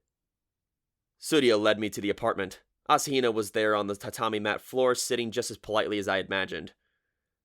The super rough spun jacket she wore over her traditional kimono jacket gave her fresh quality. Oh, Kyon. The relief she seemed to feel at my arrival made me feel pretty good. It made me want to get down and give her a traditional bow of greeting. As I ventured to close the door behind me, I ran right into Tsuruya's satisfied smile. She seemed to want to ask me something, and there was indeed something I needed to say. Tsuruya, if you'll excuse me, Churu and me, we need to speak in private. It'll only take a moment. Oh, really? Tsuruya peered over my shoulder at Asahina. Just the two of you? In this little room? I guess. She watched Asahina's reddening face with amusement. I guess I'll go and get changed. You two enjoy yourselves. Tsuruya strode gracefully back into the main house. I watched her go, then ducked back into the small apartment. Asahina looked tense, and she was staring down as though counting the stitches in the tatami mats. I wanted to tell her not to be so nervous. It made me feel bad. I swept various cardinal desires out of my mind, forcing myself to concentrate on the contents of my school bag. I mentioned them on the phone, but here are the letters, the ones that came today. I presented the envelopes to Asahina. Well, number 3 and 4, anyway. I'd keep 6 to myself. It was apparently meant for my eyes only, and it was probably the last one too. I assumed there wouldn't be any more. If number 5 arrived, that was a separate matter, so I figured we'd just deal with the pressing matters within 3 and 4. First, number 3. Saturday, the day after tomorrow, go south to the pedestrian bridge in X County, X Ward, by dusk. There, in front of the bridge, you will see some pansies. Pick up the object that has been dropped there and send it anonymously to the address below. The object is a portable storage device. On the second sheet, there was a random address that was some distance away, along with a picture of what seemed to be the storage device. It was reminiscent of a memory stick, but I couldn't be sure. I mean, it wasn't really a good picture, to be honest. Next, number 4. In the row of sakura trees that line the river, there is a bench that you and Asahina should know well. On Sunday, go there by 10:45 a.m., and by 10:50 a.m., throw a turtle into the river. Any species is fine. A smaller turtle will be more convenient. This note also had a second sheet. On it was a cute little illustration of a turtle, with a speech bubble saying, "Please take good care of me." Both letters had the same postscript. P.S. Bring Mikuru, Asahina, and no one else with you. Followed by a single line of symbols only she could read. Asahina read the letters with a serious face, and after finishing the second one, she sighed. I just don't understand. A turtle? It would have been stranger if she had understood why now. In the middle of the freezing winter, we were throwing a turtle into the river. The only part I understood was the bench the second letter referred to. It was the same bench on which last year, Asahina had confessed her true identity as a time traveler. But we must do it. Asahina traced her finger over the code on the letter, looking up with resolve. We may not understand the reasons yet, but there is definitely a purpose for all this. Otherwise... Asahina's eyes trembled in sadness for a moment. I could guess what she was thinking. Otherwise, there wasn't any purpose in her being here, and even less purpose for there being 2 of her. I suddenly wanted to hug her close, but I didn't. I'd just been warned off by Tsuruya for one thing, and I couldn't just ignore my conscience. Anyway, Asahina, I attempted an attitude adjustment. You said we were on city patrol Sunday and Saturday, right? Doesn't that conflict with these directions? The Saturday directions were vague, only saying by dusk, but about Sunday it was very clear, 10:45 a.m. It'd be difficult for any SOS Brigade member to pull that off, and I couldn't just sneak off alone either. Did you make some kind of excuse for being absent? I asked. No, you were there, Kyon, said Asahina, returning the letters to their envelopes like they were precious things. But we drew straws to split up in the groups, like we always do. I was thinking about it before. On Saturday morning, I was with Suzumiya and Nagato, and you were with Koizumi, and then in the afternoon, it was Suzumiya, Koizumi, and me. And you were with Nagato. Asahina nodded slightly as though confirming the contents of her memory. Yes, I'm sure. Then on Sunday morning, it was Suzumiya, Koizumi, and me together, and you and Nagato. Then in the afternoon, we were dismissed. Wait, what? She seemed to realize something mid-sentence, probably the same thing I realized myself. That was a awfully convenient coincidence. For me to be able to carry out these instructions with this Asahina, I would need to be paired up with Nagato. With 5 people, one of the groups was always going to be a pair, so what were the odds of that pair being the same 2 people in 2 tries out of the 3? I wasn't going to bother doing the math, but I was sure they were pretty low. And Nagato already knew the situation. I was sure that ringing the outcome of the straw drawing would be child's play for her, even now. She'd do it if I asked, and this was the outcome. I wonder, said Asahina, uncertain. But it has to go the way I remember, doesn't it? Did Nagato cooperate with us? It was a troubling thought. The pairings in Asahina's memory were fixed. Her memories weren't even a week old, so they had to be correct. So why would I naturally be paired up with Nagato? Or do we need to rig it? I didn't agonize over it for very long. We'll get Nagato to help, I said. I know it feels like cheating, but we'll be in real trouble if things don't work out properly. She'll understand. I agree, said Asahina readily. You seemed a little off during the patrol, so that must have been it. I think it was because you asked Nagato to fix the lottery. So how was I supposed to look? Off? What did that mean? I asked. That's, well, just kinda off, Asahina mumbled. It would have been nice if she could give me a concrete example of the offness, I told her. I'm sorry, I just don't really know how to explain it. She didn't have to apologize, I said. It wasn't like it was that important. But, oh, right, on Sunday, when Suzumiya, Koizumi, and I were at the bookstore... Asahina put her finger to her head, as though having remembered something. Suzumiya got a prank call on her phone. From who? I asked. From you. Me? I would go to the trouble of prank calling Haruhi now, of all times? Yes, that's what she said. She said she got a weird phone call from you, that your joke wasn't funny at all. Then she hung up right away. I think it might have been right around 11, maybe? So now I had another mysterious prediction I had to fulfill. After I threw the turtle into the river, apparently I had to call up Haruhi and tell her a bad joke. Did she say anything about what I said? No, not to me. But then at lunch when we all met back up, you apologized. That went beyond mysterious and right into absurd. Why the hell would I apologize to her? I asked. You said you were sorry for telling a bad joke. More absurdity. Me, bowing my head in a sincere apology to Haruhi. Let's just say it didn't happen very often. When I pressed for more information, Asahina said she didn't know. My exchange with Haruhi had apparently only involved a couple of statements before it was over, and we moved on to the next subject. The more I knew about my future actions, the less sense they made. If anyone can interpret them, they are welcome to try. I'd given up myself. Anyway, about the turtle, I said, holding up the number 4 envelope. We're not just gonna find a turtle wandering around this time of the year, so we're gonna have to find one ahead of time. I didn't have the heart to try to dig up a hibernating turtle. For one thing, come Sunday, I would have done plenty of digging already, thanks to that treasure hunt. Wait, don't tell me the punchline of all this was that we dig up a turtle while searching for treasure. No, we didn't find a treasure or a turtle. Right, I already heard that our so-called treasure hunt would amount to no more than a hiking trip. Either way, I couldn't imagine that we'd dig up anything lucky. I guess it can't be helped, we'll have to buy one. There was a home improvement store in the neighborhood that had a pet corner. I'd go there to buy boxes of canned food for shamisen, and they also had an aquarium with a bunch of pond turtles moseying around. That was our ticket. I picked one up on our way home. I couldn't very well bring it along on Sunday's SOS Brigade activities, so I'd leave it in the care of this Asahina. The plans were really piling up. So much for enjoying a nice, relaxing weekend. Asahina and I worked out plans for where we meet and what we do on Saturday, whereupon I stood up. She saw me to the apartment's front door. Upon entering it, I saw a cold-looking Tsuria who'd changed from her school uniform to regular clothes. Well, you certainly took your time. Are you sure you didn't do anything, Kyon? Her grinning face was suspicious. I wondered if she sneaked a peek through the door's crack. Good thing I hadn't actually done anything. Getting the crap beaten out of me by a nice upperclassman like Tsuria wasn't my idea of a good time. I made some vague excuse and took my leave of the Tsuria estate. The image of Asahina's reddening cheeks seared into my retinas. I was awakened the next morning by my little sister, who came in to shut off the alarm clock that was ringing next to my pillow. That sure was noisy, isn't it, Shammy? Shamisen was curled up into a ball at the foot of my bed. My sister picked the little fur ball up, then shoved him against my nose. Are you gonna have breakfast? Her tone-deaf singing voice penetrated my head way more sharply than the alarm. Yeah. My sister was moving Shamisen's paws around like he was a puppet. I brushed them aside and sat up, taking Shamisen out of my sister's arm and putting him on the floor. The cat sniffed in irritation, then climbed back into the bed.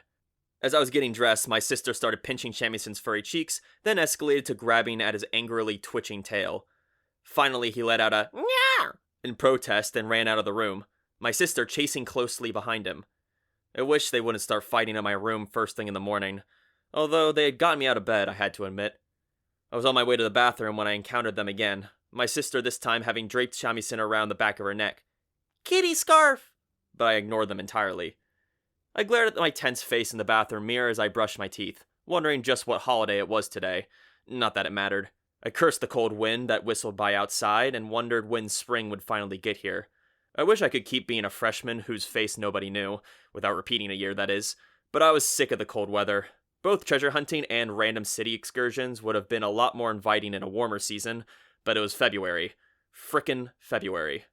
But no matter the month, once Haruhi said we were doing something, we were doing it, one way or the other. We were just lucky she hadn't wanted to salvage an ancient shipwreck at the bottom of the ocean. Have to stay positive. Once I finished eating breakfast, I put on a jacket, given that I'd be hiking soon, then headed out of the local train station on foot. I didn't bring my bike, since the only way to get to Tsuruya's mountain from the station was to take a bus. It would have been faster if we just met up at the mountain, and the only reason we were meeting up at the station was out of a sense of tradition that wasn't even worth mocking. I buried my face in my muffler. The north wind was so bad it felt like it had a bet with the sun it was determined not to lose. I wasn't walking particularly quickly, but this wasn't because I left myself plenty of time. No, rather it was no matter how punctual I was, I'd still be the last to arrive. This was another stupid tradition. There'd only been one other time when I've gotten to wait for somebody else.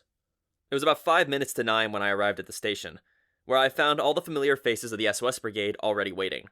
Haruhi wore an expression that looked like it had been handed down by Old Man Winter's grouchy boss. Why are you always the late one, huh?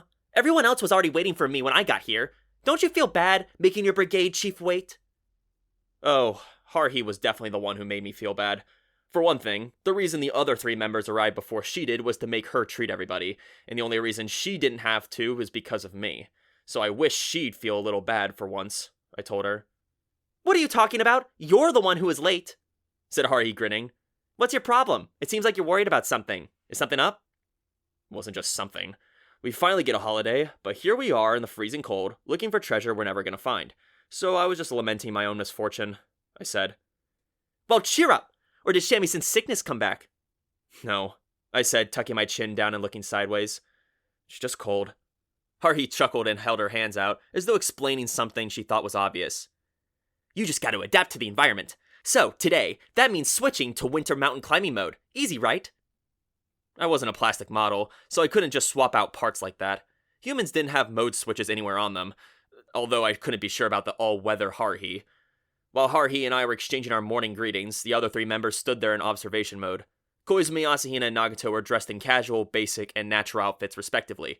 Nagato's natural look consisted of a duffel coat over her school uniform, and while there was nothing to say about what part of that was suitable for hiking, I suddenly had the random thought that if I were going to take Nagato over to Tsuruya's place and leave her there, Tsuruya would probably dress her up in hand-me-downs. I'd have to give that a try sometime. I wanted to ask Koizumi just what catalog he jumped out of. His winter jacket looked so sharp on him that you could have swapped him out for a department store mannequin, if you left out the part that he was holding 2 heavy-duty shovels.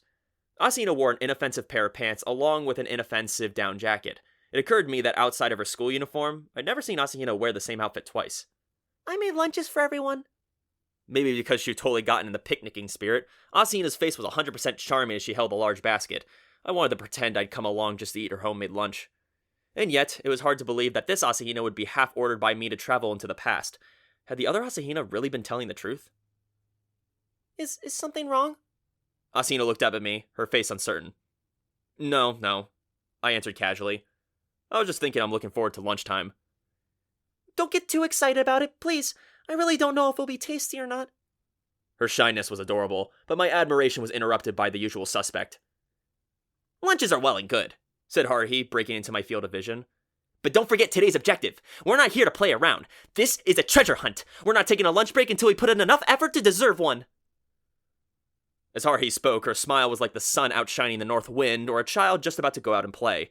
I wanted to tell her she needed to keep that smile on ready alert, but I stopped myself. When I thought about it, I realized I'd stopped myself because that was Haruhi's usual expression. I'd been deceived by the bad mood she'd been in since the beginning of February. As to why I felt deceived, I had no idea. For once, the brigade didn't proceed to make a trip to the cafe at my expense. The trip wasn't cancelled, though, just postponed. Haruhi informed me of this as she stood by the bus stop rotary in front of the train station, adding that the next brigade function, I'd be treating everybody no matter who was the last to arrive. Perhaps she was worried that if we didn't start looking for treasure immediately, someone would beat us to it. Whatever the reason, she wanted to get to that mountain as soon as possible. Holding the shovel I'd been handed, I boarded the mountain board bus, standing beside Koizumi, who held on to a hanging strap. The two of us definitely stood out, holding shovels like that, but it couldn't be helped. The single saving grace was the fact that there weren't many passengers bound for the mountains that day. We rattled around the bus for about half an hour. At our stop, Haruhi ordered us off the bus, and we found ourselves surrounded by nature that the busy train station seemed like a dream. It was hard to believe that we were still in the same city, but thanks to the many field trips I'd taken to this area in elementary and middle school, I was used to the scenery and wasn't actually all that surprised. If we headed north from here, we really would be climbing a mountain. Fortunately, Tsurya's family mountain was smaller than that, although it was still surprising that such a place was someone's private property. That explained why I never climbed this particular mountain, even during a field trip. Seems like it'll be easier to climb from this side, said Haruhi, map in hand as she led the way. I exhaled white vapor as I looked up at the peak of Mount Tsurya. Okay, I didn't know the real name, but let's just stick with Mount Tsurya. We were exactly the opposite of the face I climbed the day before yesterday with Asahina. As to which route was the back way, it seemed like my earlier path was the likely candidate for that. The way Haruhi was now following was a narrow path that zigzagged from the base of the mountain up to the summit. It would take for an easier hike, right? Kyon, this is no time to be staring up at the sky. Hurry up and walk. Haruhi's voice rang out, and I started to move my feet. Something had been nagging at me, but it now faded away. I know. I hefted the shovel and caught back up to the brigade. Aside from Haruhi, who was acting like a rabbit suddenly returning to the forest, there was Asahina, who seemed like just an elementary school student on a hiking field trip, Nagato, who was exactly the same as she always was, and Koizumi, wearing a vaguely chagrined smile. I had major doubts as to how many of these individuals were actually serious about finding treasure. I knew for a fact I wasn't serious, which explained my lack of energy. The fact that we dig and find nothing was already written from the personalized future schedule I'd gotten from Mikuru Asahina. Under normal circumstances, since this was Haruhi we were talking about, there was every possibility we'd actually dig up treasure, but Asahina would never tell a stupid lie about the past, so it was certain that we weren't going to find the secret treasure of Tsurya's ancestor. Whatever is the matter? Koizumi walked alongside me, forcing a pleasant smile. You look as though you believe everything we're doing is a complete waste of time. I stayed silent. I had nothing to say to this guy. Koizumi looked like he believed exactly the same thing, like he knew this was his job whether we actually dug something up or not. He also seemed like he knew there was another Asahina in this time period, in which case I wanted him to come out and say it. Was he waiting for me to come and ask him for advice? If so, he was just going to have to keep waiting. Now that I had Tsurya for an accomplice, I didn't really need his help, and I didn't feel like giving him any information either. People won't move the way you want them to if you just wait around. If you're not straight with them, they'll just get sick of you. Whatever he thought of my lack of an answer, Koizumi hefted his shovel and looked ahead. He kept a smile, either out of tolerance or stoicism. Either way, he was the same old Koizumi. I found myself relieved for some reason, but in any case I had to focus on mountain climbing now. Haruhi pushed through a thicket and pointed to the summit. First, we'll head to the peak. If I'm gonna bury treasure, I dig at the easiest spot to find. Tsurya's ancestor was a human too, after all. He'd obviously bury it somewhere easy to spot. If you wanted it to be easy to spot, why bury the treasure at all? But Haruhi wanted to head to the top. That's why she was the SOS Brigade Chief. She was the master and commander of aliens, time travelers, and espers, and she wanted to go to the top. Asahina was bent over and panting as she climbed. I wanted to give her a push from behind, but with Haruhi in the lead, there was no chance for me to do so. After about half an hour of that, we arrived at the peak. That seemed like longer than it should have taken, but the path seemed to have made to require a minimum of effort on the part of its climbers, and without being conscious of my particularly steep slopes, we managed to conquer this small mountain. I wasn't especially tired, since the mountain itself wasn't more than a glorified hill. My walking endurance has been naturally increased from trudging up the hill to school every day. Unfortunately, what we were about to do would definitely tire me out. In other words, it was time to dig for treasure. Haruhi was now in her element. It should be somewhere around here, right? We started digging in a vague area Haruhi gestured at. It seemed too obvious a spot to be hiding gold or treasure, even given I knew there was nothing there. After digging about 2 meters down, no shovel had impacted wood or stone or anything hard. And thanks to the discriminatory practice of delegating all excavation duties to males, the only ones digging were Koizumi and me. The three girls simply enjoyed a picnic, with Asahina being the only one who could be relied upon to cheer us on. Haruhi simply orders around, "Next, over there!" And Nagato had the same Buddha face she always had. It seemed likely that if I prayed to her, she'd tell me where treasure could actually be found, but it would be very strange to strike gold on the first try, so I refrained from Nagato-directed entities. And anyway, it wouldn't be good if we actually found something. Plus, no matter how incredible Haruhi's ability to ignore reality was, even she would have to find it a bit strange to dig up hidden treasure without any hard work at all. The problem was that only Koizumi and I were actually doing the hard work, and because Koizumi's pleasant expression seemed permanently caved on his face, I was the only one actually suffering. It was enough to make me want to try and talk Taniguchi and Kunikita into helping, but Haruhi put the kibosh on that. Listen, we're looking for buried treasure. Everyone has to get a share. I'm a fair brigade chief, so I'm going to divide it up evenly. If we brought those jokers in, we'd have to split the treasure 7 ways. I am not gonna let it go to waste like that. Got it? If we were actually going to find Genroku-era gold coins, I would have agreed. But this map had come out of the depths of Surya's family storehouse. The Surya clan had thrived for hundreds of years, so it definitely weathered some tough times. If an ancestor had buried treasure here, wouldn't their descendants have dug it up and used it at some point? This so-called treasure map had to be the scribbling left behind by one of the clan's heads, or else a grand prank at the expense of his descendants. My guess is that if we dug up anything at all, it'd be a piece of paper containing only the words, "Thou hast lost." For some reason, I got the feeling that Surya's ancestor had a lot of free time on his hands.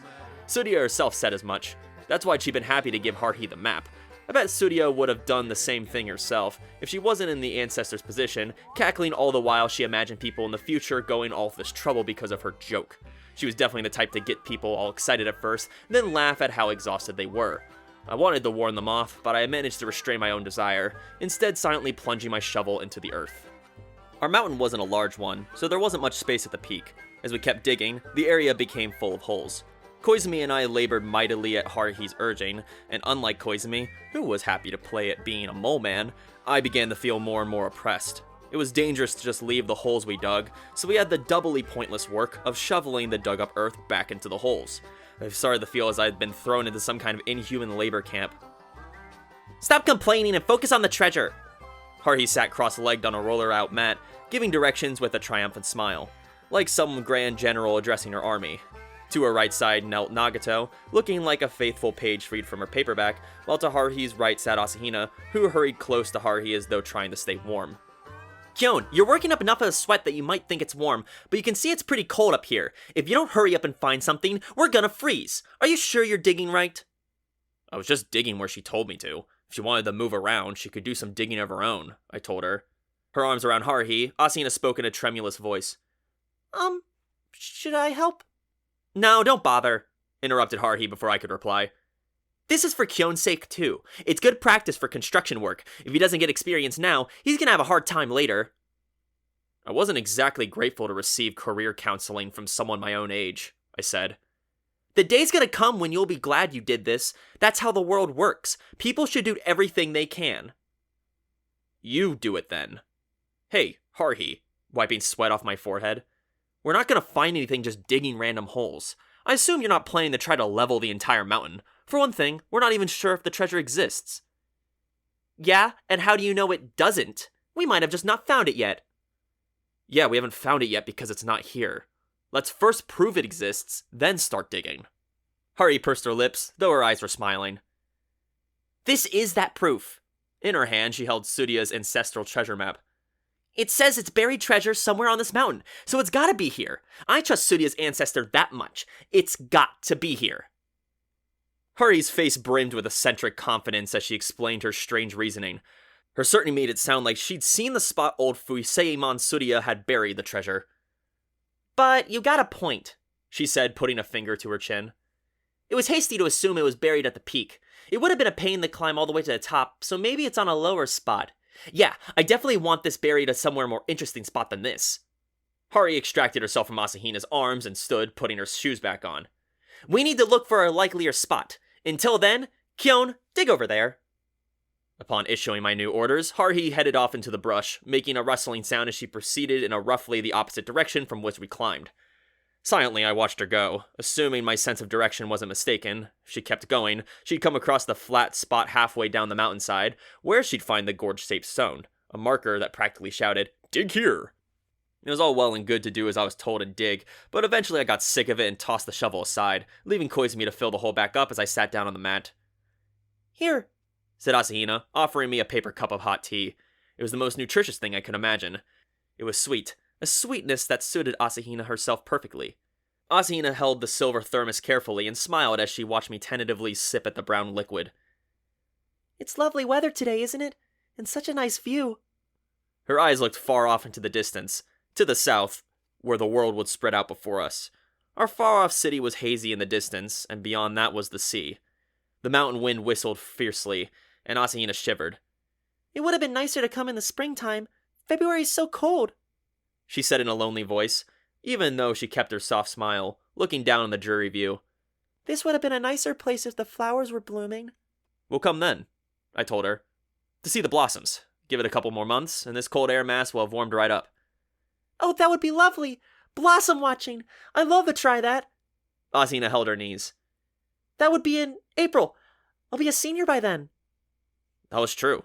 In all likelihood, I'd be a junior, and Asahina would be a senior if she advanced. She wasn't going to repeat a year, right? I asked her.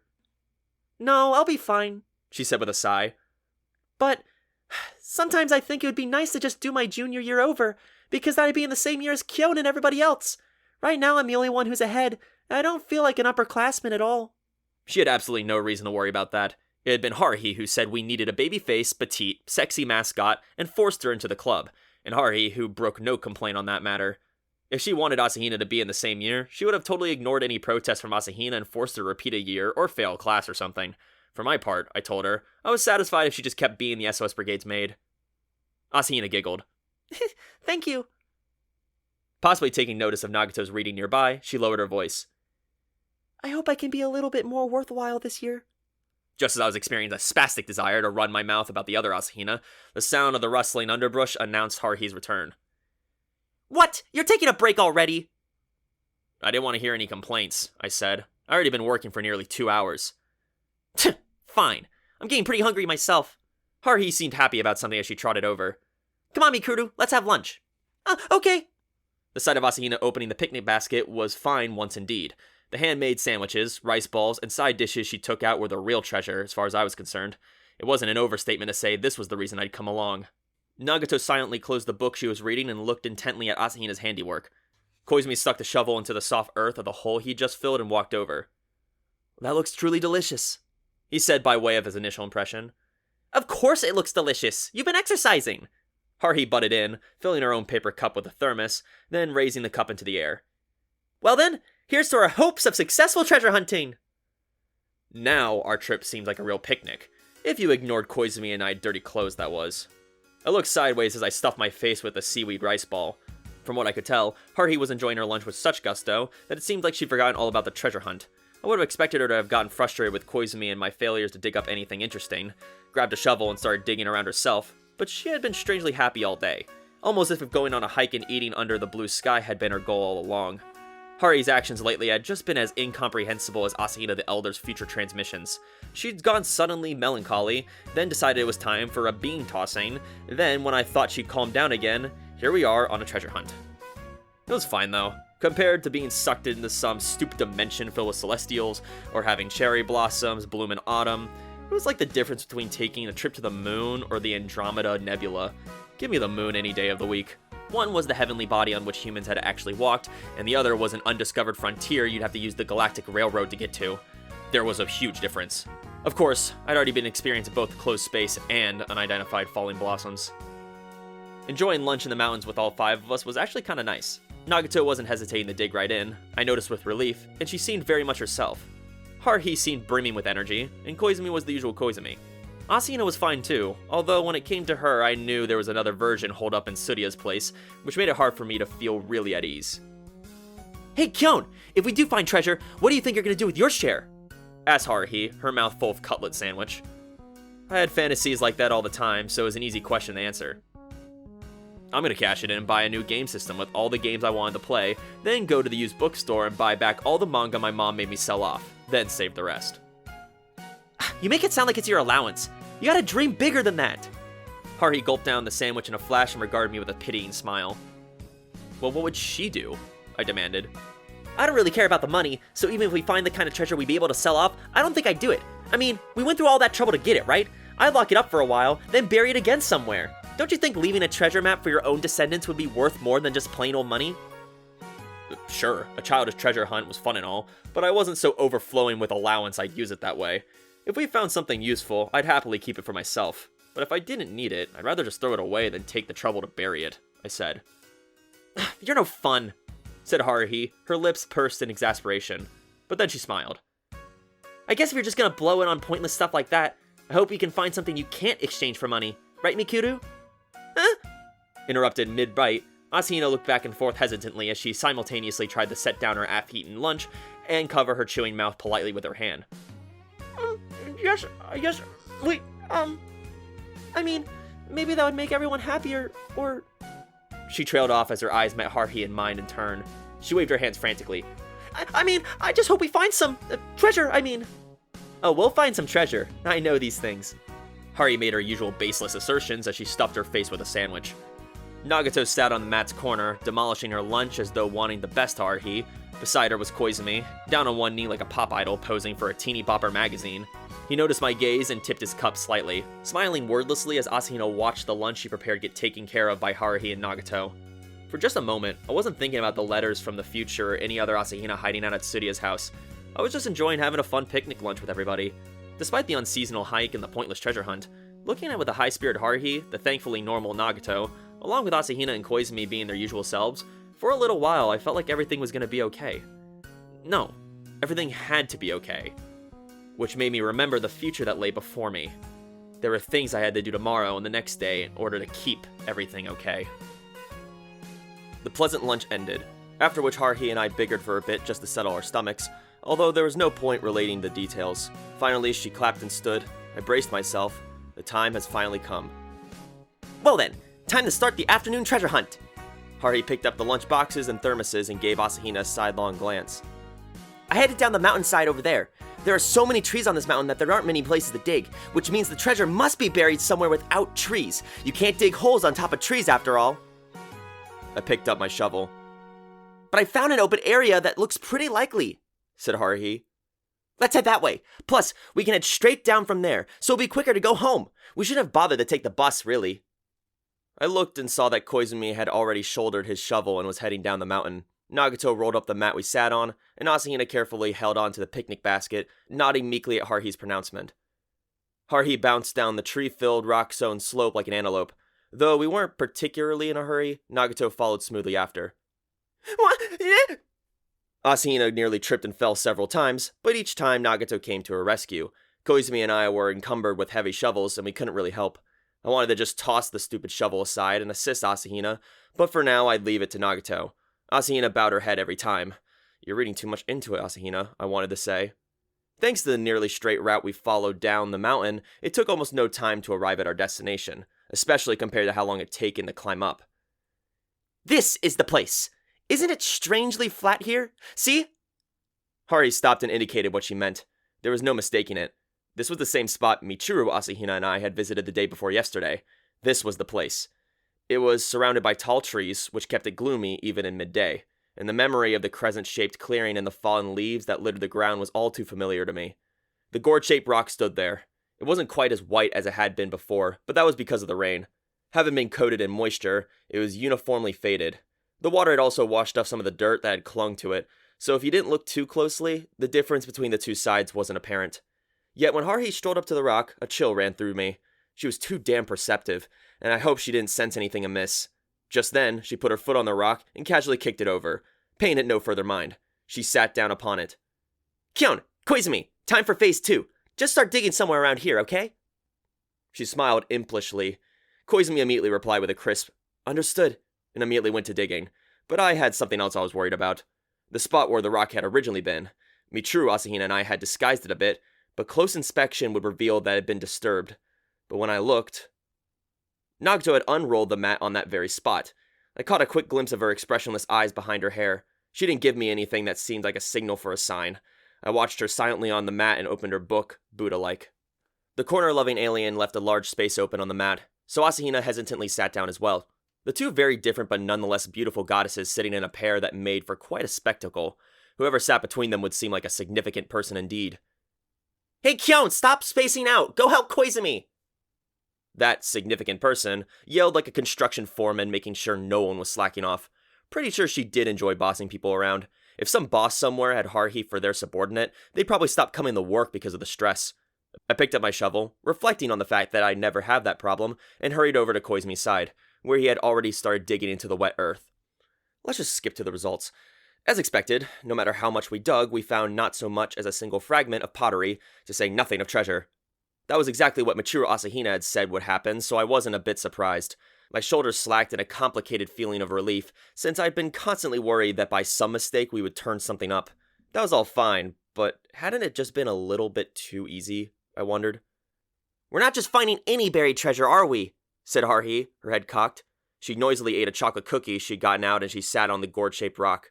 I took a break from shoveling dirt back into the holes and looked around the area. The once undisturbed ground had been ravaged.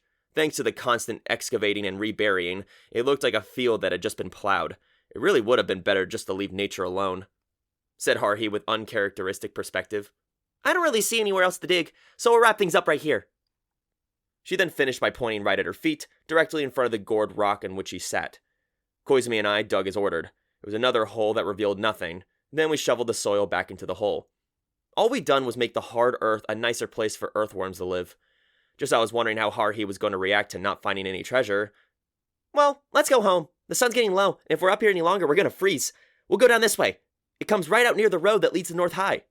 Koizumi and I gathered up our supplies, and after taking a moment to rest and have some of Asahina's tea, we complied with the order to descend the mountain. It didn't seem like any of the bodies descending the narrow animal trail had any particular attachment to the treasure of the mountain. Come on, really? I thought. So we just went on a picnic and dug a bunch of holes? Koizumi's hand came to rest on my shoulder. Come on now, it's alright, isn't it? I didn't want him to lecture me. He reminded me of the way my mom was when I got angry, I said. "I apologize. However, I'm quite tired myself, but I do think it would be best to leave the area promptly, before Haruhi spies another spot to excavate." I agreed with him on that. Asahina and Nagato, who was carrying only the rolled-up mat, were both preparing to leave. I'd just been trying to figure out what was the point of everything I'd just done, I told Koizumi. The point?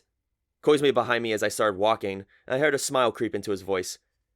"Why not simply accept that Suzumiya is a capacious girl? Isn't that always so?" Haruhi strode ahead, her attachment to the idea of treasure totally gone. Behind her walked Asahina, Nagato, and a bit farther, Koizumi and me. There, in the middle of the animal trail, Koizumi lowered his voice and continued. "However, it does seem a bit strange that there really was no treasure." That was the kind of thing he'd say. For some reason, I felt the same way. "You can be sure of this. If Suzumiya truly believed that something was there, it would not matter whether Surya's long-dead ancestor Fusayimon actually buried something. We would have found something. Suzumiya has that kind of power." Apparently so, if the stuff he said was true. "Nevertheless, we were unable to find anything. This is rather mysterious. Do you know why?" Because Haruhi herself hadn't really believed it, I guessed. A worthless treasure map like that? It had to be a prank from an old man, I said. Koizumi nodded quietly. "I see you understand the way of it. Suzumiya did not truly want to find Genroku-era treasure. That's the only possibility. We can conclude that all she wanted was to go on a picnic." She could have just said so, instead of going all the trouble of this treasure hunting nonsense. Even I would have been on board for a picnic. "Who can fathom a maiden's heart? She's been stable ever since winter vacation. Too stable. Most likely she grew bored." Well, that just made his job easier then. It wasn't like the paycheck from his part-time job got lower when those blue giants appeared. No, wait. I raised my hand and searched for the words. You said Haruhi's mental state has been stable? Ever since the beginning of February? "Yes. There have been subtle fluctuations, but nothing tending to the negative. If anything, her mood's been elevated." So what had been the vaguely depressed aura I felt from Haruhi all this time been? My imagination? I asked. "Is that what you felt?" Koizumi asked with mild surprise. "She seemed like her usual self to me." Wasn't he supposed to be the expert on Haruhi's psychology? How come he hadn't picked up on something I'd noticed? Was he planning on quitting the amateur analyst racket? I asked. "That would be nice," he said, his usual smile returning as he regarded me. "If you're truly better at interpreting Suzumiya's mind than I am, I'll gladly hand over my role, including finding the Celestials in closed space. You haven't visited that world in a while, after all." Fuck that. I had no desire to go back. All things considered, I prefer it here, I said. "That's a shame. That said, I haven't been in a while myself." It must be frustrating to be an Esper and never get to use her powers. Why not put together a closed-space tour package? I bet all kind of weirdos would love to see the place, I said. "I'll take that under advisement. Although, it'll take a significant amount of courage to deliver such a proposal to my superiors." As Koizumi and I played verbal catch, we came to the same field-dividing footpath I visited the day before yesterday. Having descended ahead of us, Haruhi, along with Nagato and Asahina, were waiting there. The three of them standing there in the golden light of sunset beside a fallow rice field. If an impressionist painter had seen them, he probably would have started the painting right away. But before I could take the time to appreciate the view, "There's no need to head all the way back to the train station. We'll just dismiss right here." Haruhi collected my shovel and smiled, satisfied. "That was fun. It's good to get out in nature sometimes. We didn't find any treasure, but there's no reason to become depressed. I'm sure we'll find it eventually, and the time will come when we're glad we got this experience. We'll have to tell Surya too. Maybe next time we'll find a Munarachi-era camp." I didn't care what era the treasure was from. I was finished with maps. You can tell that to Surya. And whatever happened, she wouldn't give Haruhi anything else. But as I watched Haruhi's form recede along the road, bouncing merrily, 2 shovels in hand, I didn't say the nasty things I was thinking. I didn't know whether or not strange silence in the classroom had been my imagination or not, but in my case, I was glad she was happy. When she got weirdly quiet like that, it made me nervous that her internal power gauge was building up to an explosion. Huh? Was I just monologuing to myself? Once we emerged into the road that led to North High, we walked as a group for a little while. Eventually, we got to the usual spot where we parted ways, whereupon Haruhi turned around, as though having suddenly remembered something. "Oh, that's right! We're gonna meet up at this station tomorrow too. Same time as today, got it?" If I said I couldn't, would she reschedule? I asked. Haruhi looked at me with a grin. What was up with that grin? "We're gonna search the city for mysterious phenomena. We haven't done that in a while after all," said Haruhi, not answering my question at all. She looked at everybody as though checking them out. "You guys got that? And don't be late. Tardiness." She drew a deep breath of cold air, then finished her statement the same way she always did. "Equals punishment." The first things I did upon returning to my room were turning on the heater and getting out my cell phone. By this time, it had become part of my normal routine to call, where else, the Surya house. By now, I was well used to the voice of the polite female servant who answered, as well as the smooth transfer to Asahina. By this point, I'd called Surya more often than I ever called Koizumi. "It's me." Hello, it's me, Mikuru. Mikuru. "Is Surya at the house?" "No, she seems to be out today. She said her family was attending a memorial service." I got the feeling it was best not to pry into too much about what the hell that meant. "Asahina, we went and did it." "You mean the treasure hunt?" "We didn't find anything, though." I could hear Asahina let out a little sigh slip past her lips. "Thank goodness it turned out the way I remember. If it had been different, I don't know what I would have done." The phone still pressed to my ear. I furrowed my brow. Is there any way that possibly could have happened? Isn't the past always the same no matter where you go? Yeah, that's true, but, I could practically see Asahina holding the receiver as she wavered. "It's extremely rare, but sometimes things change. I don't really understand it myself, but..." I remembered something as I listened to the hesitant voice. The double loop Koizumi explained, when I told him about the December 18th date I visited so many times. When I thought about it, I was the same, insofar as even now I didn't know from when to when the period of fixed events extended. When Nagato had changed the entire year, how did she manage that? According to Koizumi's theory, there were 2 Decembers the 18th. It was too much trouble to have multiple timelines, so this timeline, the one we corrected, was the right one. I was pretty sure. So what had been that other thing then? Last month, I'd saved a little boy from being killed in a traffic accident. The little glasses-wearing guy living longer must have been a fixed, required event. But what about the car? What if someone had been trying to run that boy down in an effort to manually interfere? That would mean that there would be people trying to destroy the timeline, as well as time travelers from the future like Asahina who are trying to protect it. What if the former were also from the future? Who could oppose them? Only fellow time travelers. I was starting to see what Asahina the Elder was up to, and what she was trying to get me to do.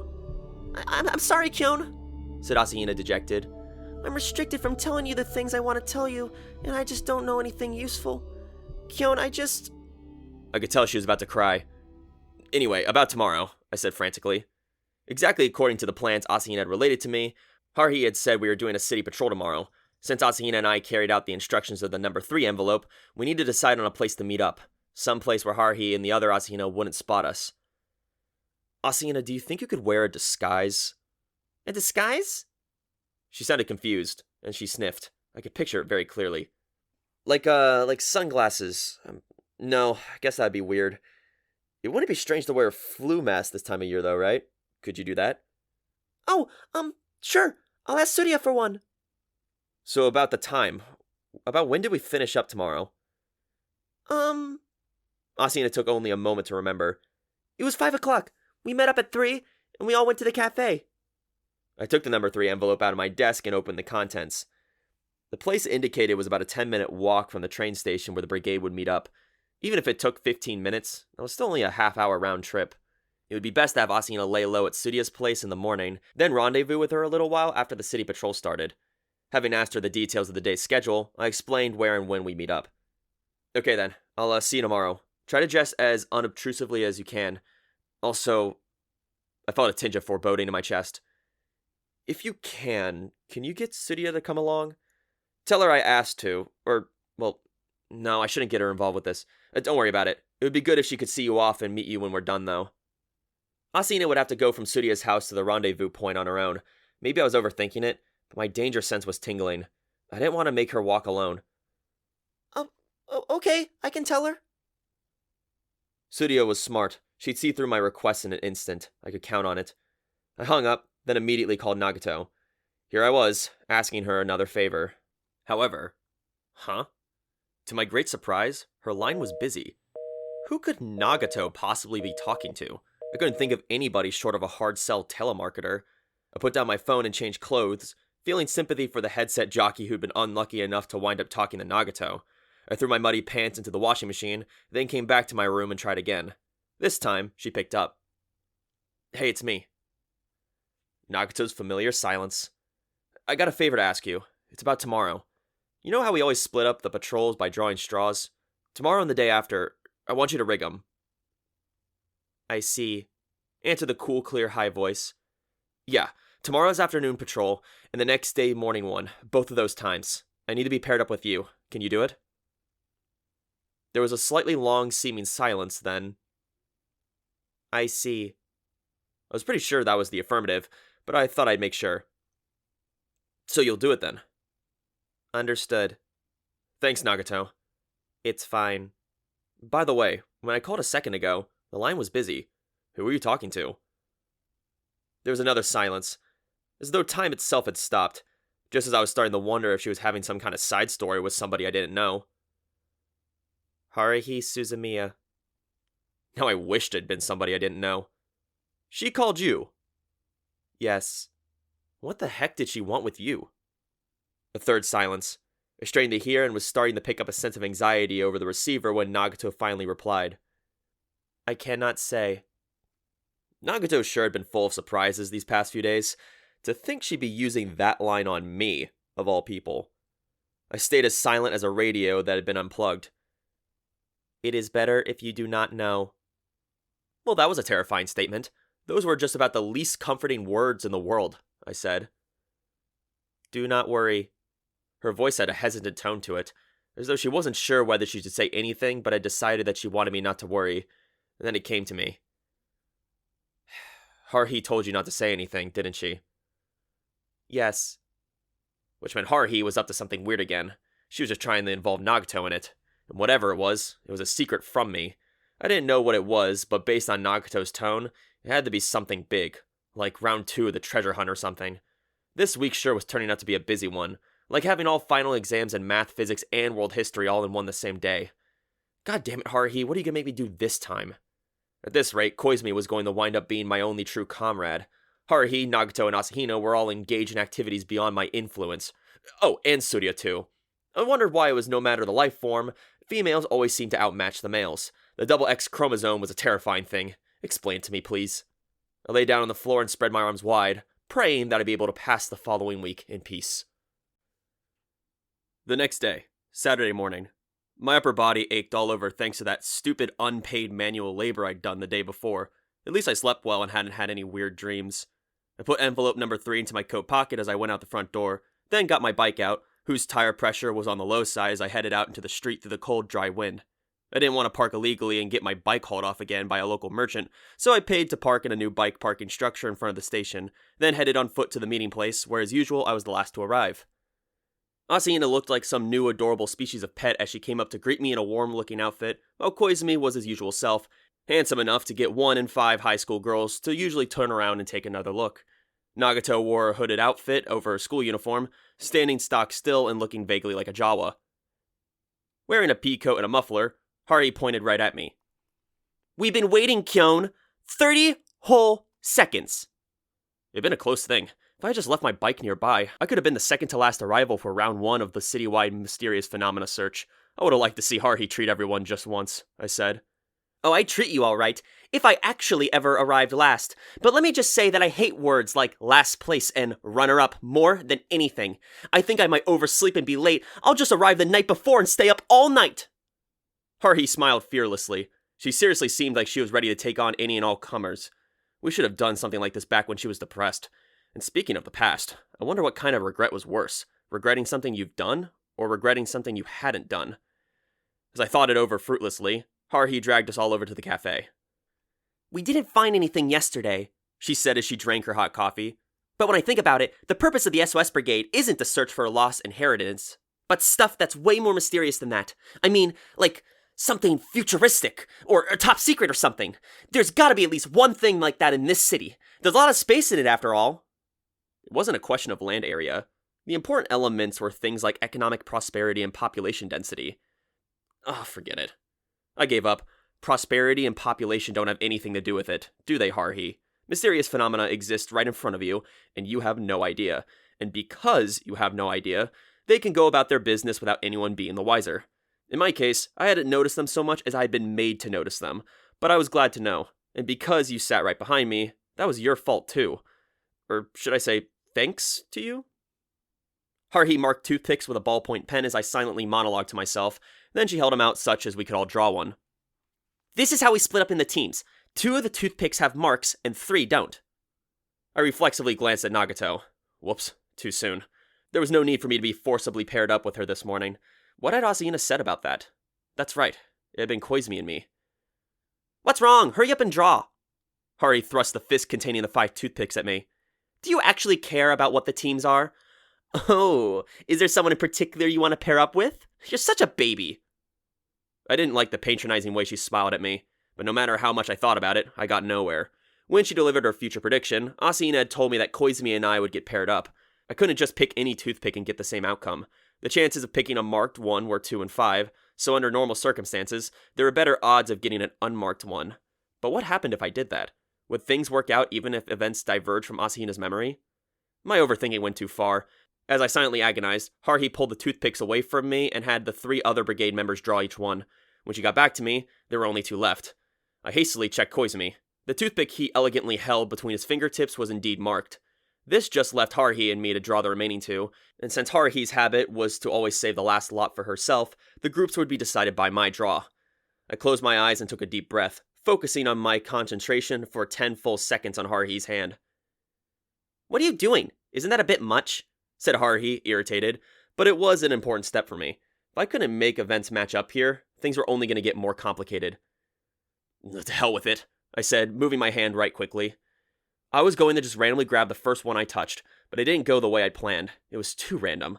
I knocked both toothpicks out of Haruhi's hand, and as I realized my mistake, one fell under the table while Haruhi grabbed the other one out of midair. The toothpick that had fallen to the table was spot on one end. Well, that's no fun, said Haruhi, her lip twisting. We divided into all girls and all boys. How boring. I'd gotten all worked up for nothing. The morning groupings weren't important to the timeline. If I'd drawn the unmarked toothpick, I would have had the double bonus of both Asahina and Nagato, which was a lot better than spending my precious day off with Koizumi. And when I thought about it like that, I realized that small changes to the past probably didn't matter. I shouldn't have worried about it. After idling around a little while longer, we left the cafe.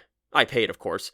Force of habit can be a terrible thing, and I hated myself for naturally picking up the check without being forced into it. I'm sorry, Kyon. Thank you, said Asahina apologetically. She was the only one who made me feel better about having to pay. Koizumi also apologized, but somehow his pleasant smile didn't help my mood. If you're concerned about the status of your wallet, I can recommend a good part-time job, said Koizumi quietly, walking alongside me as we exited the cafe. It's a very simple job, and once you get used to it, it's very easy. I can guarantee the compensation is good too. No thanks. I had a vision of a demon hiding behind a sweet smile. If I blithely signed the strange contract he gave me, I'd wind up getting whisked away to some terrible lavatory and spent out on an operating table. It didn't bear thinking about. What if they decided to turn me into a part-time esper? I had no desire to battle against Haruhi's stress level in the confines of that strange gray dimension. Oh, I would handle that. What you would do would be able to make sure I don't have to battle her stress level. He could do that himself, I told him. You're the only one who can do it, it seems. At the moment, anyway. I didn't recall having any supernatural abilities. I suppose not. Koizumi pursed the corners of his lips into a smile. If you ever change your mind, let me know. I'll be happy to explain the job to you. Though, for my part, I feel I've already told you most of it. Koizumi sounded uncharacteristically vague, but I didn't pursue the matter. I suspected he'd tell me something I didn't want to hear. If I made some smart remark, he might turn the tables on me, and then I'd wish I hadn't said anything. Sometimes causation was necessary. If you wanted to trap someone, you had to start on the defensive. Outside the cafe, Haruhi waited for me to pay. We'll meet back up at noon on the dot. Haruhi had her right arm around Nagato's waist and her left around Asahina's, as she grinned as brightly as a tropical flower. Until then, look for anything mysterious. A manhole that wasn't there yesterday, or an extra stripe in the crosswalk. Anything. If you keep your eyes peeled, you should be able to find something. No, expect to find something. If you don't, you'll never find anything. There she was, squeezing herself between the ultimate combination of an alien and time traveler like they were human-sized body warmers and... fuck it. If I had to find something mysterious in a scavenger hunt, I'd grab Haruhi herself and drag her straight to the finish line. But that wasn't the point either. The biggest mystery of all was how I wound up being part of this bizarre group, but I couldn't just very well lump them all together and show them to Haruhi. Just as she instinctually sought out mysteries, I just wanted to keep living my life. That was the simple truth. Haruhi proclaimed that they were heading that way across the train tracks, so I saw Asahina and Nagato off as they crossed, then retied my muffler. Got any idea where we should go? I asked my companion for the next 2 hours. Koizumi managed a good cheer despite looking as though the cold was about to freeze him solid. Even if I did, I very much doubt you'd be willing to follow me. Let's just enjoy a nice walk. Surprisingly, once we started walking, Koizumi didn't start saying one of his usual nonsensical things. We watched the silhouettes of the big carp in the canal, impressed at their vigor. We went into a convenience store and browsed the magazines. Basically, we acted like two bored high school students. We talked about the upcoming final exams, what had been on the TV the night before, until I suddenly realized that having such a normal conversation with him doubled my suspicion, and I said as much. I'm an Esper who appears to be a normal high school student. Outward appearances like this are very important, said Koizumi as he crossed the street, appearing to count the stripes on the crosswalk. It's not as though I want to be an Esper forever. If I could pass my powers to someone else, I sometimes feel like I'd happily do so. He smiled at me, as though that was supposed to make me feel better. Only sometimes. If I had to choose, I'd choose the way I am now. Being able to interact with time travelers and non-terrestrial life forms is an incredibly rare opportunity, though I can't compare with you. From my perspective, he was just as rare as the two people he was talking about, I told him. While I don't know what the title of Esper might be taken from me, I do know that I'll only be a high school student for a certain amount of time, so long as Suzumiya doesn't repeat a grade, so I gotta make the most of being a high school student while I still can. I thought back on the insane events of the past year. Well, from where I'm standing, it looks like you're doing just fine, especially during the summer and winter trips, I said. Those were both because I'm a member of the agency. Soon it will be 4 years since I joined, but if I'd never received the strange powers I have, I would have never transferred to North High, and I would have lived a life totally unconcerned with little things like the fate of the entire world. So what? I said as I walked, looking up at the flashing pedestrian signal. I don't know anything about supernatural powers, but I do know that it's thanks to those powers that you're here. Don't blame them. Or are you just frustrated because you wound up in a stupid club like the SOS Brigade? Go ahead and write a resignation letter. Give it a try. I'll even give it to Haruhi for you. Koizumi's mouth curled into a forced smile. No thanks, he said after a moment. Then, in an amused tone, just as you found a new certain defiance, I've come to hold Suzumiya, you, and the rest of the brigade in regard I would have found unimaginable when I first met you. I'm a lieutenant brigade chief, after all, and now, there's no need for that title. Do you remember what I said to you during the Snowy Mountain incident? Of course I did. I'd never forget it. If he ever went back on that promise he made then, I'd join with Haruhi and come up with a punishment the likes no one's ever seen, I said. That's a relief. If I ever suffer from amnesia, things will be alright. You'll remember for me. Koizumi smiled pleasantly, exhaling white vapor. While I don't want to think that Nagato will easily find herself in such a predicament very often, I will always do what I can. I wish he'd expressed such determination on behalf of the rest of his friends, I said. I should think that should go without saying. Asahina's always been the sort of person you want to protect. You just want to take care of her somehow. That's something of a supernatural ability in of itself. Having made it across the crosswalk, Koizumi suddenly stopped and checked his watch, which prompted me to do the same. We'd done quite a bit of wandering around. It would be time to meet back up soon. Just as I was beginning to head back to the station, I heard Koizumi's quiet voice from about 3 steps behind me. The current Asahina is someone both the agency and I wish to protect, but please be careful. The same may not be true for the other Asahina, the one with the different outfit from your Asahina. Asahina the Elder's silhouette flashed across my retinas. I kept walking, not looking back, but Koizumi's voice became more distant. There's no guarantee she'll bring us, the SOS Brigade, only good fortune. Maybe not, but you said this too. If so, I said, we're just gonna have to change that future. Starting now. The 3 girls were waiting for us when Koizumi and I returned to the station. Did you find anything? Haruhi asked us.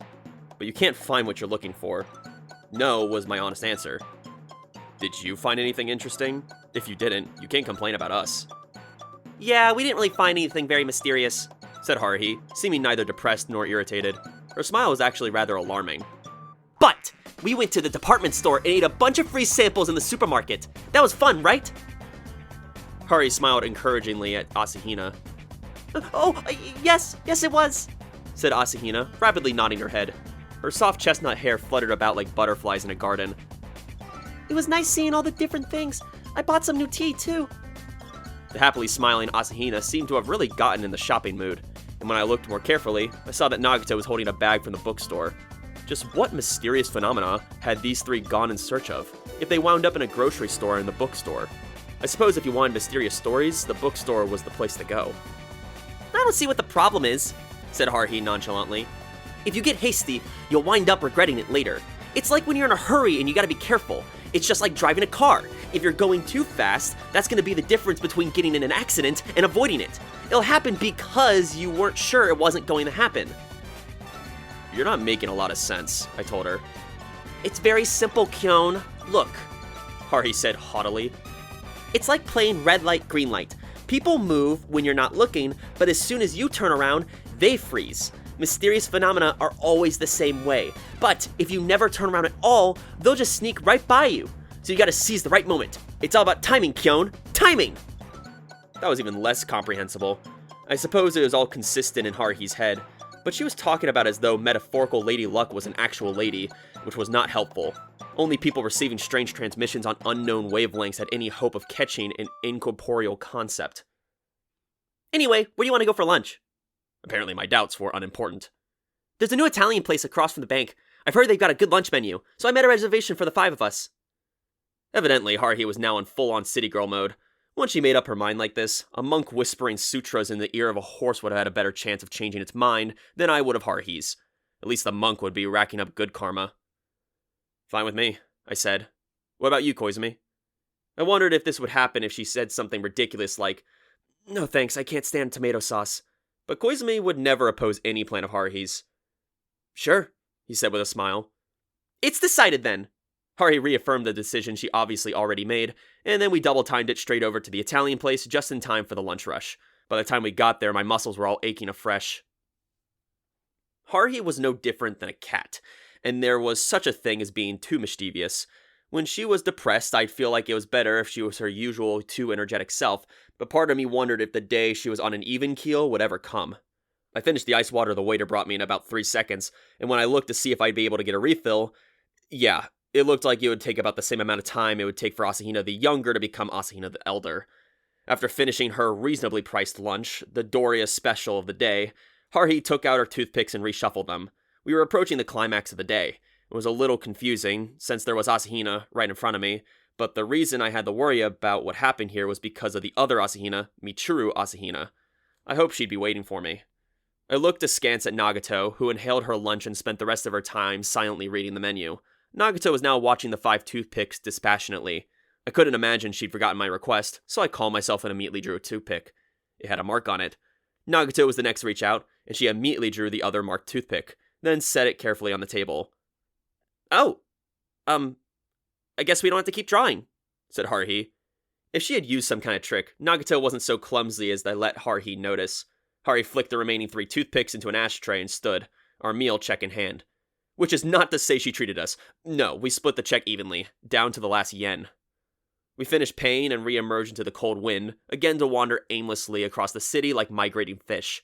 But I would leave that to Haruhi, Asahina, and Koizumi. Nagato and I had a different path to walk, along with another Asahina, from 3 days in the future. Whenever I walk alone with Nagato, I can't help but remember the first spring day. She'd still been wearing her glasses then, her expression as cold as an ice factory. Come to think of it, that's when Nakagawa had first seen us too. Nagato followed silently about 2 steps behind me. She was so quiet that I was constantly checking behind me to make sure she was keeping up. There she was, staring at my muffler, her face as cold as impassive as melting snow. It was an emotional moment, thanks to our destination, the city library. Nagato went there quite often now, but I was the one to first taken her there, back when she still had glasses, so it was a memorable place for both of us. And just like that first time, we'd taken our leave from Haruhi and the others, and I brought her here. The only difference was that this time she already had a library card, and no glasses. We walked down the street that led to the library, neither of us speaking. It's rare to have someone you can enjoy such silences with. If Haruhi or Koizumi had been that quiet, I would have wondered what they were up to. But with Nagato, it was just the way she was. Enjoying the companionable silence, I entered the library and surveyed the interior. As though to save me the trouble of looking, a short figure who had been sitting on one of the couches came trotting over to me. The figure was wrapped in a long coat and shawl that looked like something Tsuria would wear, along with a knit cap and a white flu mask. Her disguise, presumably. But Mikuru Asahina couldn't hide her large eyes, which blinked rapidly. Kyon! Oh, Nagato. It was the library, so we had to keep quiet. Asahina put her hand in front of her mouth in a shush gesture, so I took the cue from her and spoke quietly. Tsuria isn't here? No. Asahina hesitantly looked over my shoulder. She really didn't have anything to be afraid of, but still. She said she had important plans today, so she didn't come along. Oh, but... Asahina waved her hands. She had a car take me from her house to here. She told me to take a taxi back and gave me the fare. I was a little worried about Tsuria's important plans, but Asahina's saucer-wide eyes were my immediate problem. I looked behind me, just to make sure there wasn't a ghost or some kind behind me, in addition to Nagato. Nagato regarded Asahina with her unwaveringly expressionless gaze. I suddenly remembered the night before, I asked her to rig the outcome of the toothpick drawing. I hadn't told her why. Oh, Nagato. Asahina's disguise would barely fool a normal person, to say nothing of Nagato. This is the other Asahina, I said. I know, came Nagato's reply, which was hard to follow up. Right, you met her a few days ago. Yeah, that's right. As I stood there between the inexplicably apologetic Asahina and the inverted icicle of Nagato, the librarian behind the circulation counter stared at me like I was a sleeping panda. I wouldn't forget her glare for days. However, Nagato was Nagato. After hearing 10 seconds of explanation, she intoned, I see, nodding microscopically even as she stood stock still. Incidentally, my explanation consisted of me saying, I have to go do something with Asahina now, so I'm really sorry, but could you wait here until we get back? Nagato seemed to have understood everything by the time I got to the could you wait part. She walked off toward a bookshelf filled with gigantic science books, not even glancing at Asahina, who took Nagato's place behind me. Shall we go, Asahina? I said as I watched Nagato's duffel coat disappear behind the bookshelf. The library's wall clock indicated 2 in the afternoon. Kyon? Said Asahina in a stiff-sounding tone. Did you bring Nagato here without explaining anything to her? Yeah, it just slipped my mind. That's not... You can't just... Asahina shook her head. Even Nagato would be angry at that. I felt bad. I mean, Asahina seemed like she was angry at me. Not that I thought it was okay if Nagato was angry. A sigh was directed my way. I'm okay, but you should give Nagato a proper apology, okay? Asahina had the older student vibe at full blast as she turned aside and walked out of the library. For quite some time, she stared out the opposite lane of the street. I didn't know what to do. After 10 minutes of walking in the winter wind, maybe it was because I'd gotten so cold, or maybe it was the fact that without anyone to talk to, I resorted to reading the number plates on the telephone poles we passed, but in any case, the tense mood between Asahina and me faded. I opened the letter one last time, making sure that we were on the right path. Then we stopped in front of a row of flower boxes that were placed alongside the walk. Wow, they're really blooming! The flowers had some serious guts. I wondered if the box that ran along the sidewalk of this north-south prefectural road had been placed by the city government or the prefecture. I was impressed at the blossom's resistance to the cold of winter and the passing car's exhaust, but they seemed to be blooming a little too much. Having the search for a lost item among the flower boxes that extended for a good 10 meters made it feel like it was my fate to continue the previous day. I looked over the 2 sheets, careful not to let them blow away in the wind. So we gotta find it somewhere around here. It seemed like it would take quite a while to search every corner of the flower box. I hadn't taken that into account. I don't think it will take too long, said Asahina, pointing at the box. Look, the only place pansies are blooming is that corner. Cursing the fact that I hadn't paid any attention thus far to the flower variety, I looked where Asahina was pointing. There grew some small pale blue flowers, which fluttered in the wind. Those over there are pheasant's eyes, and those other flowers are cyclamen. Next to them are... I think those are violas? I had no idea you knew so much about flowers. Asahina giggled. I learned all kinds of things after I came here, including about plants. Thank goodness. She saved me from having to go on another needle in a haystack type treasure hunt. All I had to do now was look near the pansies. Oh, please don't step on the flowers. I tried to heed the seriousness in Asahina's words as I put my foot on the edge of the flower box and looked down through the pansies. She cared very deeply for the flowers. The object I was looking for was some kind of data medium. I had no idea why something like that would wind up in a place like this, but I decided to ignore those doubts for a moment. A time traveler had told me that it had been dropped there, so it had to have been dropped there. Otherwise, this menial errand wasn't even that.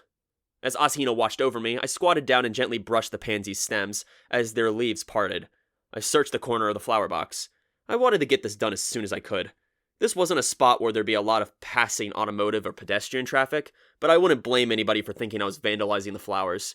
I poked around amidst the roots for the pansies, praying a random police car didn't pass by. After about 30 minutes of that, I wiped the dirt off one hand against my pants while I wiped my forehead with the other. It was strange. I couldn't find anything. I searched everywhere in the corner with the pansies, with even more concentration than I'd ever managed on the sentences for English reading class. I even gave other groups of flowers the same treatment, searching among the cyclamen and violas as well. But I didn't find anything more man-made than a rock, say nothing of a data storage device. Asahina joined me mid-search, but even with her carefully double-checking the spots I looked at, the two of us toiled in vain. What could this mean? If there wasn't anything here, then there was no way Asahina the Elder wouldn't know about it. The girl that was kneeling down and hunting around under the flowers, Mikuru Asahina, was Asahina the Elder's former self. I couldn't imagine her telling us to do something that was doomed from the start. What should we do, Kyon? Asahina asked, on the verge of tears. If we don't find it, we're gonna be in big trouble. The coded message says I absolutely had to, and if I don't do what it says, I'll... She hadn't noticed that her flue mask had come loose and was dangling from one ear. Asahina's composure had been rattled when we met up with Nagato earlier, but now she looked seriously upset. And to be honest, so was I. But just as I talked to myself into digging up the entire flower bed... Is this what you're looking for? I heard an unfamiliar voice behind me. It didn't belong to anyone I knew, and something about it made me instinctively rise to my feet. There was no hesitation. My body moved without thought. I spread my arms out to protect Asahina, and I faced the sidewalk. About 5 steps away, there stood a man about my age. I had never seen him before. This was definitely the first time I'd met him, yet something about him made me instantly loathe him. There was something unmistakably negative about his facial expression. Between his fingers held a small stick-like object, which he held up as though it was something filthy. It resembled the black data storage device from the letter. What a boring scene this is, rummaging around in the flowers for half an hour. I'm seriously impressed. I'd never be able to do it. He twisted his cruel lips into a thin sneer. I may be insensitive, but I could tell this guy was mocking me. You're quite commendable. He gazed at me as though looking down at something very small. Doing these filthy chores without even knowing why. You just live your obedient little life. I certainly couldn't do it. Don't you have anything better to do? The past year of crazy events had instilled in me an instinctive sense for dangerous situations, and this was getting into the yellow zone. But there was no point in just knowing when you were in danger. It was only by actually avoiding it that you could later tell the story and say, shit, that was a close one. When the danger you expected actually showed up, you could still wind up being the end of you. So you couldn't take it easy just because you expected it. Once you perceived the unwelcome arrival of your demise, you had to do something about it. And this was that moment. "Where did you get that?" I asked, at which the bastard just grinned. "Right out of the flower bed. I made sure to grab it just before you two showed up. It was easy, really." "Hand it over." I tried to sound as forceful as I could, but the guy just snickered through his nose. "It's not yours, is it? So why should I? Lost items should be turned over to the police." "Then I'll give it to him. Or better yet, I'll give it to its owner. That's faster than giving it to the police." "Huh." His laugh was infuriating. "So you think the name and address that's on that letter is the person who dropped this? Who told you that? Was it the alien?" That bastard. He knew about Nagato? No, wait. How did he know about the letter? I'd only shown it to Asahina. Which meant he was Asahina held my arm, trembling. "Do you know this guy?" I asked her, my voice a mix of surprise and confusion. No, She said, shaking her head. I don't know him. He's not in my, he's not one of the people I know. "It doesn't matter who I am. It's not like I'm gonna just eat you guys up right now. I just thought this would be a nice opportunity." He blew on the object he held as though blowing dust off of it, then grinned a loathsome grin. It was the kind of smile an evil version of Koizumi might use. His fine features made it seem even more threatening. If I went in to slug him, could I get that dated storage device back? But if it was some kind of aberration, our chances of victory were slim, even 2-on-1. Shit, I should have brought Nagato with me. I agonized over whether to clench my fist in a fighting pose or try to reach my pocketed cell phone. He sniffed as though having lost interest, then snapped his fingers. The small object arched through the air and toward the earth in front of me. I reached out to catch it before it hit the ground. "You can have it. Those are my orders anyway. You just keep doing as you're told. Being past puppets for your future masters." I looked at the object in my hands. It looked like a memory card for a digital camera, but it was a variety I'd never seen before. I wasn't an expert, so it was hard to be sure. It was slightly dirty, probably from being dropped into the flower bed. We'd gotten what we came for, which, no matter the method, was a good thing. What wasn't good is the man standing in front of us. "Who are you? And how did you know we were coming?" The man's thin lips became still thinner. "Isn't there something you should be asking before that? Why did you come here? Why is that? Don't you need to know that first?" Being lectured sanctimoniously by a guy my age really pissed me off, but I had to take the long view. I wouldn't let my feelings get the best of me, and I had to think of Asahina, who directed a terrified gaze at the stranger. "I'm not the one you should be cross-examining," he said, his dangerous eyes slipping from me to her. "Isn't that right, Mikuru Asahina?" Asahina flinched, her grip suddenly tightening. What are you talking about? I don't know you. Have we? She said, clinging to my coat. The guy's lips curled into a sneer. "That's about it. We'll just leave it at that the first time you've said hello to me. You pass. Very good. But I'll be saying a different sort of hello to you. Do you understand what I'm saying, Mikuru Asahina?" It would have been hard to forgive even a fraction of this, but now he definitely crossed the line. There was nothing but malice in my eyes for Asahina. He was her enemy. It might not have been relevant, but he definitely seemed human to me. It had been a long time since I met someone so obviously hostile. He hadn't even pretended to be nice. He hadn't tried to hide anything. Everything he said was just as nasty as he was. At least it saved time. Both Haruhi and I hated that kind of sneakiness. If you've got something to say, then say it. I always found myself feeling bolder when shady characters showed up. I had enough vague double talk with Koizumi around. I put a little bit more power into my voice. If it's business with me, then I'm listening. Or should I pass a message on to Haruhi? Hell, I'll introduce you to her for free. No thanks. Haruhi Suzumiya, I have no need to see her. Now that was unexpected. I've been sure he was a member of some mysterious organization obsessed with Haruhi. I'm not like Mikuru Asahina. He narrowed his eyes, glaring at the SOS Brigade's token time traveler who peeked out from behind me, then directing the same glare at me. You shouldn't just blindly follow her directions. It's not just one single reality. Of course, I've been under the same restrictions. That memory device is very important for the future. Whether you pick it up or someone gives it to you, the outcome won't change. You have it. Isn't that right? It wasn't even close to right. My instructions never said a single thing about a guy like him showing up. I said. You fool!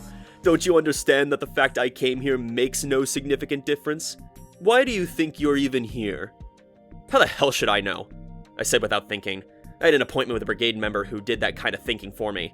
If he wanted to ponder Zen riddles, he should have been bothering our lieutenant chief, I told him. I have no such plans. I'll pass, said the stranger, backing up though blown by the wind. Today was simply for introductions. Just a bit of fun. I have my own instructions to follow, you see. Though I don't know that was part of your little time traveler's plans. And beyond that, it's classified. He turned on his heel and strolled off. The way he just showed up and said his piece without bothering to introduce himself made me want to teach him some manners. For a moment I thought about following after him, but in the end I just watched him go. That was because Asahina was standing as still as a bronze statue, still clinging to my arm. Rooted to the ground, the terrified girl watched the disagreeable bastard recede, and it wasn't until he finally turned a corner that she fully relaxed. Said the petite upperclassman, the strength finally going out of her clenched hands as she slumped and leaned against me. I felt the warm part he was so fond of grabbing onto against my hand, but this was no time to be enjoying such things. You didn't recognize him a little bit, Asahina? Asahina somehow managed to straighten, and she spoke in a very small voice. I don't know for sure, but he's probably from the future. That much I figured. His wording matched up with Asahina's. My limited deductive capacity could get that far. But what had he come for? Showing up ahead of time and finding the object before we could get to it couldn't be a good thing. He definitely hadn't done it just to watch Asahina and me crawl around in the dirt for half an hour. Another time traveler, and he was Asahina's enemy. I found a chill that had nothing to do with the cold winter wind. So, just like there was a rival faction of cosmic entities, there were also people from the future with different priorities. Come to think of it, even Koizumi had alluded to organizations that were rivals to his agency. I didn't know what they'd been doing this time, but it seemed like they were starting to show themselves. Looks like there are all kinds of people in the future. Yes, Asahina began to respond to my plaintive-sounding statement, but after opening and closing her mouth, she just looked away. It's classified information. I tried to say it, but I can't. It was enough. I told her that I wouldn't worry about it, so she shouldn't worry either. But this is definitely important. I knew we'd meet someone like him eventually, but this is such an unstable time, so... Unstable? Yes, because the original me is with Suzumiya right now. That actually might be why this other guy was here. I put the letter back in my outside pocket of my coat, assuming that Asahina and my encounter with that guy was a predetermined event. It would have been impossible, given that Asahina the younger was now with Koizumi and Haruhi. The only thing that made it possible was the fact that Mikuru Asahina had come back from 8 days in the future to work with me. I suddenly became aware of the memory device, still clasped in my sweaty hand. It was the object of today's mission, but now I was more worried about another matter entirely. I put it in the same pocket with the letter, feeling a fresh surge of anger at the recently departed stranger. I wouldn't forgive anyone who gave Asahina a hard time, be they from the past, present, or future. Neither would Tsuria. Come to think of it, neither would Haruhi, and I doubted Nagato or Koizumi would let it slide either. I get a feeling we're gonna see him again. Probably. Asahina nodded surprisingly readily. Her fearful expression was shifting into confusion, as though she was thinking about something. Happily, she didn't have to have noticed that she was still clinging onto my arm, and she said, He also said something about a predetermined event. He's probably not much different from me, and... She cut herself off. More classified information? I asked. No, said Asahina, finally detaching herself from me. He didn't seem like a bad person to me. What did you think, Kyon? What did I think? I thought that anyone who would talk to Asahina and me like that was the worst. There were only a few people that could get away with that, and a mouthy jerk I just met for the first time definitely wasn't one of them. Of course, I wouldn't have exactly pleased if he used my nickname either. We'd wasted a lot of time mucking around the flower box, then being sidetracked by the mysterious stranger. We had to meet back up with Haruhi in front of the station at 4 o'clock, and it was already past 3. There was enough time to go to the library and drag Nagato away from the bookshelves, then go to the station, but I very couldn't well leave Asahina on her own. Even if I called her a cab, there was no guarantee the driver wouldn't be one of our enemies, and the cold smile of the stranger only worsened my worry. It would destroy my wallet, but there was no other way. I'd ride in the taxi with Asahina to Tsuriya's place, then continue on to the library. I hailed a passing cab and got in with Asahina, closing the door behind me. Do you remember Tsuriya's address? Oh, I don't really know, she said. What ward was it again? You mean the big Tsuruya mansion? If that's what you're talking about, I know the place. The middle-aged cab driver interjected affably. The talkative driver wanted to know what school year we were in, how high school was going, and was furthermore happy to tell us about his own son, who was in elementary school, and by the time he told us he was thinking of sending said son to a nice private middle school, we arrived at the front gate of the Tsuruya estate.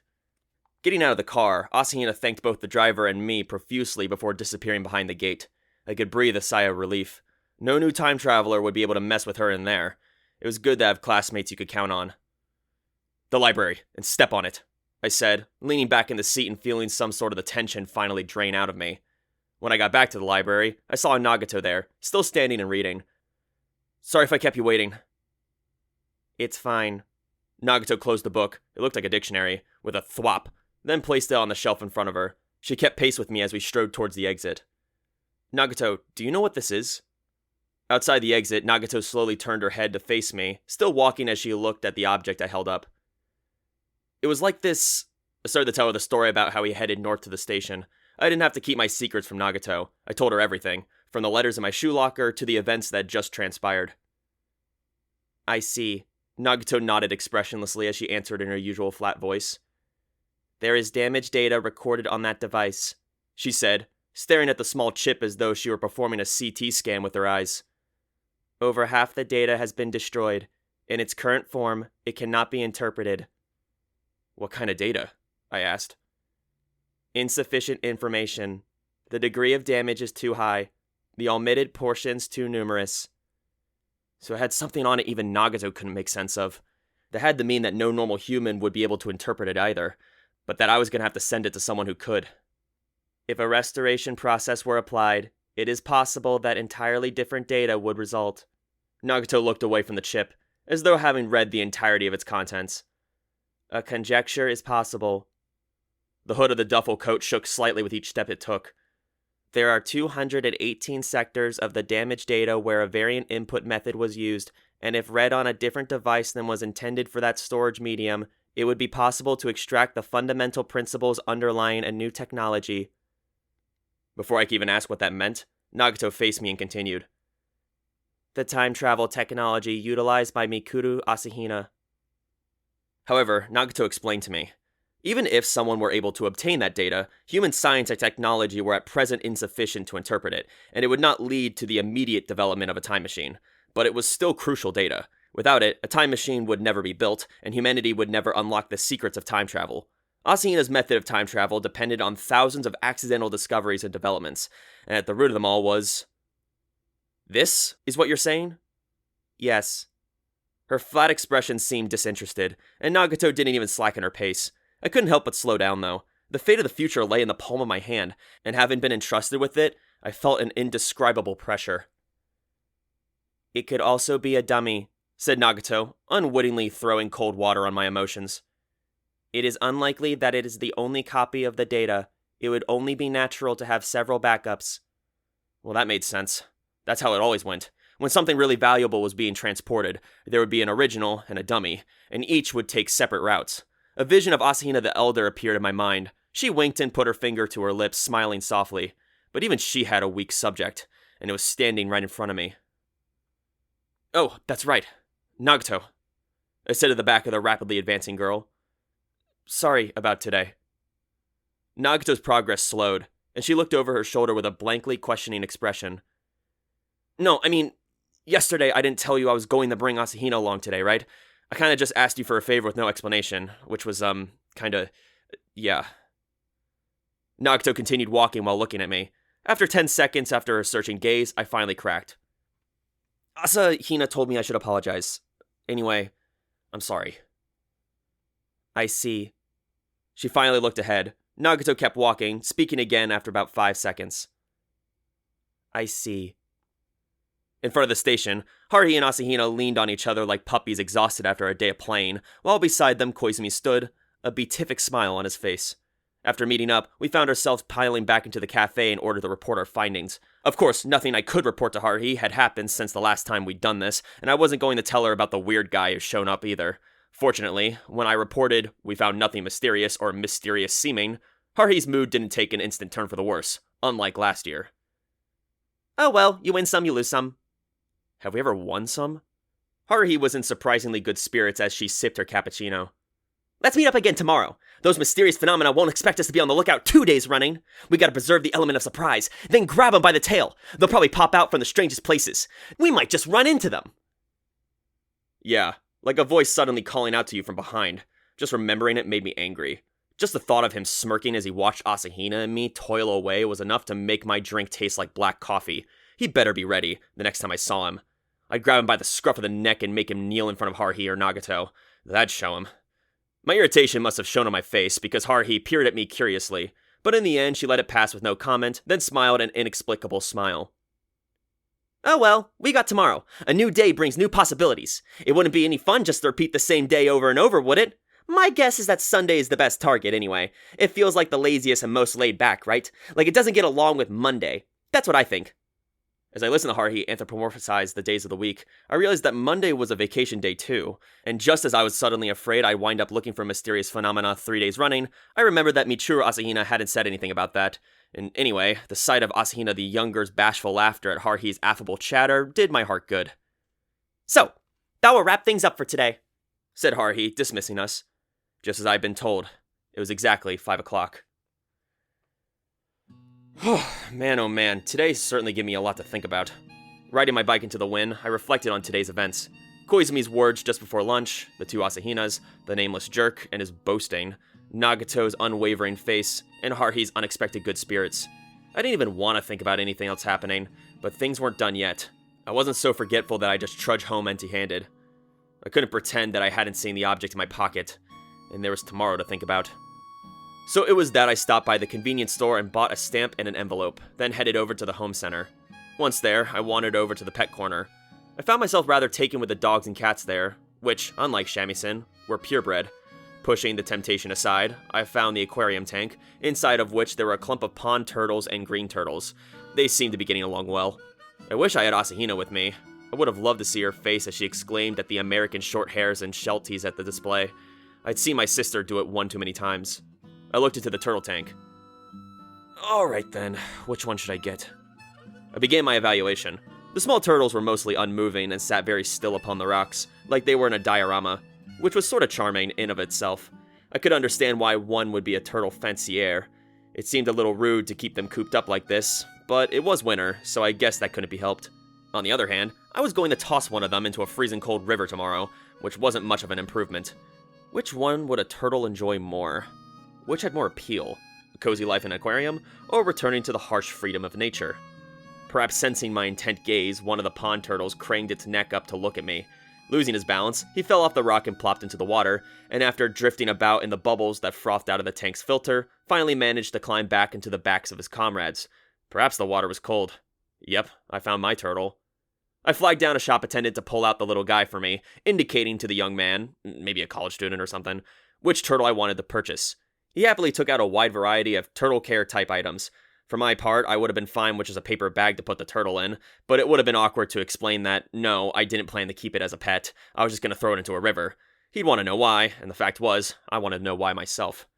In the end, I was just trying to mumble that I didn't have cash on me to cover all this. He already covered the bottom of the small plastic tank with gravel and filled it with water, then carefully picked up my turtle and placed it inside, then handed it over to me along with a box of feed.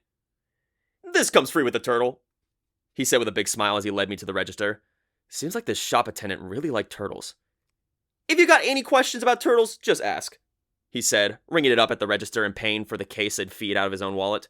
I wanted to apologize, since this turtle was going straight into the river tomorrow. Feeling a bit guilty, I carried the now turtle-filled case out of the home center, putting it and the feed in my bicycle's basket and setting off once again.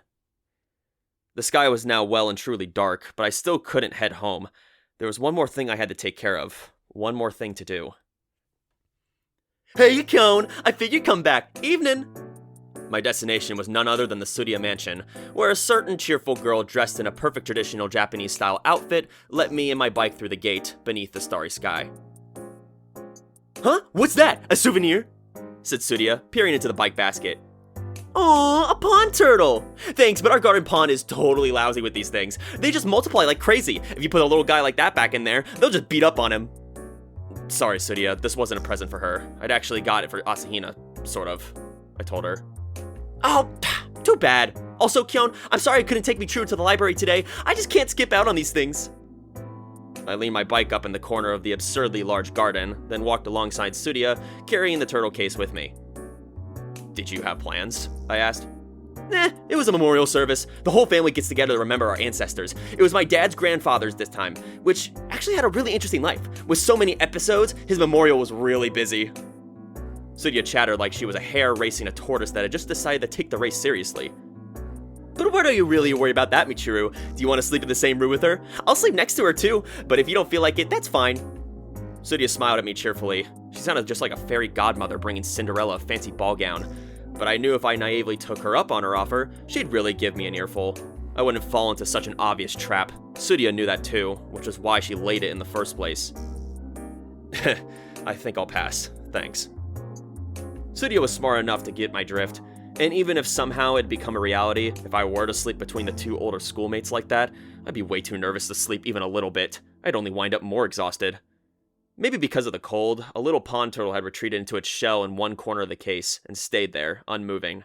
I felt like it would have been kinder to leave him in the Tsuruya family pond, but I couldn't very well go against Asahina the Elder's instructions, though the dilemma still nagged at me. Oh, Kyon! I was led into the apartment, at which point I was greeted by Michiru Asahina's surprised voice. She probably hadn't expected to see me again so soon after we parted ways, but she'd forgotten about the turtle. I presented her with the case. Could you bring this tomorrow? I asked. Consider, if you will, the contents of letter 4. On Sunday, by 10:50 a.m., throw a turtle into the river. That was going to be the last action Asahina and I would carry out, since we'd be doing another city patrol tomorrow. It made the most sense to leave the turtle with this Asahina now, since I'd have to meet up with Haruhi and the rest at 9 a.m., and we lose around an hour at eating at the cafe and drawing lots. If I showed up with a turtle, there'd be no end of questions to answer from Haruhi. Oh, yes, that's right, answered Asahina. You didn't bring anything to the patrol, I remember. I heard a deliberate-sounding cough. It was Tsuruya, preparing tea on the tea table. She closed one eye in a half-wink. Should I take Mikuru somewhere else tomorrow? Would you mind? I asked. Tsuruya smiled. Oh, about that. I'm swamped tomorrow too. I gotta show up at this family meeting. But don't you worry, I'll have someone from the house driver. About what time? I asked her to take Asahina to the Riverside Cherry Blossom Grove at 10:45. Asahina would know the exact place. Not even she has such a lousy sense of direction that she'd forgot about that faithful park bench. Okay, gotcha. Leave it to me. Just use a taxi on the way back, Kay. Tsuruya smacked her chest smartly. I understand why you're worried, Kyon. I walk around the shopping streets with Mikuru all the time, you know. She gets hit on every couple hundred meters. It's such a pain. I guess that's her superpower. I figured Tsuruya's superpower might also have something to do with that. Mikuru just looks so defenseless, though. That's what worries me. I feel a little better if she had a nice boyfriend. That wouldn't make me feel better at all. I'd spend my days imagining things I didn't want to imagine, I told her. So what would make you feel better, Kyoma boy? Kyoma boy couldn't think of anything that would make him feel better, but Asahina had turned beet red at Tsuruya's words and was frantically waving her hands. Her strangely ineffable expression must have come from the fact that she was trying to preserve the fiction that she was not Mikuru Asahina, but rather Michiru Asahina. I didn't really care about that now, and I doubted Tsuruya did either, but Asahina might as well keep her secret. I told her to, after all. The preparations for tomorrow were pretty much settled. I drank some of the bitter tea Tsuruya had brewed, looking at Asahina. I couldn't help but smile as she looked at the little turtle, tapping lightly on the case. I wondered how long I should keep her here. At this rate, this Asahina would come to replace Asahina the Younger in this timeline. But was that really safe? Or did I need to find a way to return her to 8 days? No, 3 days from now in the future. I thought about the numbers of the letters I'd gotten, 3, 4, and 6. Assuming that counting systems hadn't changed in the future such that 6 came after 4, that meant letter number 5 was still out there somewhere. It just hadn't reached me yet. I'd kept the contents of 6 a secret from this Asahina. There was really nothing I could say about it. It was this. When everything is over, come to the park bench where you and I met on Tanabata. The tea at Tsuruya's house was fancier than what we would usually drink in the clubroom. I'd watch my 2 older schoolmates peer into the case as my mind wandered. When everything is over. In other words, Asahina traveling 8 days into the past was a predetermined event from the perspective of Asahina the Elder. This would all be concluded after not too long. You and I had to meet Asahina the Elder, and not the Younger or Michiru, and Tanabata referred to the Tanabata of 4 years ago. I'd met the same person there 2 different times. I pursed my lips, wondering if I should tell Asahina everything. Tell her that it was the future version of her who was leaving these letters in my shoe locker. How far ahead had Asahina the Elder read? Would this all become a predetermined event? And how much had this Asahina realized from the instructions from the future and from my following them? I'd done nothing but prevaricate. Had that been the right thing to do? I shook my head lightly. This wasn't good. If all I was going to do was come up with bad ideas, I might as well be asleep. This was all thanks to the stuff that jerk had said to Asahina and me. There was no point trying to figure out who was right. That was one of the things Nagato had taught me. Nothing can come from agonizing about the future. Your present self was responsible for your future self. That's why you'd wind up cursing at your past self. At the moment, I was trying to avoid being cursed by my eventual future self. I just didn't have time to think about it. I just had to move. Eventually, I took my leave of the Tsuruya's house and returned home. Shamisen was asleep on my bed, his face the image of serenity. If he was so unconcerned about the world, then the world must be okay. And no matter what happened, I couldn't imagine him getting insomnia over it. I guess this all happens tomorrow. I put an end to all of this tomorrow. On day 2 of Haruhi's citywide investigation, I leave the turtle in the river. That was all I had to do. There wasn't anything particularly difficult about it. I wouldn't be digging holes in search of treasure I'd never find, nor taking perfect strangers to the hospital, nor moving random rocks, nor retrieving data storage devices. Oh, wait, I still had to deal with that before I forgot about it again. I wrote my name and address from letter 3 on the envelope and brought it into the convenience store, then put the memory chip inside it. I stuck enough stamps on the envelope to get anywhere in the world, then stashed it back in my coat pocket. Naturally, I didn't include a return address. After I dropped it in the post office mailbox, I prayed 3 times there wouldn't be an accident. There was a limit to what I could plan for. I hope Asahina the Elder realized that. I was sure my hopes would be answered. I'd definitely ask her about that, on that Tanabata bench, when everything was over. The fated Sunday arrived. I rode my bike to the station front at 9 a.m., just like I had the day previous. And just like the previous day, everyone else was already there, so we visited the cafe on my dime and drew lots, whereupon Nagato and I were once again grouped together. Nagato would never forget anything I said to her.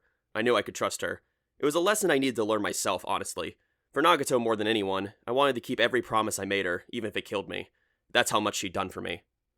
I was mindful of the time we spent at the cafe, and though Haruhi was even more carefree than she'd been before, I didn't have time to worry about that. She'd been this way ever since the treasure hunt, so she must have felt physically unwell during her bad mood early in the month.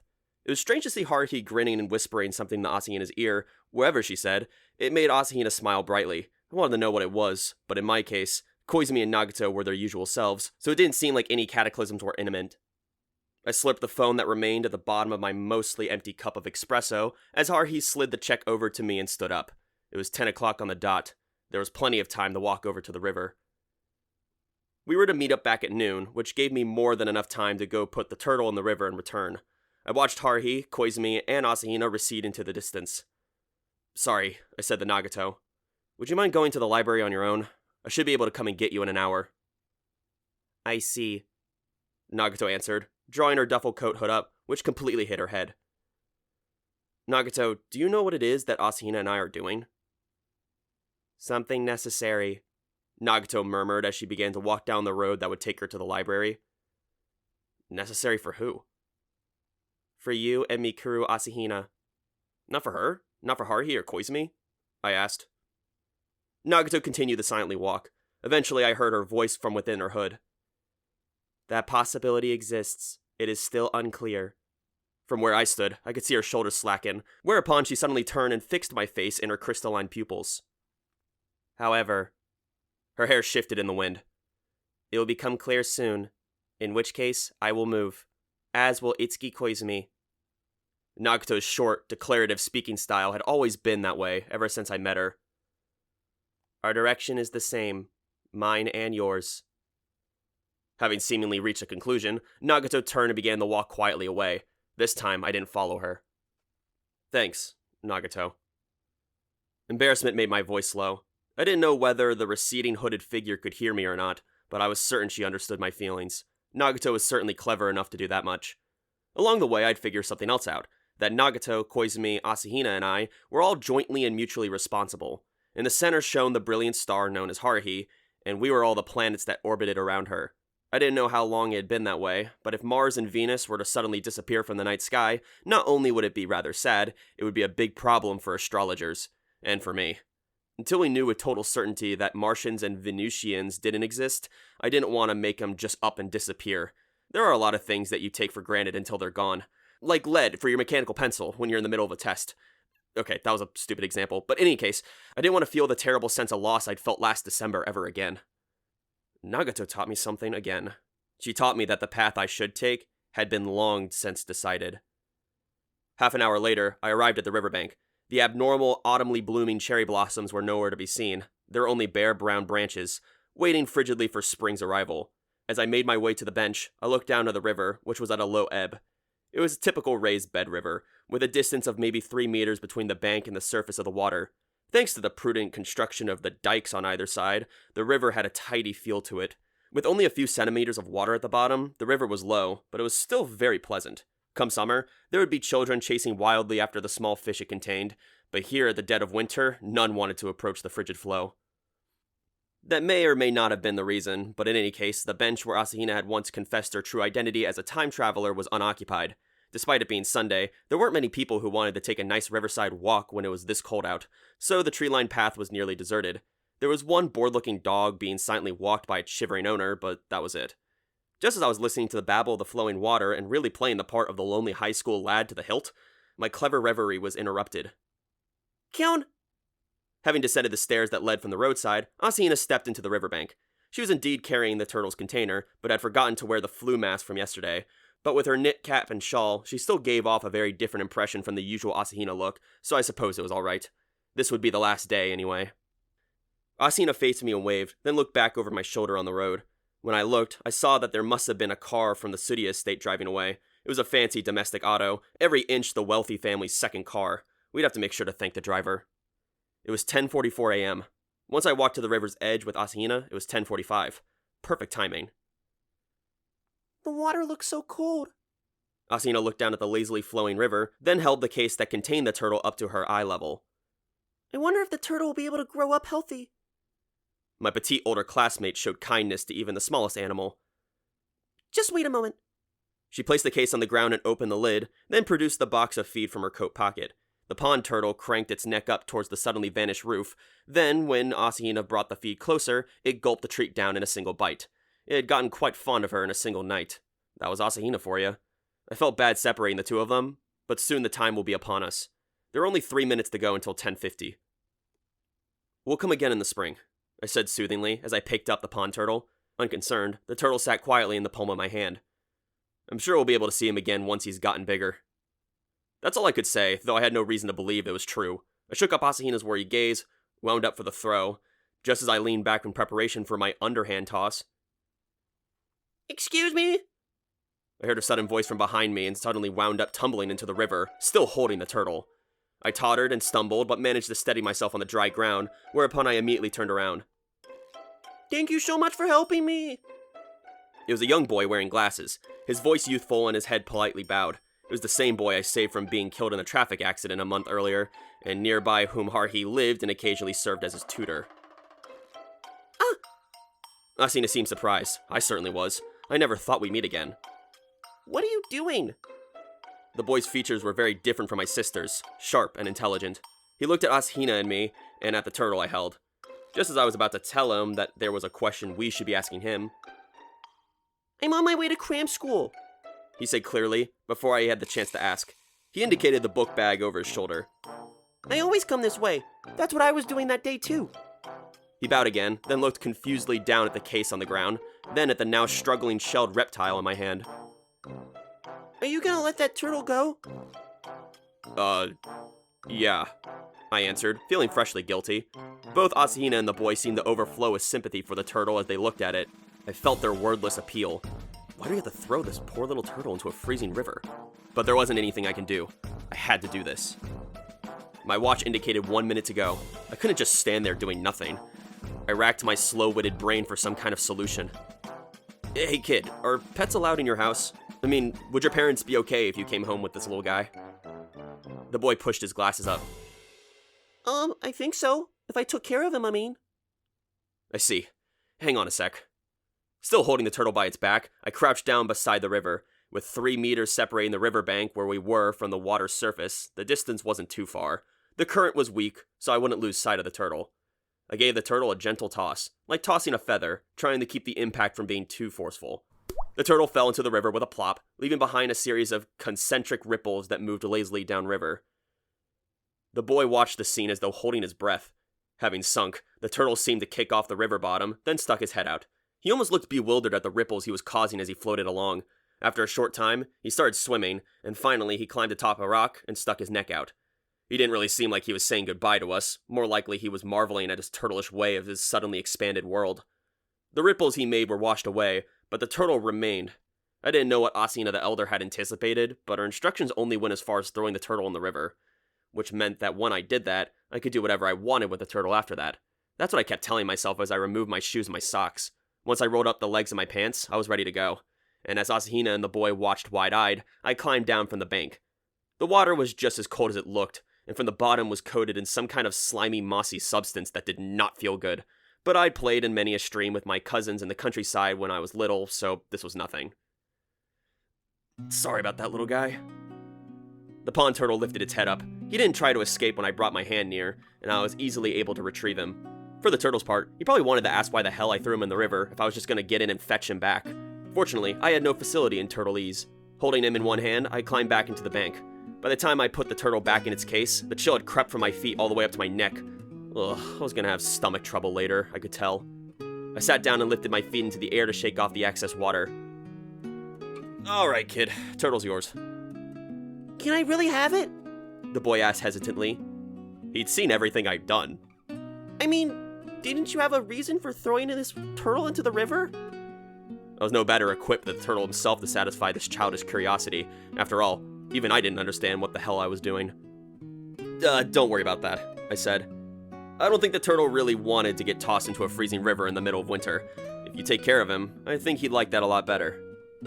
I wondered about Asahina. She said the directions in this letter absolutely had to be followed, but nothing I'd done went against them. I was a little worried about it, but then I saw Asahina gently handing the box of food to the boy. Take this too. It's turtle food. Then, sounding big sister-ish, Make sure you take good care of him. Promise? I promise. He was a little bit of a brat, but he didn't seem like a bad kid. He hugged the turtle case and feed box tightly. I'll always take good care of him, he said sincerely. More sincerely than he needed to show, honestly. Oh, hey kid, promise me one more thing. I had to make sure of one thing. I'd been careless last time, and it had almost been a disaster. The memory still echoed in my mind. There's a Haruhi Suzumiya who lives close to you, right? Yes, Haruhi's always taken care of me. She's like my big sister.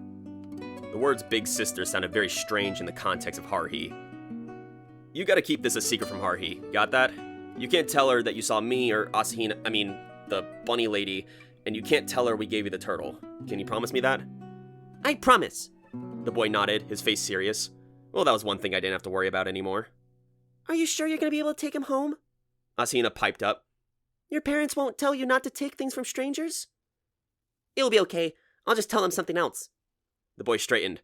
I'll tell them that some people were doing some experiments on the turtle, and they didn't need him anymore, so they were gonna throw him away. But I happened to pass by and felt sorry for him, so they let me have him. That's what I'll say. My folks will definitely let me keep him. The kid had his business together. My little sister could have stood to learn a thing or two from him. They were the same age, but there was a huge difference. I guess it came down to the environment. I have to get to cram school now, so I'll be going. The boy bowed dutifully. Asahina laid the palm of her hand on his head. Don't forget the promise you made before.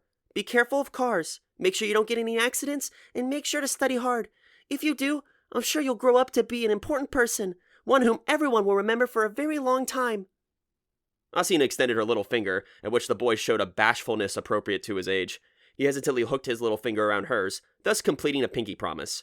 Seeing the two of them with their linked pinkies was ridiculously adorable. The joy ticklish pulled his pinky away, then, holding the turtle case as though it was his most precious treasure, walked off, occasionally looking over his shoulder and dipping his head in a bow.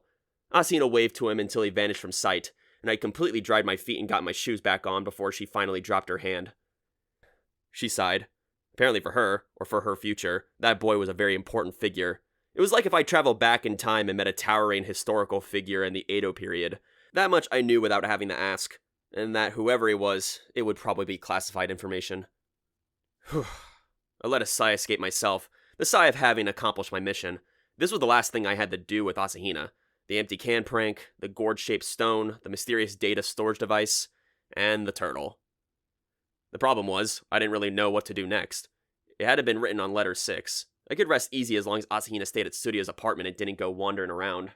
If she just stayed like that for 2 more days, she'd be able to catch up with her own original timeline. Then, in exchange, I would have to instruct the current Asahina to travel back in time, but that would happen the day after tomorrow. For now, I felt like a load had just been taken off my back. Asahina, I know you just got here, but let's head back to Studio's place. We'll catch a cab and I'll escort you back. After that, I gotta get back to the library. Nagato's waiting for me. Okay. Asahina started walking a bit absent-mindedly. It led us down to a road that ran alongside the row of cherry trees. As we stood there on the road's shoulder waiting for a taxi, Asahina said little, and she seemed rather depressed. As I waited for a cab to pass by, I took another look around, wondering if the stranger from yesterday was going to show up again. He was obviously malicious, but that was the problem. He was too over the top. He needed to improve his game. To be completely honest, I wasn't the least bit scared of him. If someone like Koizumi had approached us yesterday instead, that would have been much more frightening. It was a mistake in either direction or casting.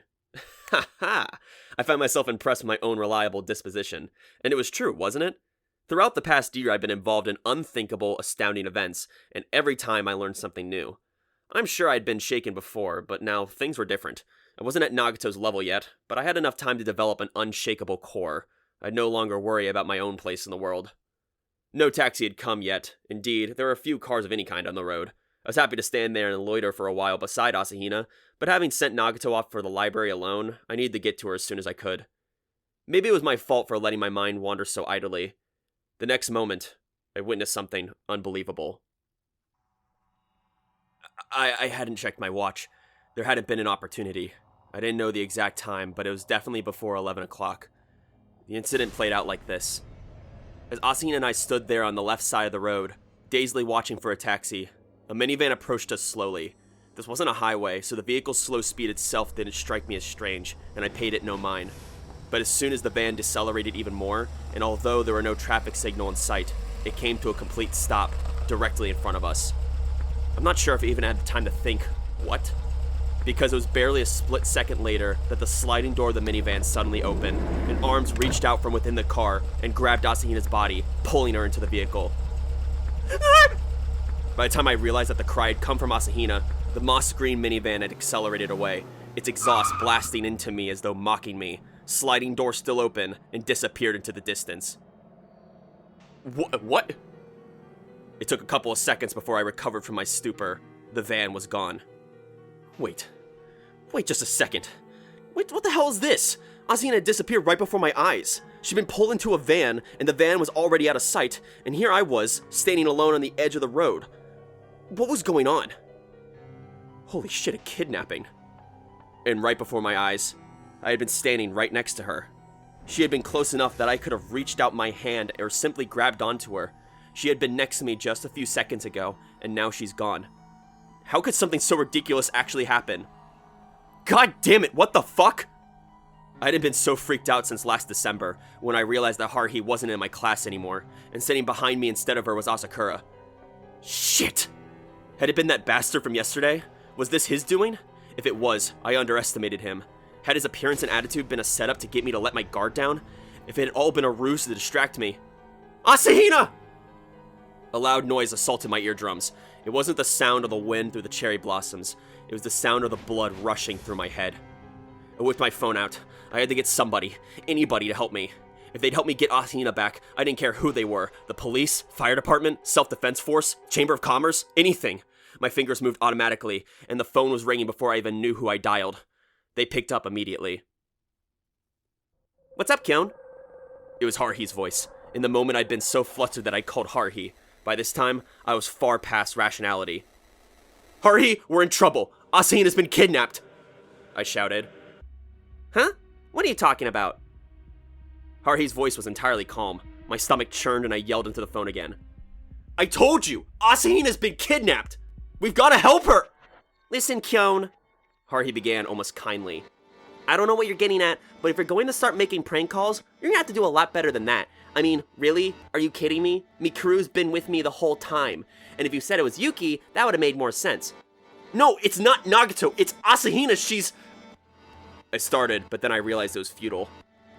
That's right. Asahina was with Haruhi. That Asahina was the original one, not the one who appeared in the broom closet, who now had been taken away in a car. That's 1 point off for you, Kyon, which is less than you deserve for such a lame prank. And by the way, jokes are supposed to be funny. Okay, bye, stupid Kyon. Wait! She hung up. My hand shook as it held my cell phone. A situation where every second counts was no time to be calling Haruhi. I'm such an idiot. If I had an urgent message to deliver, I should have called. My phone started to ring. I hit the talk button without bothering to check who it was. Hello? It was Koizumi's voice. Before I could say anything, he started talking. Don't worry, I got away from Haruhi and the others before I called. I told them I was going to the bathroom. Who cared about that? That didn't matter. What was important was... Koizumi, it's Asahina, she's... I understand the situation. Leave it to me. They'll be with you shortly. Who will be with me? Almost giddy, I looked up and see a car stopping right in front of me. It was a black taxi. I couldn't tell what the cab company it was from, but it seemed familiar. I'd ridden a similar cab once, when I was taken to see the Celestials. The back door of the car opened. Please get in, hurry! The passenger sitting in the back seat beckoned me into the cab. I leaped in. There was a familiar passenger in the back seat of this familiar car. The door behind me closed as I had time to take in the situation, and the sudden G-forces pressed me into the seat's back. We'll catch them soon, said a crisp, clear voice behind me. A voice I've heard before. I'll never forget her voice. Not after the many times she bailed us out in the past year. Mori? Sono Mori? My apologies for being so long out of contact. It's only been a month. That wasn't long out of contact. And anyway, what was Mori doing here? And not wearing her maid outfit, but instead a totally ordinary set of office clothes. Mori gave her usual calm smile. Didn't Koizumi explain? I am also a member of the agency. The maid disguise is only for when I'm working with you and your friends. My eyes went to the driver, at which Mori spoke as though to put me at ease. Not just me. Him as well. Arakawa. Indeed, said the middle-aged butler who excelled at cooking and, apparently, high-speed cab driving. To kidnap such a lovely young lady, it's a disgrace. We won't let them get away. He stomped down on the accelerator, pushing me still harder into the seat. Riding in a car traveling at a tremendous speed was terrifying, but it was also helping to thaw my shock-frozen brain. Mori and Arakawa. I knew the two of them were Koizumi's cohorts, and that the maid and the butler roles were just part-time jobs for them. But I never expected to meet them like this, their car arriving immediately after Asahina had been kidnapped, as though they expected it. Oh, now I understand. You knew this was going to happen, I managed to say. You and Koizumi knew that Asahina was going to be kidnapped. That's why you were standing so close. No, said Mori, smiling like a female version of Koizumi. It wasn't you that we'd marked, it was them. When we saw their car approach you, we were unsure what they would do. Their actions surprised us as much as they did you. What do you mean by them? Koizumi didn't explain that either. Asahina's kidnappers are from an organization that opposes the agency. It didn't really matter who they were. I wouldn't let them get away with this, whether they were time travelers or espers. Why'd they take her of all people? They acted rashly. No doubt they want to secure a privileged position in the future while they still can.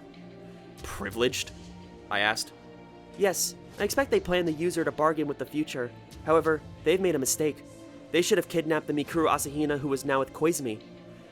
Mori explained the absurdity like it was nothing special. It was a sloppy plan. They must be desperate. We need to know what has made them need to move so quickly. That weirdo from before appeared suddenly too. Another time traveler. Was this because of his appearance? Mori seemed to agree, as though having read my mind. They seem to have joined forces in earnest. We cannot allow this. So is the agency...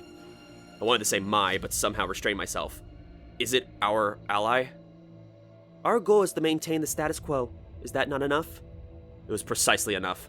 But what were the bastards who had kidnapped Asahina thinking? I asked. And what were they? If they weren't our allies, were they enemies? What kind of people were they? They consist of an organization that opposes the agency, a group of time travelers who oppose Mikuru Asahina, and a cosmic entity other than the one that created Yuki Nagato, said Mori plainly.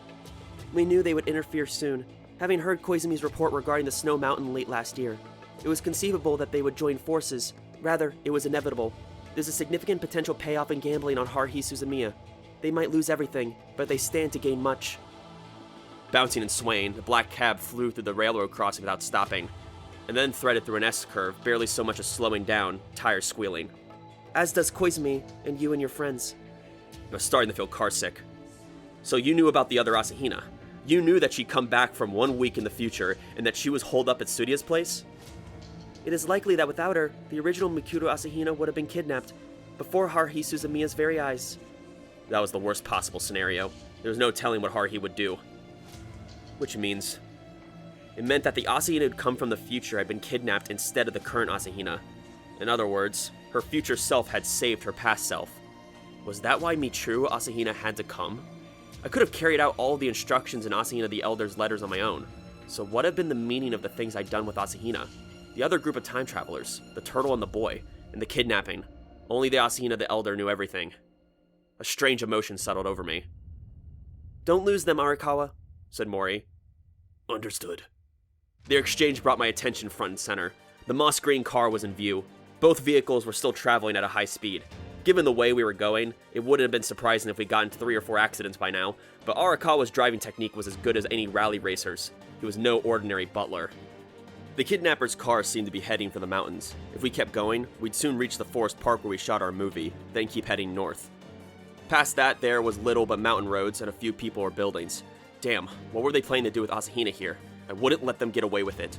I glared at the rear end of the van ahead of us, the moss green minivan. It looked just like the one from before, the vehicle that had nearly run over the boy in glasses. There was no mistaking it. Whoever was in that van, they weren't our allies.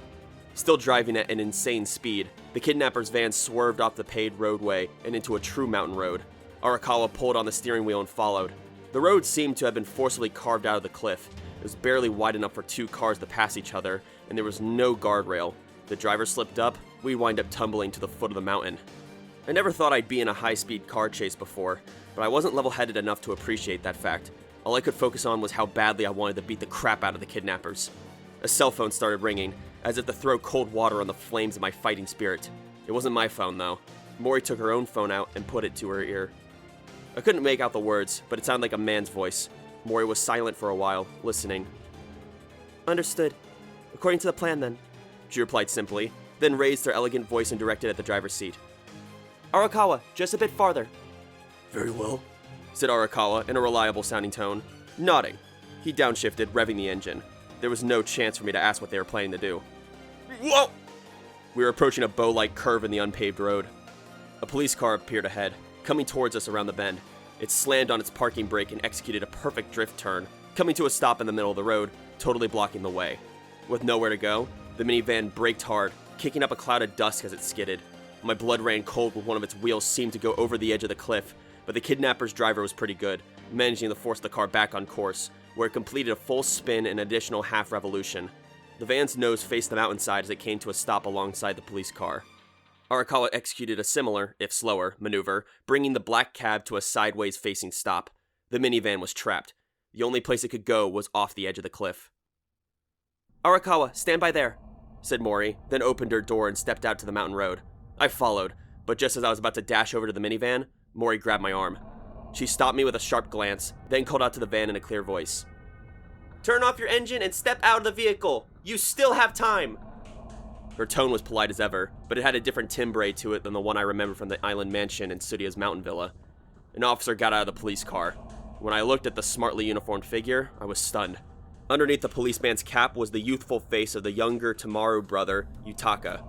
He gave me a thumbs up. Still in the driver's seat of the patrol car was his older brother, Keiichi, who met my eye and nodded. Had these been the people Mori was on the phone with? Release Asahina Mikuru! You have failed! There is no need to continue this! Mori's clear voice brought my attention back to the van. Its windows were tinted, so I couldn't make out the interior. Unable to contain my impatience, I was just about to run over and give it a kick or something, when the idling engine fell silent, and the moss-green sliding door began to move. It was opening so slowly, though, that I wondered if they intended to resist. But when the kidnappers revealed themselves, my eyes went wide at their appearance. The group that emerged from the van was not comprised of tough-looking criminals or soldiers, but normal-looking young men and women just like you'd see walking around town. The fact that there wasn't a vicious-looking one among them made me even more worried. All those thoughts were blasted away as soon as I saw Asahina slumped inside the van. The last kidnapper to emerge carried her out. Her body was slack, evidently unconscious. I'd never forgive them. Before I could run at them, Mori stopped me again. You must know this already, but I'll say it again. If you so much as leave a single scratch on her... My body went slack at the sight of her cold expression. I never dreamed of a beautiful woman's smile could be so terrifying. Haruhi had an angry grin she sometimes used, but this was on an entirely different level. Perhaps sensing my fear, Mori turned to me and gave me her normal maid-like smile, then focused her attention on the idiotic kidnappers once again. Leave peacefully. We will allow you to go free. Return to your organization and go where you like. Otherwise... Mori's smile turned still more threatening, making me dizzy. If I had been one of those kidnappers, I would have been petrified. The unconscious girl slumped back and down, leaning against the van's tire. The kidnappers saved themselves by handing her over very carefully. If they just shoved my lovely Asahina off, I probably would have charged towards them, raising a cry, fists at the ready. We will have your vehicle sent out to you later. Leave the area on foot. Mori pointed at the cliff's edge, indicating that they should climb down from there. It wouldn't be impossible, but descending without any climbing equipment would certainly be difficult. It served them right. Oh well, said one of the kidnappers, sounding cheerful enough that I wonder if she really understood her own position. I guess I expected this. Too bad, though. Maybe it was fate after all. She was the only woman in the group, and the only one who'd set Asahina down. When I looked more closely at her, she seemed to be in her mid-teens. Age-wise, she wasn't far from me. The woman pierced me a brilliant smile. Hello there. Sorry to these circumstances, but I'm honored to finally meet you. I'd hope to properly introduce myself someday. She gave a signal to her cohorts in her body language. Leaving their female companion behind, the cohorts seemed not at all reluctant to go. The last of them looked about college age, and he conscientiously closed the van door before he went, then headed to the near perpendicular edge of the cliff. One by one, they disappeared down into the forest. Neither Mori nor Yutaka seemed to want to catch any of them. I wanted to run immediately over to Asahina, but Mori again took my arm and wouldn't let go. I heard a giggle. It was the kidnapper woman. You don't have to worry. We did no harm to your little time traveler in the slightest. She's only sleeping because of the tranquilizer we gave her, and I doubt she'll even remember what happened. She fell asleep so quickly it surprised even us. Has she gotten used to being knocked out? The woman, girl, was still composed, even with her cohorts gone. How long was Mori gonna let her get away with that? These guys are kidnappers. What about the Tomorrow Brothers? If they're gonna dress like cops, they should at least have a set or two of handcuffs. I was just about to voice my protest when the sliding door of the supposedly empty minivan was opened again from the inside. Oh, what a pain. A man's face popped out, with a smile 5 times more malicious than anything I'd seen from Koizumi. You got us way too easily. It was so easy to steal Sleeping Beauty here that I wish we held on to her just a little longer. This is just gonna backfire on us now. He made no move to leave the van, simply leaning back in his seat. It was him, the guy from yesterday, the other time traveler, whose appearance seemed so strangely significant. This too was predetermined. Us four as well. So I don't really care. You should leave too, said Mori in a kind big sisterly voice, smiling with lips with the petals of a poisonous flower. Or do you plan on stay for a while? We'll be happy to prepare you a bed. I won't waste your time. The bastard looked down at Asahina, snorting, then turned his malicious eyes to me. This wasn't a failure. It's historical fact. You all did very well. You and Asahina too. Tell me, is it fun being made to dance like that? Count me out. I'm sick of just playing a part. Oh, are you really? It was the kidnapper girl. So how much of the future is decided then? It takes some skill to follow the path that leads to the correct outcome, doesn't it? Anyone can dance, but dancing correctly is quite difficult. You go right ahead and dance then. I wasn't counting on help from you people anyway. Is that so? Said the girl, amused. That may be fine for you, but we are not assembling at the same place. Let's join forces. The bastard's face twisted in annoyance, and he glared at me again. I wanted to tell him that he was going to have to do better than that. Haruhi had got me used to being glared at. If he wanted the staring contest, I'd take him on any day.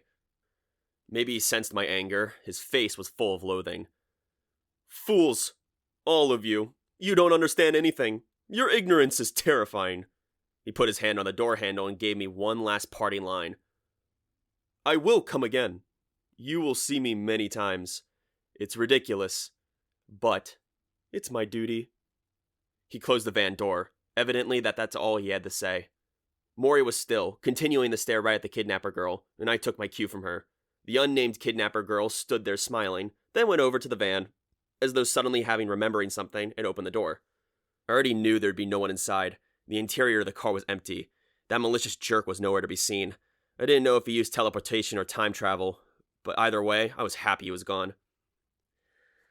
Okay, I'll be going as well. The girl dusted off her hands as though having finished her work, and looked down at the mountain road. I suppose I'll be back. Oh, feel free to take care of the car. You didn't return it. It's yours. Thank you, replied Mori, finally letting go of my arm. I dashed towards Asahina like a mother bird returning to the nest where she left her babies. Asahina! I lifted her up. The soft sound of her breath and periodic rising of her chest were proof that she was still alive. I gave one last angry glare in the direction of the kidnappers, but the girl had already started making her way down the cliff. Mori leaned over beside me, drawing close to Asahina's sleeping face. She put a finger to Asahina's neck and brought her lips close to the unconscious girl's mouth.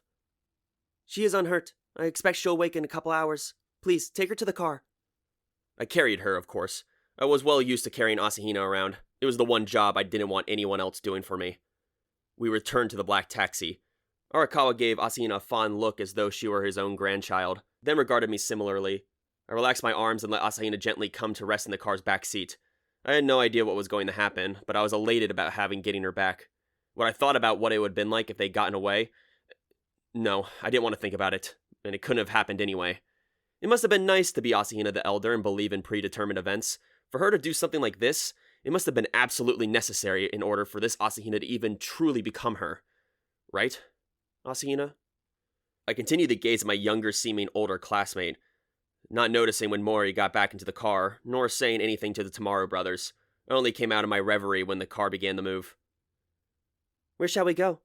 Mori asked me, and only then did I realize that the taxi was heading back down the highway we came up from before. The library.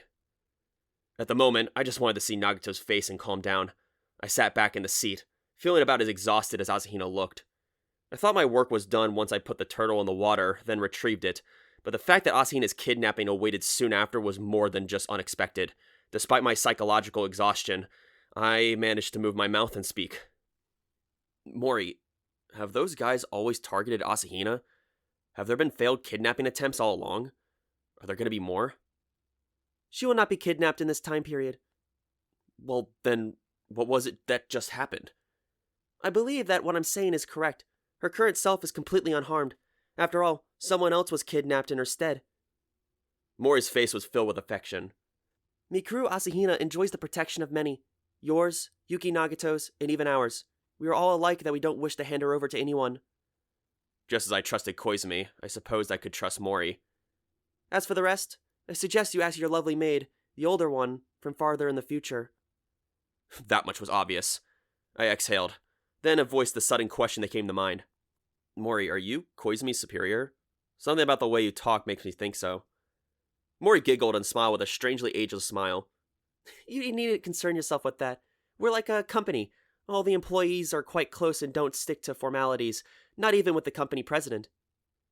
I could tell she was dodging the question, but the truth was I wasn't very interested in the internal hierarchy of the agency. If I really wanted to know, I would just lean on Koizumi to tell me. He probably wouldn't tell me the truth, but then again, neither would Mori. If he wanted to tell me, Koizumi wouldn't wait for me to ask before delivering a whole spiel. Maybe that was the agency's style of doing things. He'd give me an earful eventually. That much was certain. All I had to do was wait.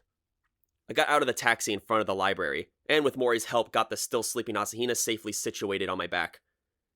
Take care, until we meet again, she said with a smile that came right out of her maid era. Arakawa gave me a silent bow, and the black taxi sped away, heading north up the highway.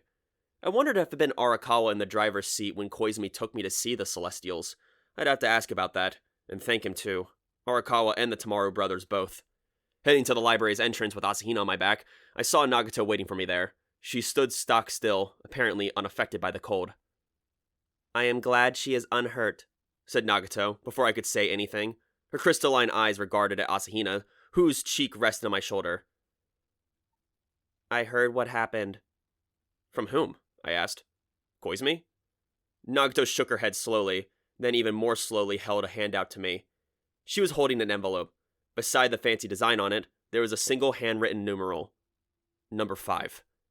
The missing message had been delivered to Nagato. I hardly had to ask who the sender was, but Nagato told me. Mikuru Asahina's temporal variant. We met roughly 1 hour ago. So Asahina the Elder had been here, but to think she'd go to Nagato. Well, what'd she say?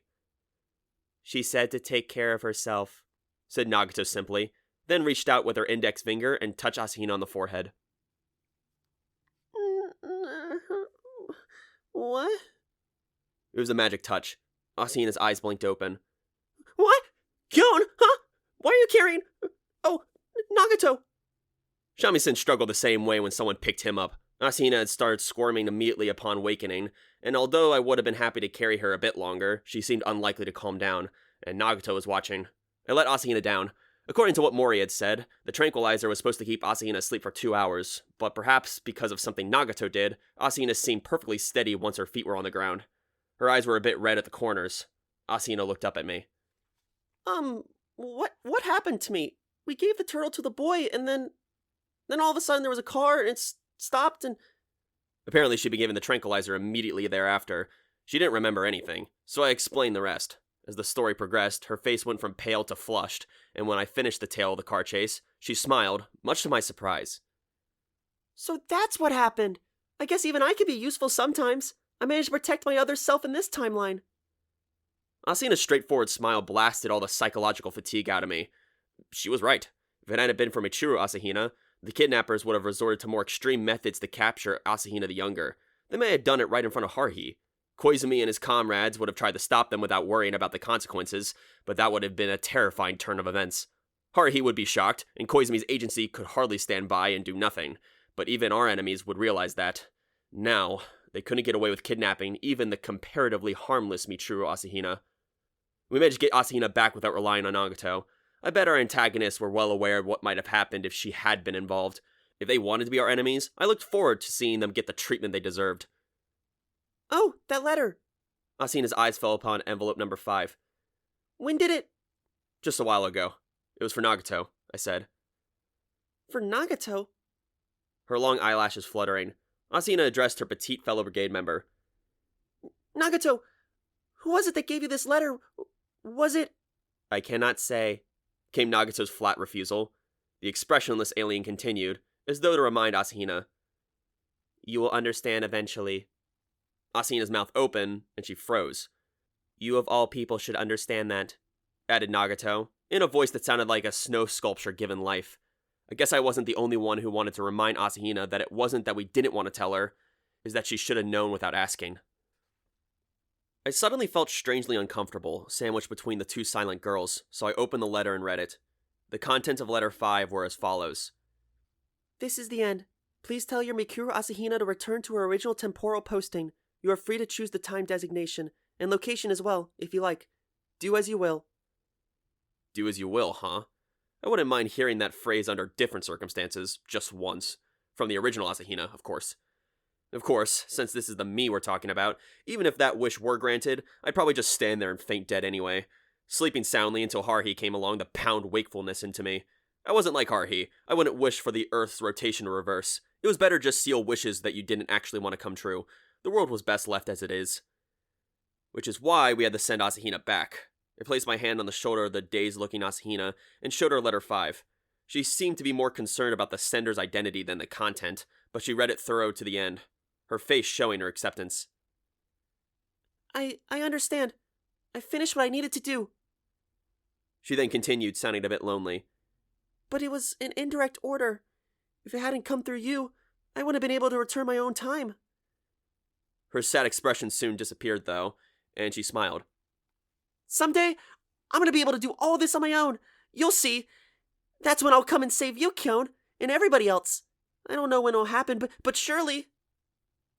Her wish would come true, so long as she didn't lose sight of her resolve in that moment. I glanced down at my watch.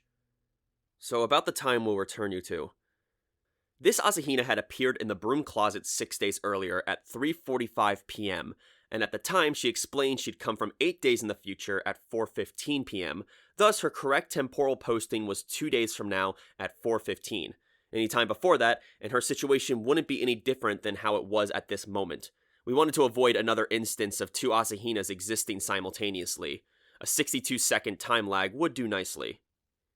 2 days from now will be Tuesday. Shall we say 4:16 in the afternoon? That way only 1 minute will pass without your existence. That same place should work. We'll send you right back to the club room's broom closet. That sounds fine, since you were the only person in the room then, Kyon, said Asahina. Uniform and school slippers, said Nagato, reminding me.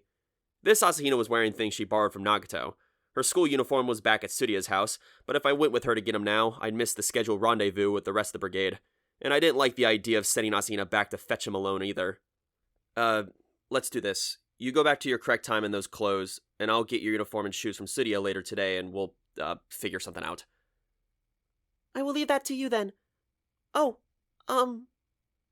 Asahina bowed, then looked up at me seriously, opening her mouth, then shutting it as though having forgotten what she wanted to say. I wonder if it was my imagination that she seemed to be worried about Nagato.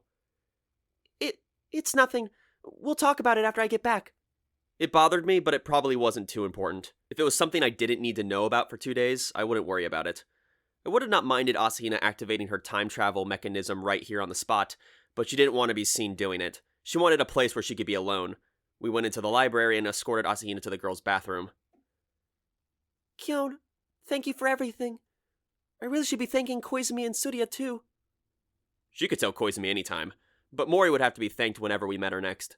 As for Tsuruya, I said, she probably already understood, but I'd make sure to thank her too. Well then, Kyon, Nagato, I'll see you soon. Reluctant to say goodbye right up to the end, Asahina sighed and entered the bathroom. I heard the sound of a stall door closing, but no further foley reached my ears after that. Nagato looked up quietly. She has disappeared from current space-time, she explained. It was over then. All I had to do now was wait 2 days. I left the library with Nagato and heaved a deep sigh.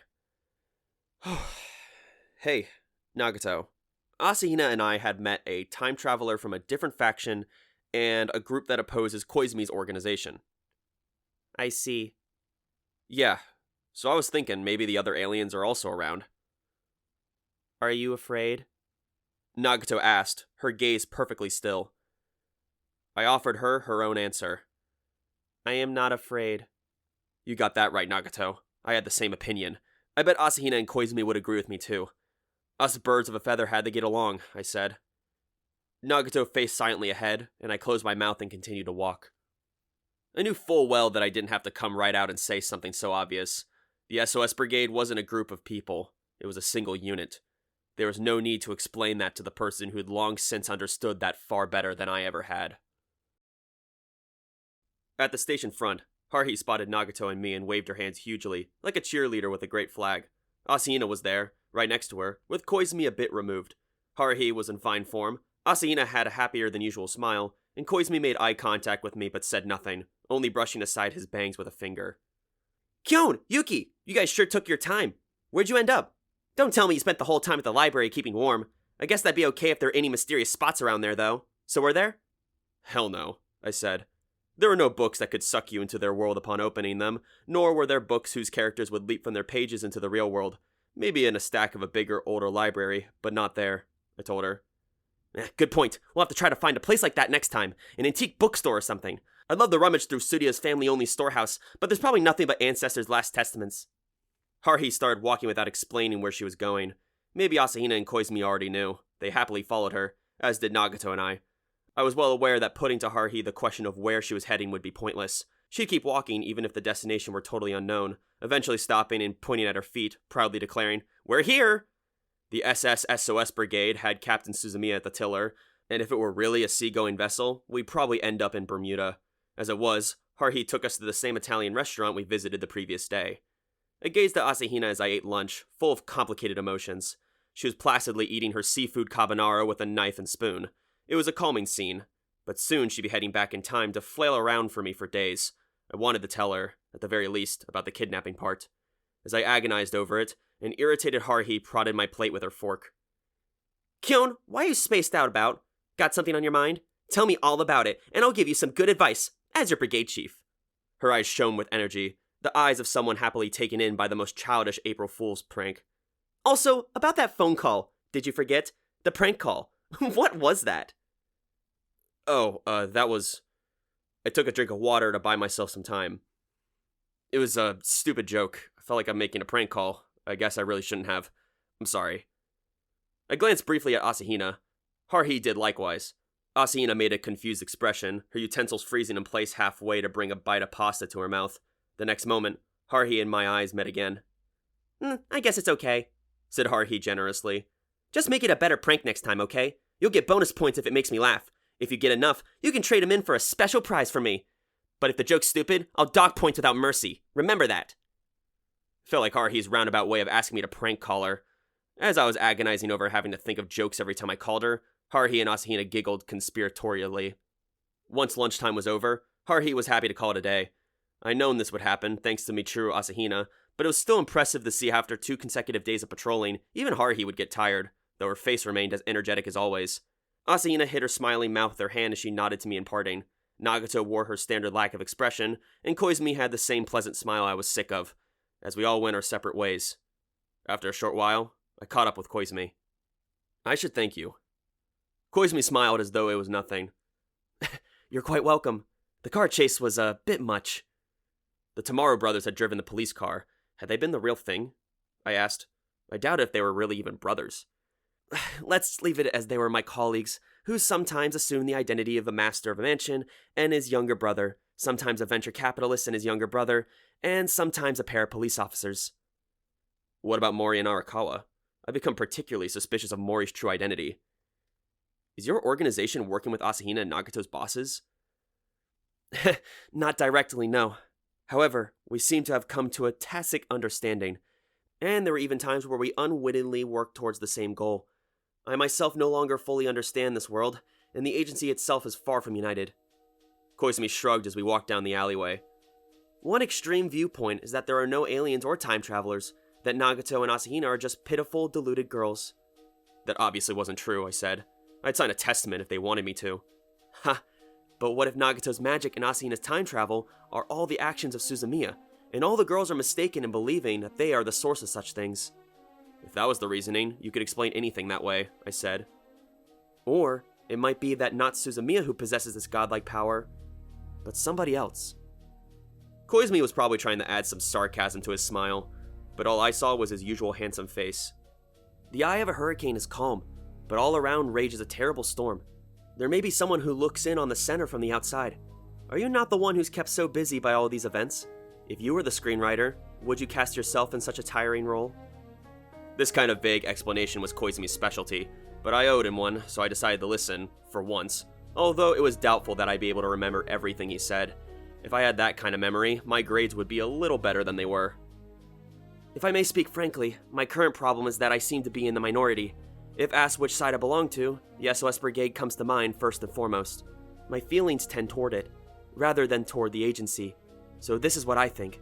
If the agency gave me an order that ran counter to the interests of the SOS Brigade, I might as well find myself upon the horns of a dilemma. I prepared myself to listen to another lengthy speech from Koizumi, but just this once, his digression was a brief one. He gave me an easy way and walked away. I returned home and sat down on the floor of my room, which contained shamisen and shamisen scattered fur. My activities with Michiru Asahina were finished. Asahina the younger was next, which meant I still had work to do. In my hand was future letter number 6. When everything is over, go to the park. Since number 5 had instructed me to return Michiru Asahina to her previous time plane, all that remained was to follow the instructions of number 6. But still, would everything really be over then? I couldn't help but feel like there was something else, though I had no idea why. It was like there was a tiny sardine bone stuck in my mind. But no matter how I turned it over in my head, without any new input there would be no new answers. So I reread all the letters I'd gotten from Asahina the Elder. Even now they were still completely incomprehensible, the presumed merits of our actions utterly baffling. Or so they had been. I was looking at the instructions of the third letter. Go to the mountains. There you'll see an oddly shaped rock. Move it approximately 3 meters west. Your Mikuru Asahina will know the place. This was the only one that was linked with Haruhi's activities. This was the only place where the entire SOS Brigade had been involved. The fruitless treasure hunt. We found nothing, as I had known we would. I felt like I was on the verge of figuring something out when my sister came barging in to inform me that dinner was ready, and I wound up leaving my room with a nagging feeling. I took a bath after dinner, and midway through washing my hair, I'd pretty much forgotten whatever I nearly hit upon. By the time I got into the bath proper and submerged myself up to my chin in hot water, the only thought in my mind was that of an early bedtime. But then, right at the end of the day, one last order came in. It wasn't from a time traveler, it was from Haruhi, and it didn't come via a note in my shoe locker, but instead through my sister, carrying the phone. Count, phone, it's Harunyan! She said, barging into my bathroom and giving me the handset. I waved my hands and shooed her out of the room, then put the receiver to my ear. Hello? Hey, are you in the bath?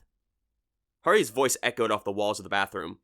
I was in the bathroom, but she'd better not get any weird ideas, I told her. Like I'd ever do that, stupid! Anyway, we're meeting up at the station tomorrow. Why was she calling me at this hour? She should have just told me about this before we split up this afternoon, I said. Oh, come on! I got my own circumstances, you know. Did she ever think about anyone's circumstances but her own? I asked. Whatever. Anyway, we should meet up in the afternoon. Let's say 2 o'clock. You don't need to bring anything. And what about her? That's my business. Tomorrow at 2. Got it? And if you don't come, rest assured you will regret it. Punctuality above all. Haruhi-style phone etiquette involved delivering rapid-fire instructions, then hanging up immediately. I emerged from the bathtub, handset in hand, and thought it over as I toweled myself dry. So there was something left after all. What was it this time? So far this February, Haruhi had started out in a Nui mode, then done Setsuban, a treasure hunt, and a 2-day search for mysterious phenomena. Would this be the last? Hold on, why hadn't Mikuru Asahina told me about this? She never said anything about a station front rendezvous on Monday. Perhaps she wasn't involved. Perhaps she hadn't told me because she never known herself. Or, perhaps she did know and had said nothing. I just didn't want to hear that this part of history never existed. Showing up at a specified time, in a specified place, was fast becoming a conditioned response for me, and arriving 5 minutes before 2 and seeing the rest of the club assembled and waiting for me was more normal than spring following winter. For once, Haruhi didn't berate me for tardiness, nor did she even head for the cafe. Instead, we went to the bus terminal, where Haruhi herded me onto a northbound bus. Asahina, I noticed, was constantly yawning, then hurrying to hide her mouth. When I looked more closely, I saw that Haruhi was rubbing her eyes as though shortchanged on sleep herself. When she noticed me watching her, she gave me a glare and looked out the window as the green of the scenery turned deeper. Our bus was bound for the mountains, along the same route we'd taken the other day to reach Mount Tsuria. The bus stop we got out of was the same too, and just when it looked like we were going to climb the summit using the same route. If we go this way, it's the long way around. It was the back way originally. We're gonna go around to the south side and climb from there. Haruhi started striding along, followed by Asahina and Nagato, who evidently had no problem with another hiking session. Koizumi scratched his chin for a moment. Well, shall we go? We've gotten this far, so neither of us can back out now. We're alike in that way, he said inexplicably, chuckling like a pigeon. Haruhi circled the base of the mountain, making for the south side. I started to get an idea of where she wanted to go. I've been there a couple times myself already. 2 days in a row, in fact. The only other things around us other than mountains were dry fields. The first time I'd been here, I'd been climbing up with Mikuru Asahina. The second time, I'd been descending the mountain with the SOS Brigade. Haruhi took the lead up the animal path that led to the spot with the gourd-shaped rock. Of course. No wonder. The day we moved the rock, I noticed that Asahina seemed to know the way very well. I now saw that it was because she had been there twice. Asahina ascended rather perilously, being forcibly dragged behind Haruhi, Nagato guiding her from tumbling back down. We soon reached the spot. As soon as Haruhi emerged into the flat clearing on the mountainside, she sat down on the gourd-shaped rock as though it were her favorite chair. Kyon, Koizumi, this is a treasure hunt round 2. When you think about it, giving up after just 1 day of digging doesn't show much dedication. Treasure hunting is about keeping at it until you find something. Haruhi smiled brilliantly and produced 2 garden spades from within her coat, offering them to Koizumi and me. To be honest, I wanted to use big shovels and dig up every corner like last time, but I'll let you off the hook this time. You can use those spades and just dig around there. Haruhi indicated the spot right in front of her, in other words, directly behind the gourd rock. It was the same spot Koizumi and I had dug fully 2 meters down, but before I could complain that we already dug there... It's pretty common to find lost items in places you think you've already looked, right? Well, treasure's the same way. You gotta look over and over again in the same place for it, and if I say there's treasure, then there's treasure. Haruhi sounded more confident than a dog in the Hayasaka Jisan, like she was sure we were bound to meet wealth and good fortune. For whatever reason, Asahina just nodded happily in agreement, with Nagato being the only one whose expression was unchanged. There with the spade in my hand for no particular reason, I finally began to understand the meaning of Koizumi's smile. The digging didn't take much time or effort. The soil had already been dug up and replaced in the one, so it was soft enough that our spades were more than adequate for the task. We hadn't dug very deeply when our spade tips bummed into the edge of something hard. As Haruhi grinned down from above, I dug the object loose and pulled it out of the ground. The rectangular box did not, it must be said, look like something from the Genroku era.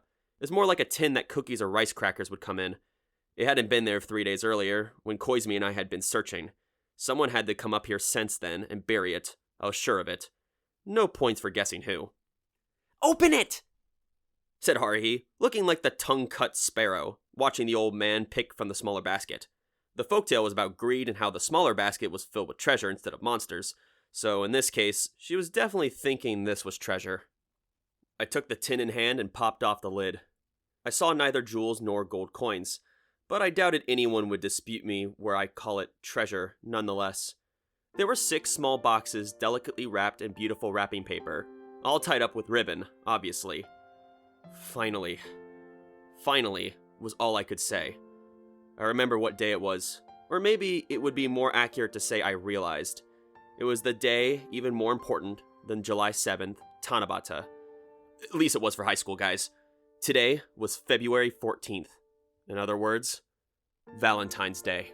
They're handmade, Explained Haruhi, looking askance.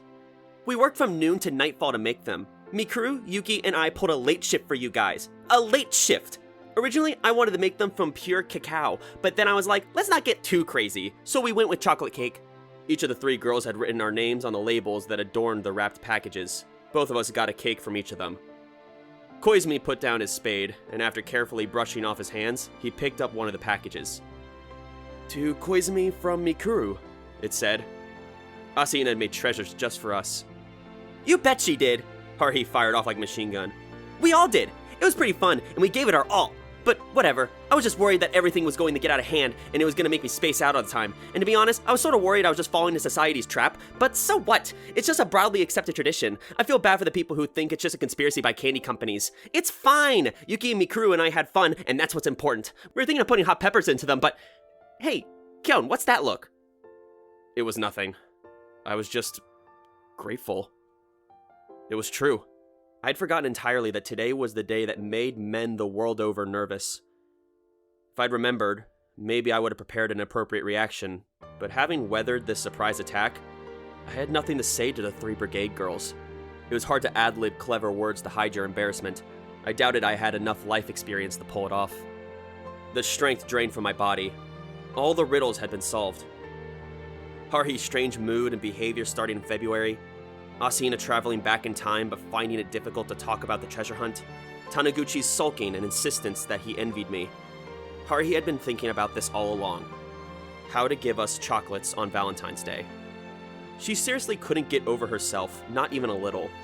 How twisted did someone have to be to make us go on this treasure hunt and dig all these holes, then fill them back up again, instead of just giving us chocolate in the club room? Wait, that meant... Ha ha ha! Surya was in on it too. The treasure map had been a pack of lies. The reason Haruhi had given up on the treasure hunt was because she already knew there was no treasure. The treasure Haruhi had in mind had yet to be buried at that point.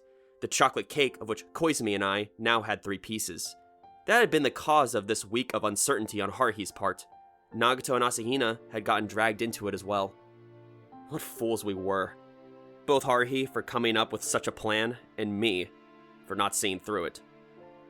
These are just friendly chocolates, though. Just friendly. I don't actually want it to stay stuff like just friendly, though. And chocolate cake counts as chocolate, right? Haruhi's voice echoing in my head like insects chirping on a thicket. I summoned my strength and looked up. Haruhi glared at me with an angry face. Asahina wore a gently teasing smile, and Nagato regarded me expressionlessly.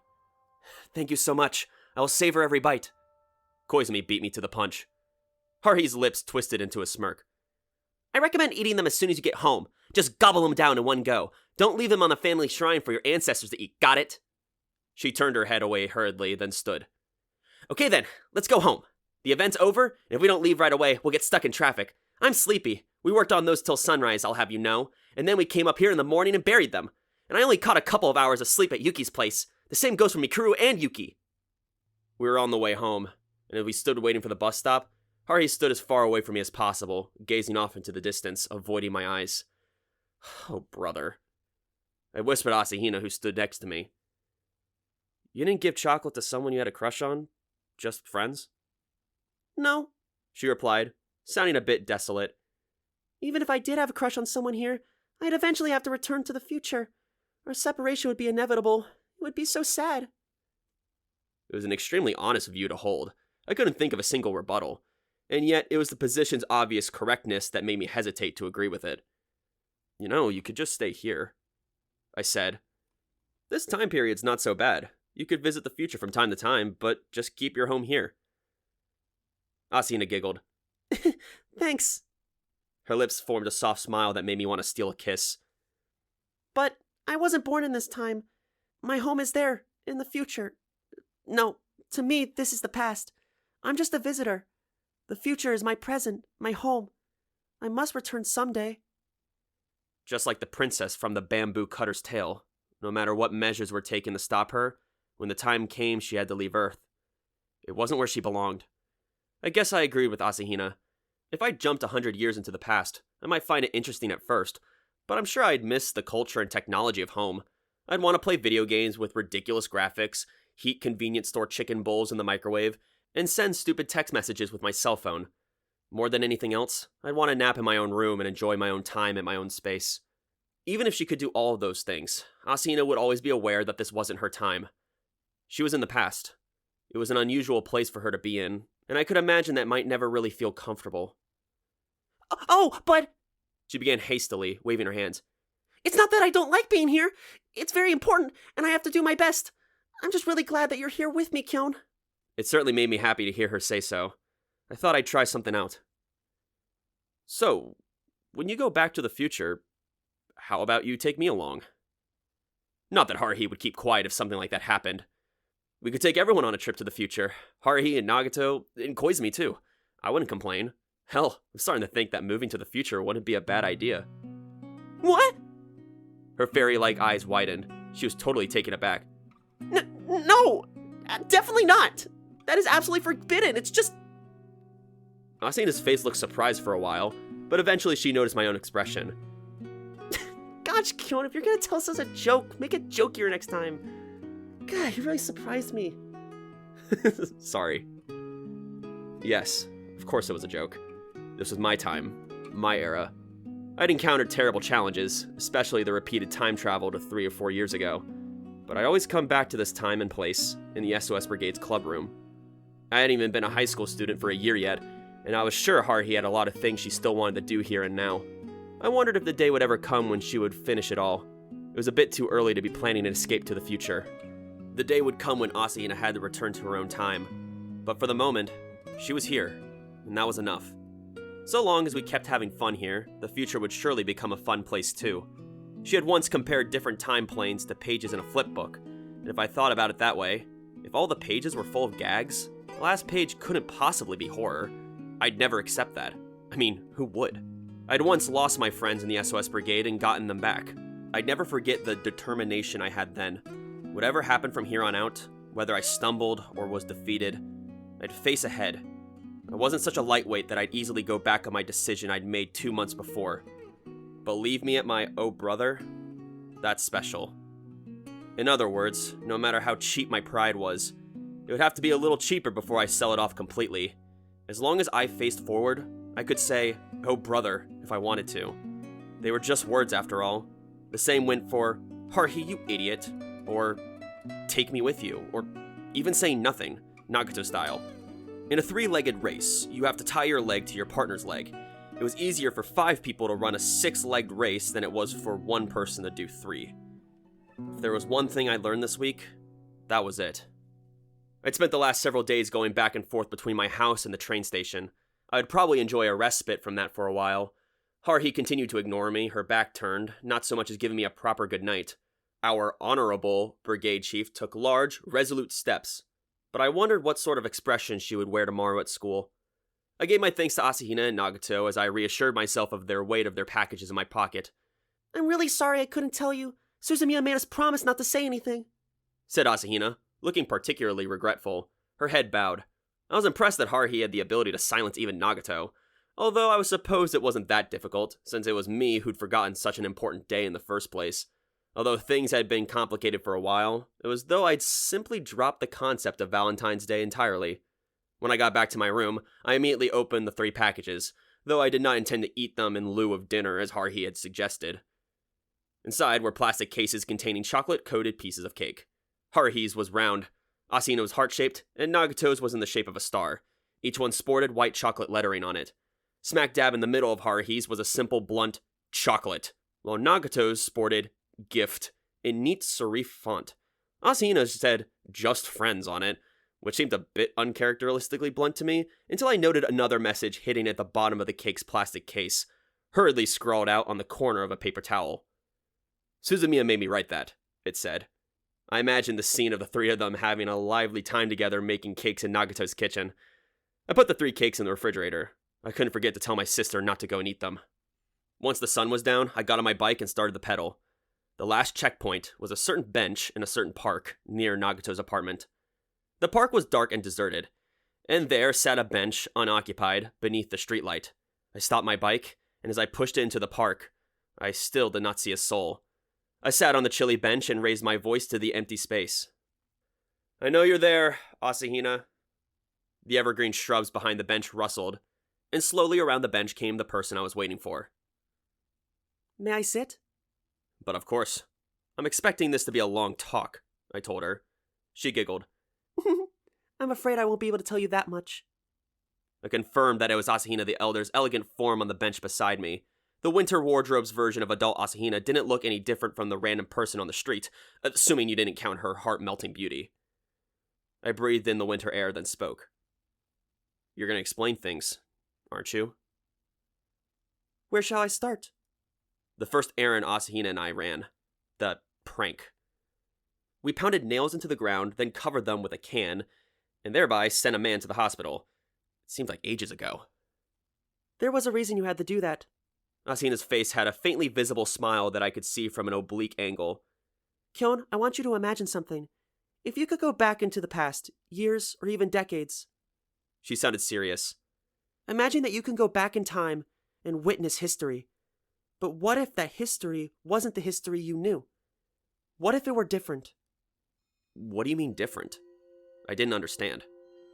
For example, suppose you traveled exactly 1 year into the past. What were you doing then? Probably playing video games in my room. I don't have any memories of getting chocolate from anyone. Asahina nodded slightly. Think about if that were different. If you went into your house of a year ago, but you weren't living there, what would you do? Neither you, nor your sister, nor your parents are there. Strangers you never met live in your house, and your family doesn't live in the house you know, but instead live a totally different life somewhere far away. Well, that's absurd. When we come into the past and find that the history we're expecting is subtly different, can you see what we in the future would think? Assuming that the past is constantly subject to an intervention from the future. Assuming that if left alone, our future would never come to be, and instead a different future would happen. Asahina's voice sounded distant, as though she were lost in thought. Past where a person dies when they are meant to keep on living. A past where 2 people were supposed to meet and never do. If we knew that, left alone, the past would never lead to our future.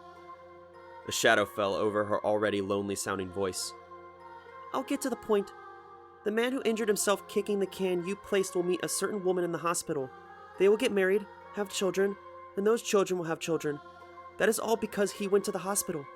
There is no other point in history where they can meet. My mind flashed back to the image of the man smiling pleasantly as he looked up at Asahina and me. The memory device was the same. The data on it needed to be sent in that form. The person who sent it ends up in an accident discovering the same data. But in this past, that coincidence wasn't going to happen. Perhaps it was deleted, so we had to send it to him, in as coincidental a form as possible. Someone picks up the device after it's been dropped in a sunflower bed and happens to send it to a random address. His address. Asahina explained that. I didn't know what to say. There was no way something like that could be a coincidence. Plus, the jerk had shown up and handed us the data. What had been the point of his interference? I wanted to know. He wasn't interfering. That data was necessary for his future too. That's how he was able to come back to this time. Asahina spoke very clearly. For us in the future, that was a predetermined event. But for you, and the person who will receive the data, it was a mere coincidence. That's just how time works. I felt dizzy, possibly because the limits of my imagination had been so easily shattered. The turtle and that boy, that was also a coincidence. The boy always remembered getting the turtle from the man and woman in the river. He remembers the ripples in the river when the man threw the turtle into the water and how he flowed lazily along the current. Turtles live long lives, and every time he looks at this turtle, he remembers that scene. That gives rise to a kind of fundamental theory, though it was the result of many other elements as well. The possibility made me dizzy even as my imagination leapt forward. Was that boy going to invent the time machine? The near-miss traffic accident, the turtle. Had I changed the future? The future for that boy, and the future of the whole world?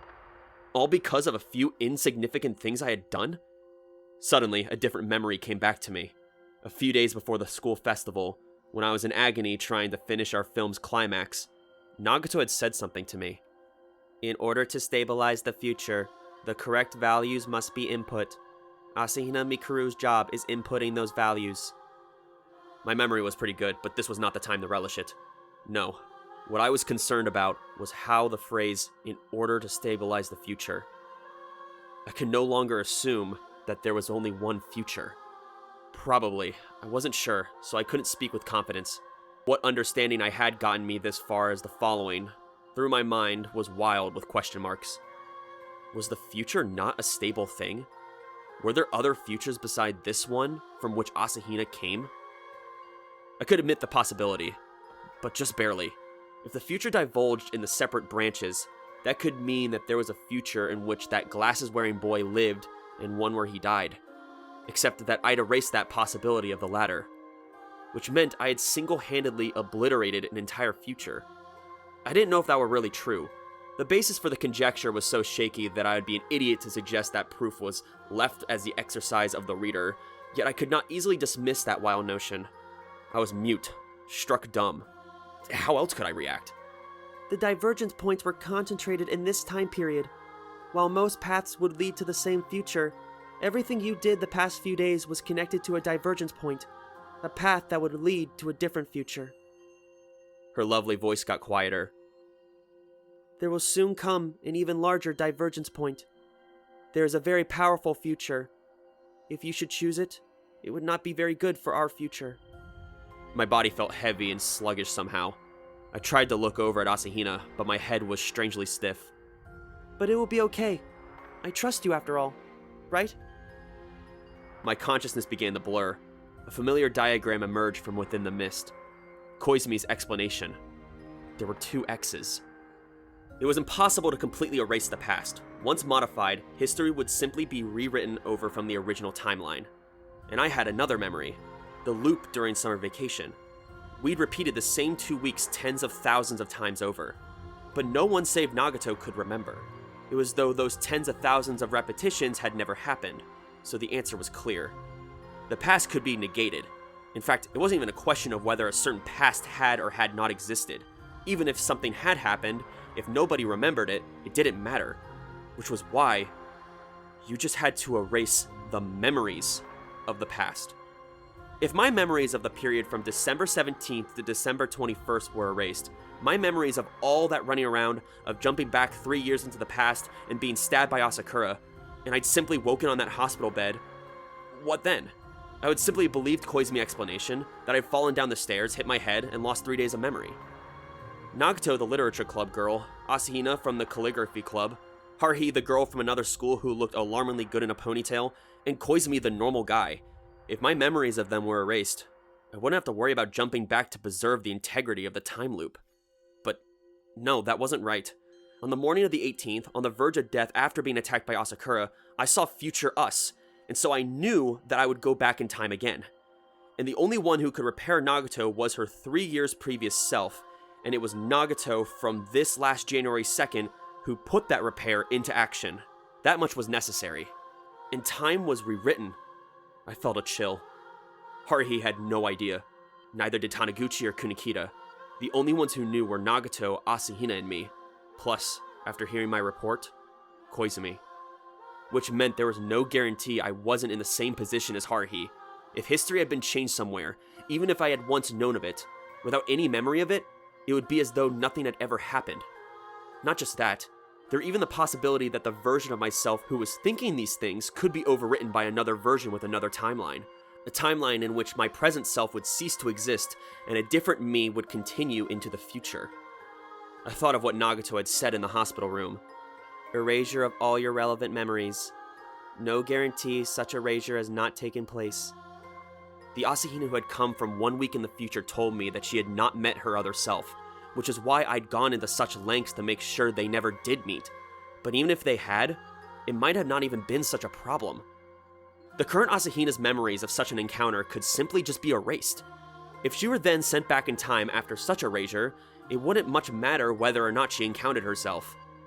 A dark feeling rumbled in the pit of my stomach, the same feeling I had toward the data overmind as I laid in the hospital bed last month, only this time, the emotion was directed at Asahina the Elder. She was simply using her former self, Asahina the Younger, forcing her to constantly play the confused, unreliable but cute classmate. Oh sure, I knew she had no choice but to do so.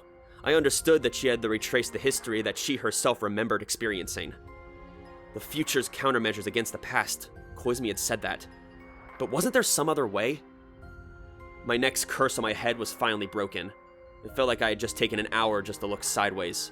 But when I went to speak the truth that came to mind, I realized no one was sitting there. Asahina had disappeared. I was the only one sitting on the bench in the faint glow of the streetlight. In her place, there had been a small box. A small, square, ribbon-wrapped box. There was a message card attached to it. I held it up to the light. It carried a single greeting. Happy Valentine's Day.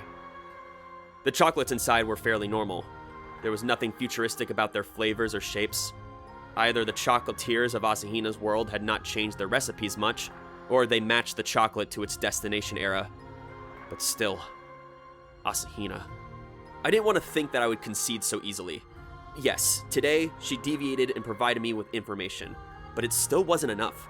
I'd even accepted her reason for not telling me about her kidnapping, but she deliberately refrained from saying anything about Haruhi's Valentine's Day plans or the truth of the treasure hunt in Gordstone. That was totally meaningless, even now. Haruhi could have buried those chocolates anywhere. There was no reason it had to be next to that particular rock, and there was no reason for me to move said rock. Or was this a part of your plan too, Asahina the Elder? Were the things I was thinking and doing right now among your predetermined events? When everything was over, huh? Seemed like that was not today. I'd eventually come here again, and maybe I'd bring the rest of the SOS Brigade along. I'd love to see her try to explain all this to Haruhi and Koizumi. All I was good for was playing the observer. I placed the phone call from the park. Hello? Tsuria, it's me. Yeah, about Mikuru. She's gone home. I really appreciate everything you did for her, and I'll definitely get your clothes back to you. Huh? Oh, really? Oh, okay, listen, when you see Asahina, tomorrow, she might randomly start apologizing. Just let it slide.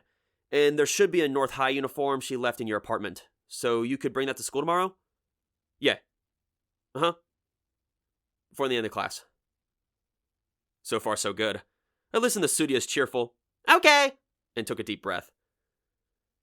There's one more thing, and this is an important one. It's about your family's mountain. The one from the treasure map? Yeah, that one. Haruhi used it in this crazy roundabout scheme of hers to... Yes, I got them. 3. Yes, it was a lot of fun. I continued talking over the sound of Tsuria's laughter. It's about the treasure map. Did you know that there's a trail that leads from the fields of the base straight up to the south side? Oh, good. That'll make this faster. If you follow it, you'll come to a flat open area. Oh, you know that one too. There's a rock there. If you go about 3 meters east and dig, you might find something interesting.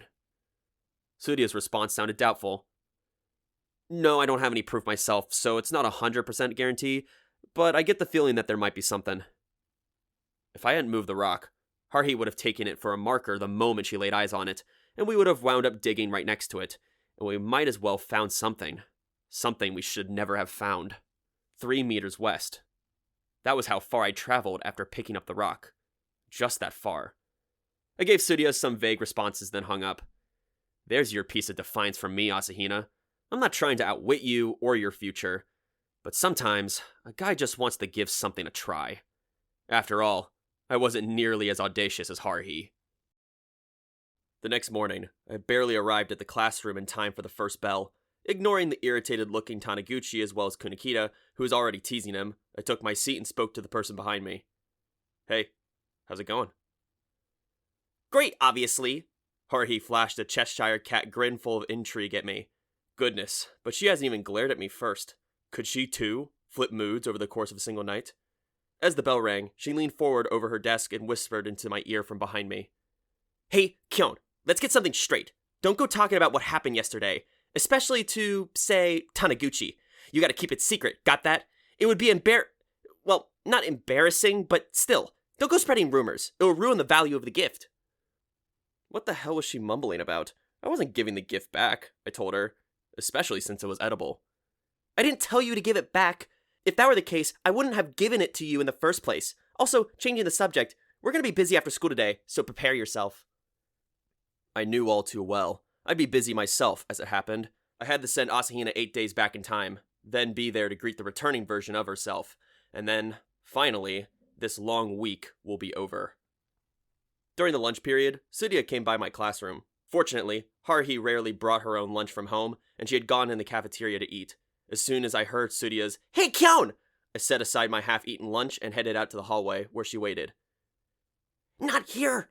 Dragging me by the necktie to the stairway, then leading me all the way up just past the top floor to the roof level, stopping just before the door. Haruhi had dragged me up to the dim little landing here once before, and then, as now, it was scattered with art supplies. So, I'll just get straight to the point, said Tsuruya, smiling cautiously as she produced a stack of photos from her breast pocket. Kyon, how'd you know there was something buried in that spot? I was blown away, seriously. So there had been something there. I asked what it was. Something amazing! Tsuruya fanned out the photos. The first thing that surprised me when I started digging was this pot just popping up to say hello. 300 years old! She showed me a photo of the earthen pot, covered in cracks, photographed against a plain white background. Are you sure it's that old? Super sure. I even had it carbon dated, but what was inside was even more surprising. The second photograph showed an old piece of parchment. It seemed like a name was written on it, but I couldn't make it out. One thing was for sure. At the edge of the paper was a drawing of a very familiar mountain with an X on it. I don't need to tell you what the X indicated.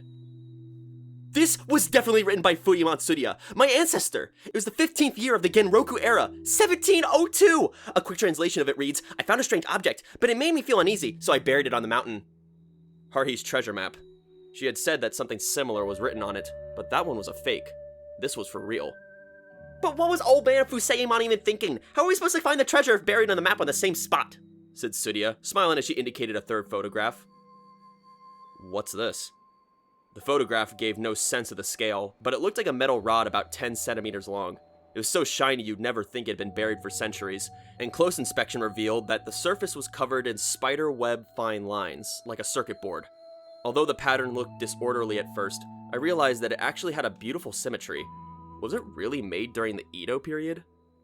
This and that letter were all inside the pot, but here's the real question. Nobody will believe that something like this came out of my ancestor's time capsule! Well, why not? Tsuruya grinned, waving the photos. Because this thing is made out of titanium cesium alloy! Okay, that was a surprise. I'd have to find Kunikita later so I could tell him and freak myself out all over again. Metallurgy from 300 years ago could never create something like this, you know. The person I had do the testing had no idea. They said that if this really came from 300 years ago, it was either the product of some ancient advanced civilization or a time traveler from the future had time traveled back to 1702 and left it there. Or it was a fragment of an alien spaceship. I really didn't want it to be from some ancient civilization. But doesn't it look like a component for something else? Said Tsuruya, staring at the third photograph, then aiming her smile at me. What do you think it is, Kyon? What do you like better, aliens or time travelers? The innocent girl's question left me totally speechless. You better decide soon, boy! The mysterious artifact that had come out of the clay pot, which in tune bore the Tsuruya crest, would be stored securely at the Tsuruya estate. Tsuruya herself promised, so that was one thing I didn't have to worry about. She would definitely do what she said she'd do. The most important thing was to make sure Haruhi didn't find out about it, but I must confess to a certain misgiving. I didn't want things to turn out this way, to be honest. I didn't even want to think about it, but I couldn't escape that feeling. The feeling that we need that artifact, eventually. I wonder if I'd given Tsuruya the location of the treasure too soon. I could have also have kept it to myself, neither digging it up nor telling anyone else about it. But was that really possible? Could I have resisted digging it up once I realized there was probably something interesting there? I was a curious guy. When I saw a word I didn't know, I always had to immediately go look it up in the internet. Plus, there was the other possibility, that for some reason Haruhi would want to go back and dig some more. It was better for the mysterious part to be taken in by Tsuruya's family. If a member of an ancient race, or an alien, or a time traveler showed up and demanded to be returned, I doubted very much that Haruhi would simply agree. Plus, I didn't want anyone like that showing up in front of her in the first place. There was no guarantee they would hide their true forms the way Nagato and Asahina did.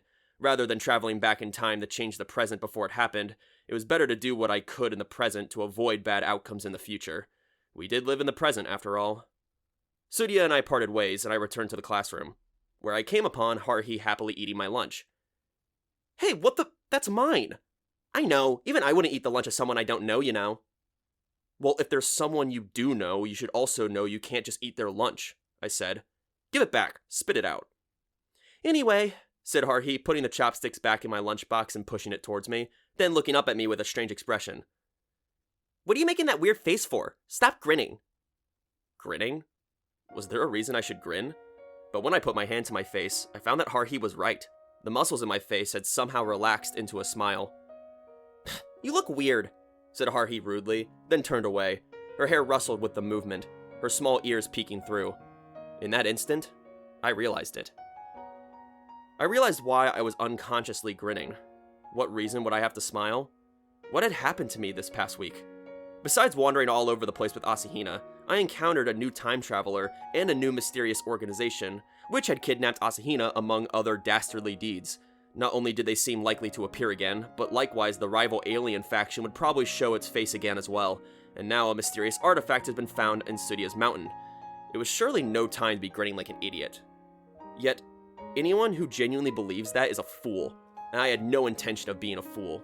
If I was smiling, I had a reason for it. Yes, indeed. And I realized what it was.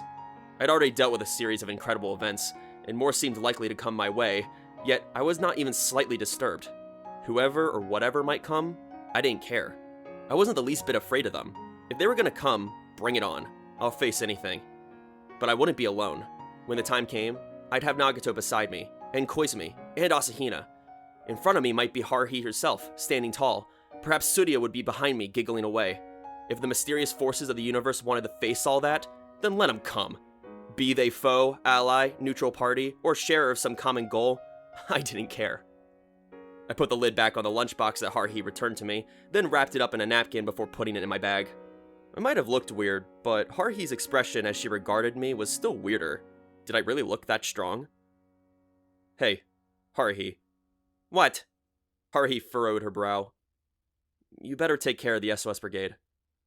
Haruhi's mouth hung open for a moment. Of course I will. The corners of her eyes and mouth curled up in her characteristic smile as she shouted, I mean, it's my brigade after all.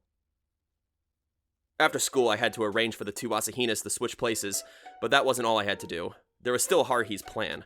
It wasn't that I'd forgotten. Haruhi just hadn't told me she planned to raise such a commotion. I'd been informed that Haruhi would be holding a lottery, with Asahina presenting the prize while wearing a Shrine Maiden outfit. What I hadn't realized was that the lottery prize would be this. The SOS Brigade presents Mikuru Asahina's handmade belated Valentine's Day chocolate. 500 yen to enter, proclaimed Haruhi, wielding a megaphone as I cursed my naivete for not anticipating this eventually. For the Mikuru Asahina's handmade belated Valentine's Day chocolate, we wound up needing a huge amount of paper for the entries, and even with an entry cost of 500 yen, people were fighting with one another to pay up. It looked like we'd reached 5 digits of earnings. If it had been the chocolate cake she'd given me, I never would have let it near this accursed market. But Asahina seemed to have made one extra piece in addition for what she made for Koizumi and me. Actually, it was mostly Nagato who made it. said Asahina apologetically. The shrine maiden costume she'd been forced into wear was so perfect that if she were teleported to a shrine, she would fit right in. Haruhi had gotten the costume somewhere, and the instant homeroom was over, she dragged Asahina off to the clubroom and forced her to change into it. It looked like she took what I said at Setsubun quite seriously. At Haruhi's behest, Koizumi and I brought the table down from the clubroom into the courtyard while Haruhi ran around with a megaphone. Nagato handled cashier duties.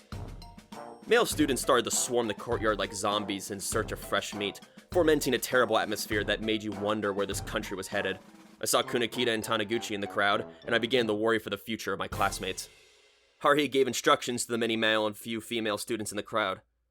The cashier is this way. Line up in front of Yuki. Once you've paid your 500 yen, you'll receive a numbered ticket. Take it to Koizumi, and he'll write it in whatever slot you want. You can draw one horizontal line wherever you like. Nagato was handling the line quite efficiently, and beside her, Koizumi was frantically drawing vertical lines on B4 copier paper.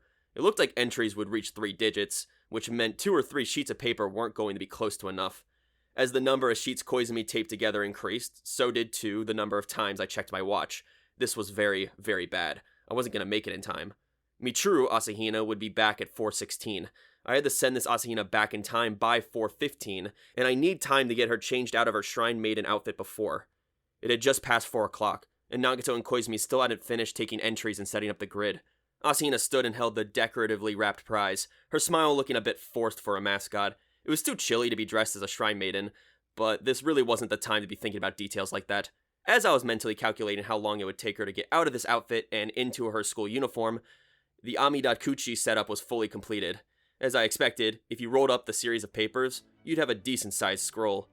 Haruhi casually picked up the pen and chose one of the dozens of vertical lines, at the bottom of which she drew a heart. Then, as an afterthought, she added several more horizontal bars, just to mix things up. Now then, whoever reaches the heart will receive Asahina's chocolate. The winner will surely rejoice. We'll start from the right side.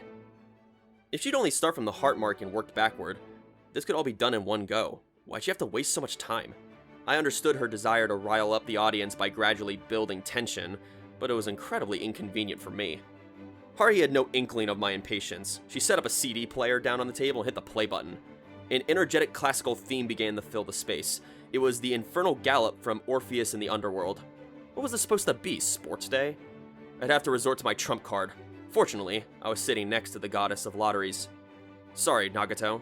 Pretending to look at the pile of bills and coins collecting in the rice cracker tin, I whispered into the ear of the cashier sitting motionless in a folding chair. I need this to be over in a single draw. There's no time. Nagato was gazing at the shrine maiden, who shivered from the combination of cold and nervousness. Her eyes moved to regard me, then without so much as a word, she stood. Just before Haruhi began tracing lines down with a red pen, Nagato reached her hand out and added a single horizontal segment. 10 minutes later, I had Asahina's hand in mine and was running with her to the clubroom. What? Kyon, wait, it hurts. What's going on? She cried as I dragged her to keep up with me, but I didn't have time to be considerate. There were barely 5 minutes left. I'll explain later. Right now, we have to hurry. I carried my petite schoolmate up the stairs 3 steps at a time. As far as the Amidakuchi went, Nagato made my wish come true.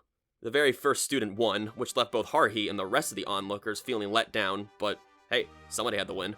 Haruhi was determined to keep the energy level high, so she switched the background music to See the Conquering Hero Comes, dragging the student with the winning ticket, number 56, up to stand in front of Asahina. Incidentally, the winner was a curly-haired freshman girl, whose embarrassed fidgeting left an impression on me. Amid the strangely warm atmosphere, Asahina awkwardly handed the prize to the girl, then shook hands with her at Haruhi's behest, at which point everybody inexplicably applauded. I endured it, watching Haruhi produce a Polaroid camera from somewhere and take a snapshot of the 2 girls, but that was my limit. I took Asahina's hand without waiting for a discussion, and I dragged her off before I even had time to think of an excuse. We reached the clubroom. What's going... Asahina's suspicion was understandable. I quickly pulled her into the room. Hurry! Change! Her uniform was hanging on the clothes rack. I thrust it at her. You got 3 minutes! Hurry! I don't know if I was intense or simply scary, but either way, Asahina nodded but made no move to actually change her clothes. I was just about ready to start removing them myself when she pointed at the door with a pale fingertip. What? Please wait outside! I was out in a single second. I stood in front of the door, glaring at my watch. 12 minutes, 33 seconds.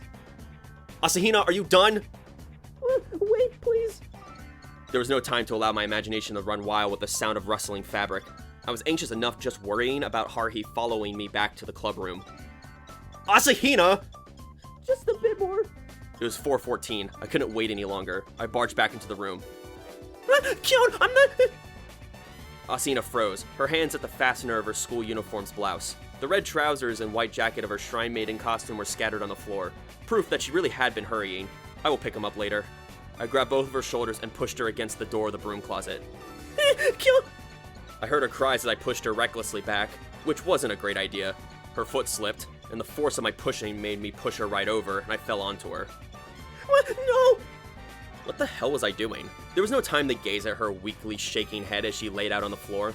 I picked up the school uniformed girl, slammed the steel door of the broom closet open, and shoved her inside. Asahina, listen to me. Listen very carefully. Right now, you must travel 8 days back in time. Do you understand? Just do it. Asahina was stunned, tears still in the corners of her eyes. But without authorization... Just do it, right now! 8 days back? What time? Shit, I had to remember. What time had it been? Kyon, you told me to go 8 days back to... 3:45 p.m., and hurry!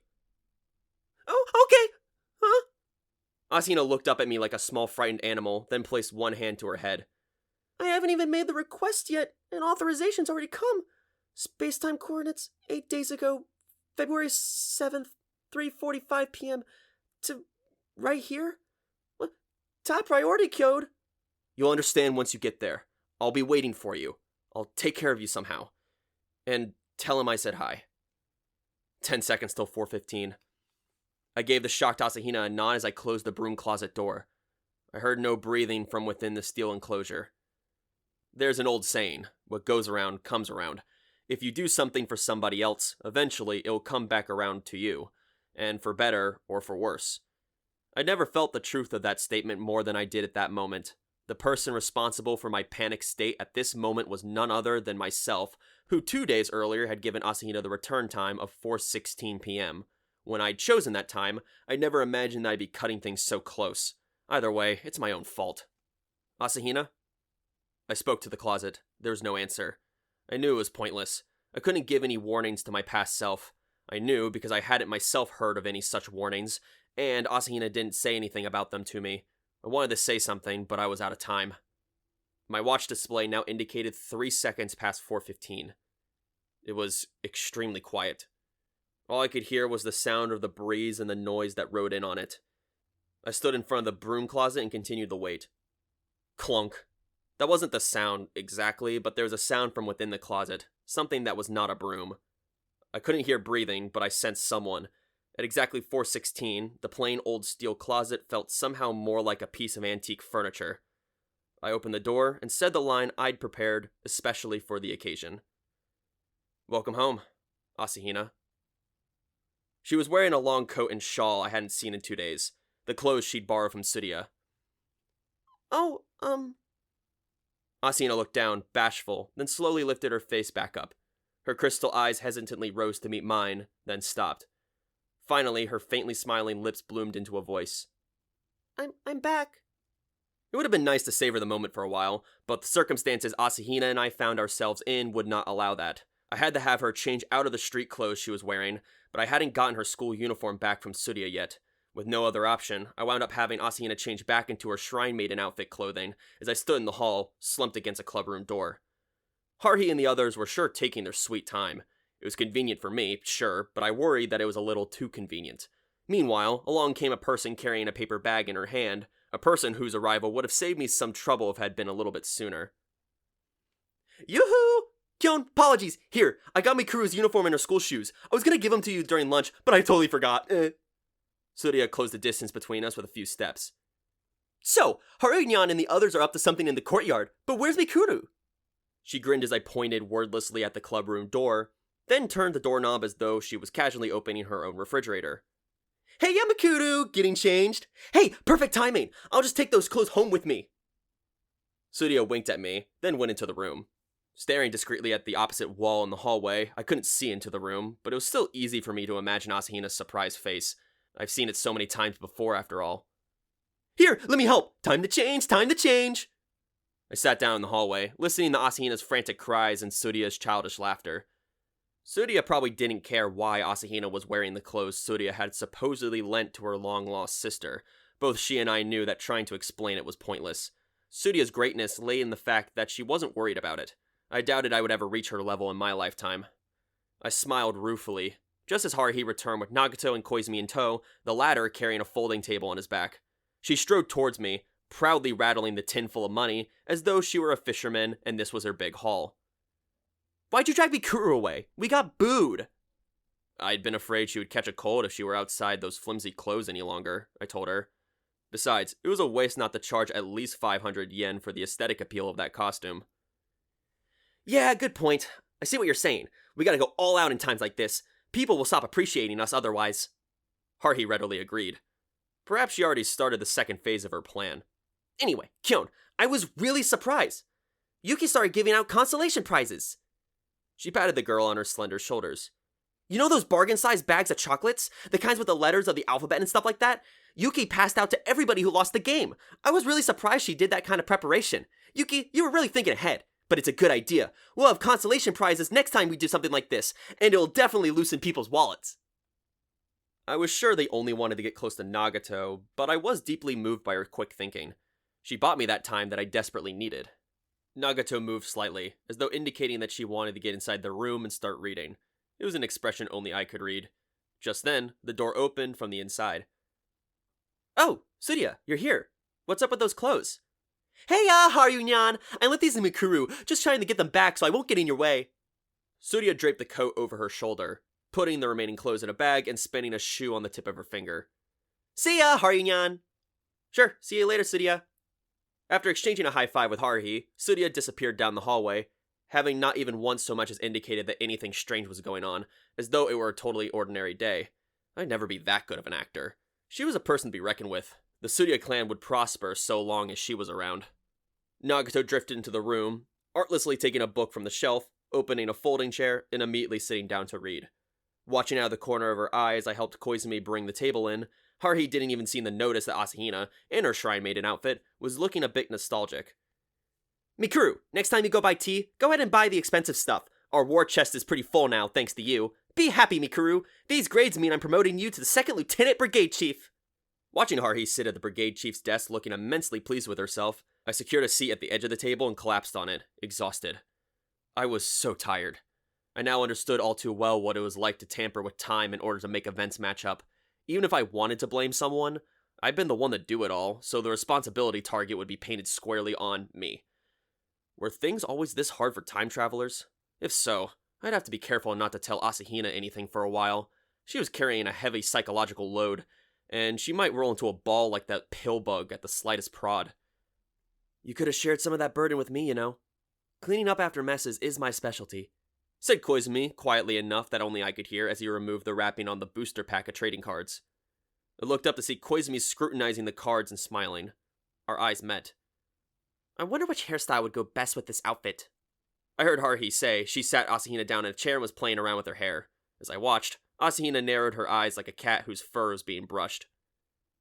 "Didn't you say something about Haruhi's behavior not being any different than usual?" "That's exactly what I mean. Treasure hunting and city patrols are the kinds of things Suzumiya would do. Or rather, she was deliberately trying to appear as though she were simply doing her usual activities. Nobody would have thought you'd actually forgotten Valentine's Day, not even Suzumiya. It's a day every high school boy worries about, whether or not he has someone likely to give him a present. The 2 consecutive days of patrolling were the embodiment of that. It was designed to make you agonize over whether or not you'd actually get anything." She could have just put the chocolates in my shoe locker or something.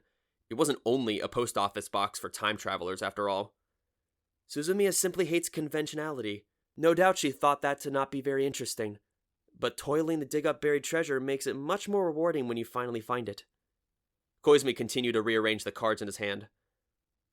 "I was very pleased myself, were you not?" What was that, some kind of leading question? Just as I was trying to think of an effective rebuttal. "Hey, Kyon, Koizumi, no more private chatter. Break time's over."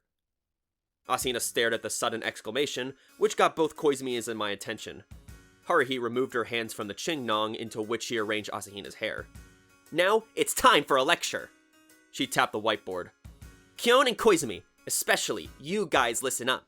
The strategist's smile flickered across the brigade chief's face, and she spoke like a crammed school instructor addressing a group of pleasant but yes then bright students. We're gonna discuss activities for the month of March. I thought about the March calendar. Oh, like, Hitamatsuri? Haruhi was silent for a moment. Yes, good point. That too. So she'd forgotten about it, I said. I remembered it. If you want to enjoy new experiences, it's important to learn from the past. So obviously I'd never forget something like that. So on March 3rd, yes, we'll scatter Hinare from the top floor balcony. That was the first time I heard of that particular Hinamatsuri tradition. Be that as it may, there's another March event that we can't forget. Haruhi's smile was as brilliant as the heart of the Milky Way galaxy as seen through a powerful telescope. And today, I want you and Koizumi alone to carve that day into your brains. So what was it that she was so excitedly lecturing us about? I'm talking about White Day, March 14th. You gotta pay back every single girl who gave you anything on Valentine's Day with a reward 30 times greater. Normally, she was like a blinkered horse charging madly ahead, so why did she always have to choose the most inconvenient times to turn suddenly conventional? I suppose the 30 times figure was the Haruhi inflation factor at work. Yuki and Mikuru, you should ask for whatever you want. Those two, Haruhi pointed at Koizumi and me, will pay you back for everything you asked for. The days of crane spirits repaying your debts are long gone. Nowadays, humans do it too, and with better stuff than fabric too. Haruhi grinned hugely. I've thought of many examples of stuff I might want, but I'm still thinking about them. I'll reveal them soon though, and don't worry, I'll make sure it's something you can get within a month. She certainly had no compunctions. She'll probably be just as bad as Kaguya Hime in The Bamboo Cutter's Tale, who sent all of her poor suitors on impossible tasks. I just prayed it wouldn't be something totally impossible, like find the Kingdom of Atlantis or discovering the Fountain of Youth. Okay, but we're gonna take into account the amount of time and effort we wasted in all that treasure hunting, I said. By the time I realized my retort was going to backfire, it was too late. Well, of course, said Haruhi, her eyes shining as though the entire Pleiades was concentrated within them. I look forward to that. If you're gonna give me what I want, I'll go anywhere to get it. Even Mars, right, Mikuru? Yuki? You're with me, aren't you? Asahina and Nagato both nodded, though Asahina reluctantly, and Nagato without looking up from her book. At this, I could only shrug, along with Koizumi, our timing perfectly in sync.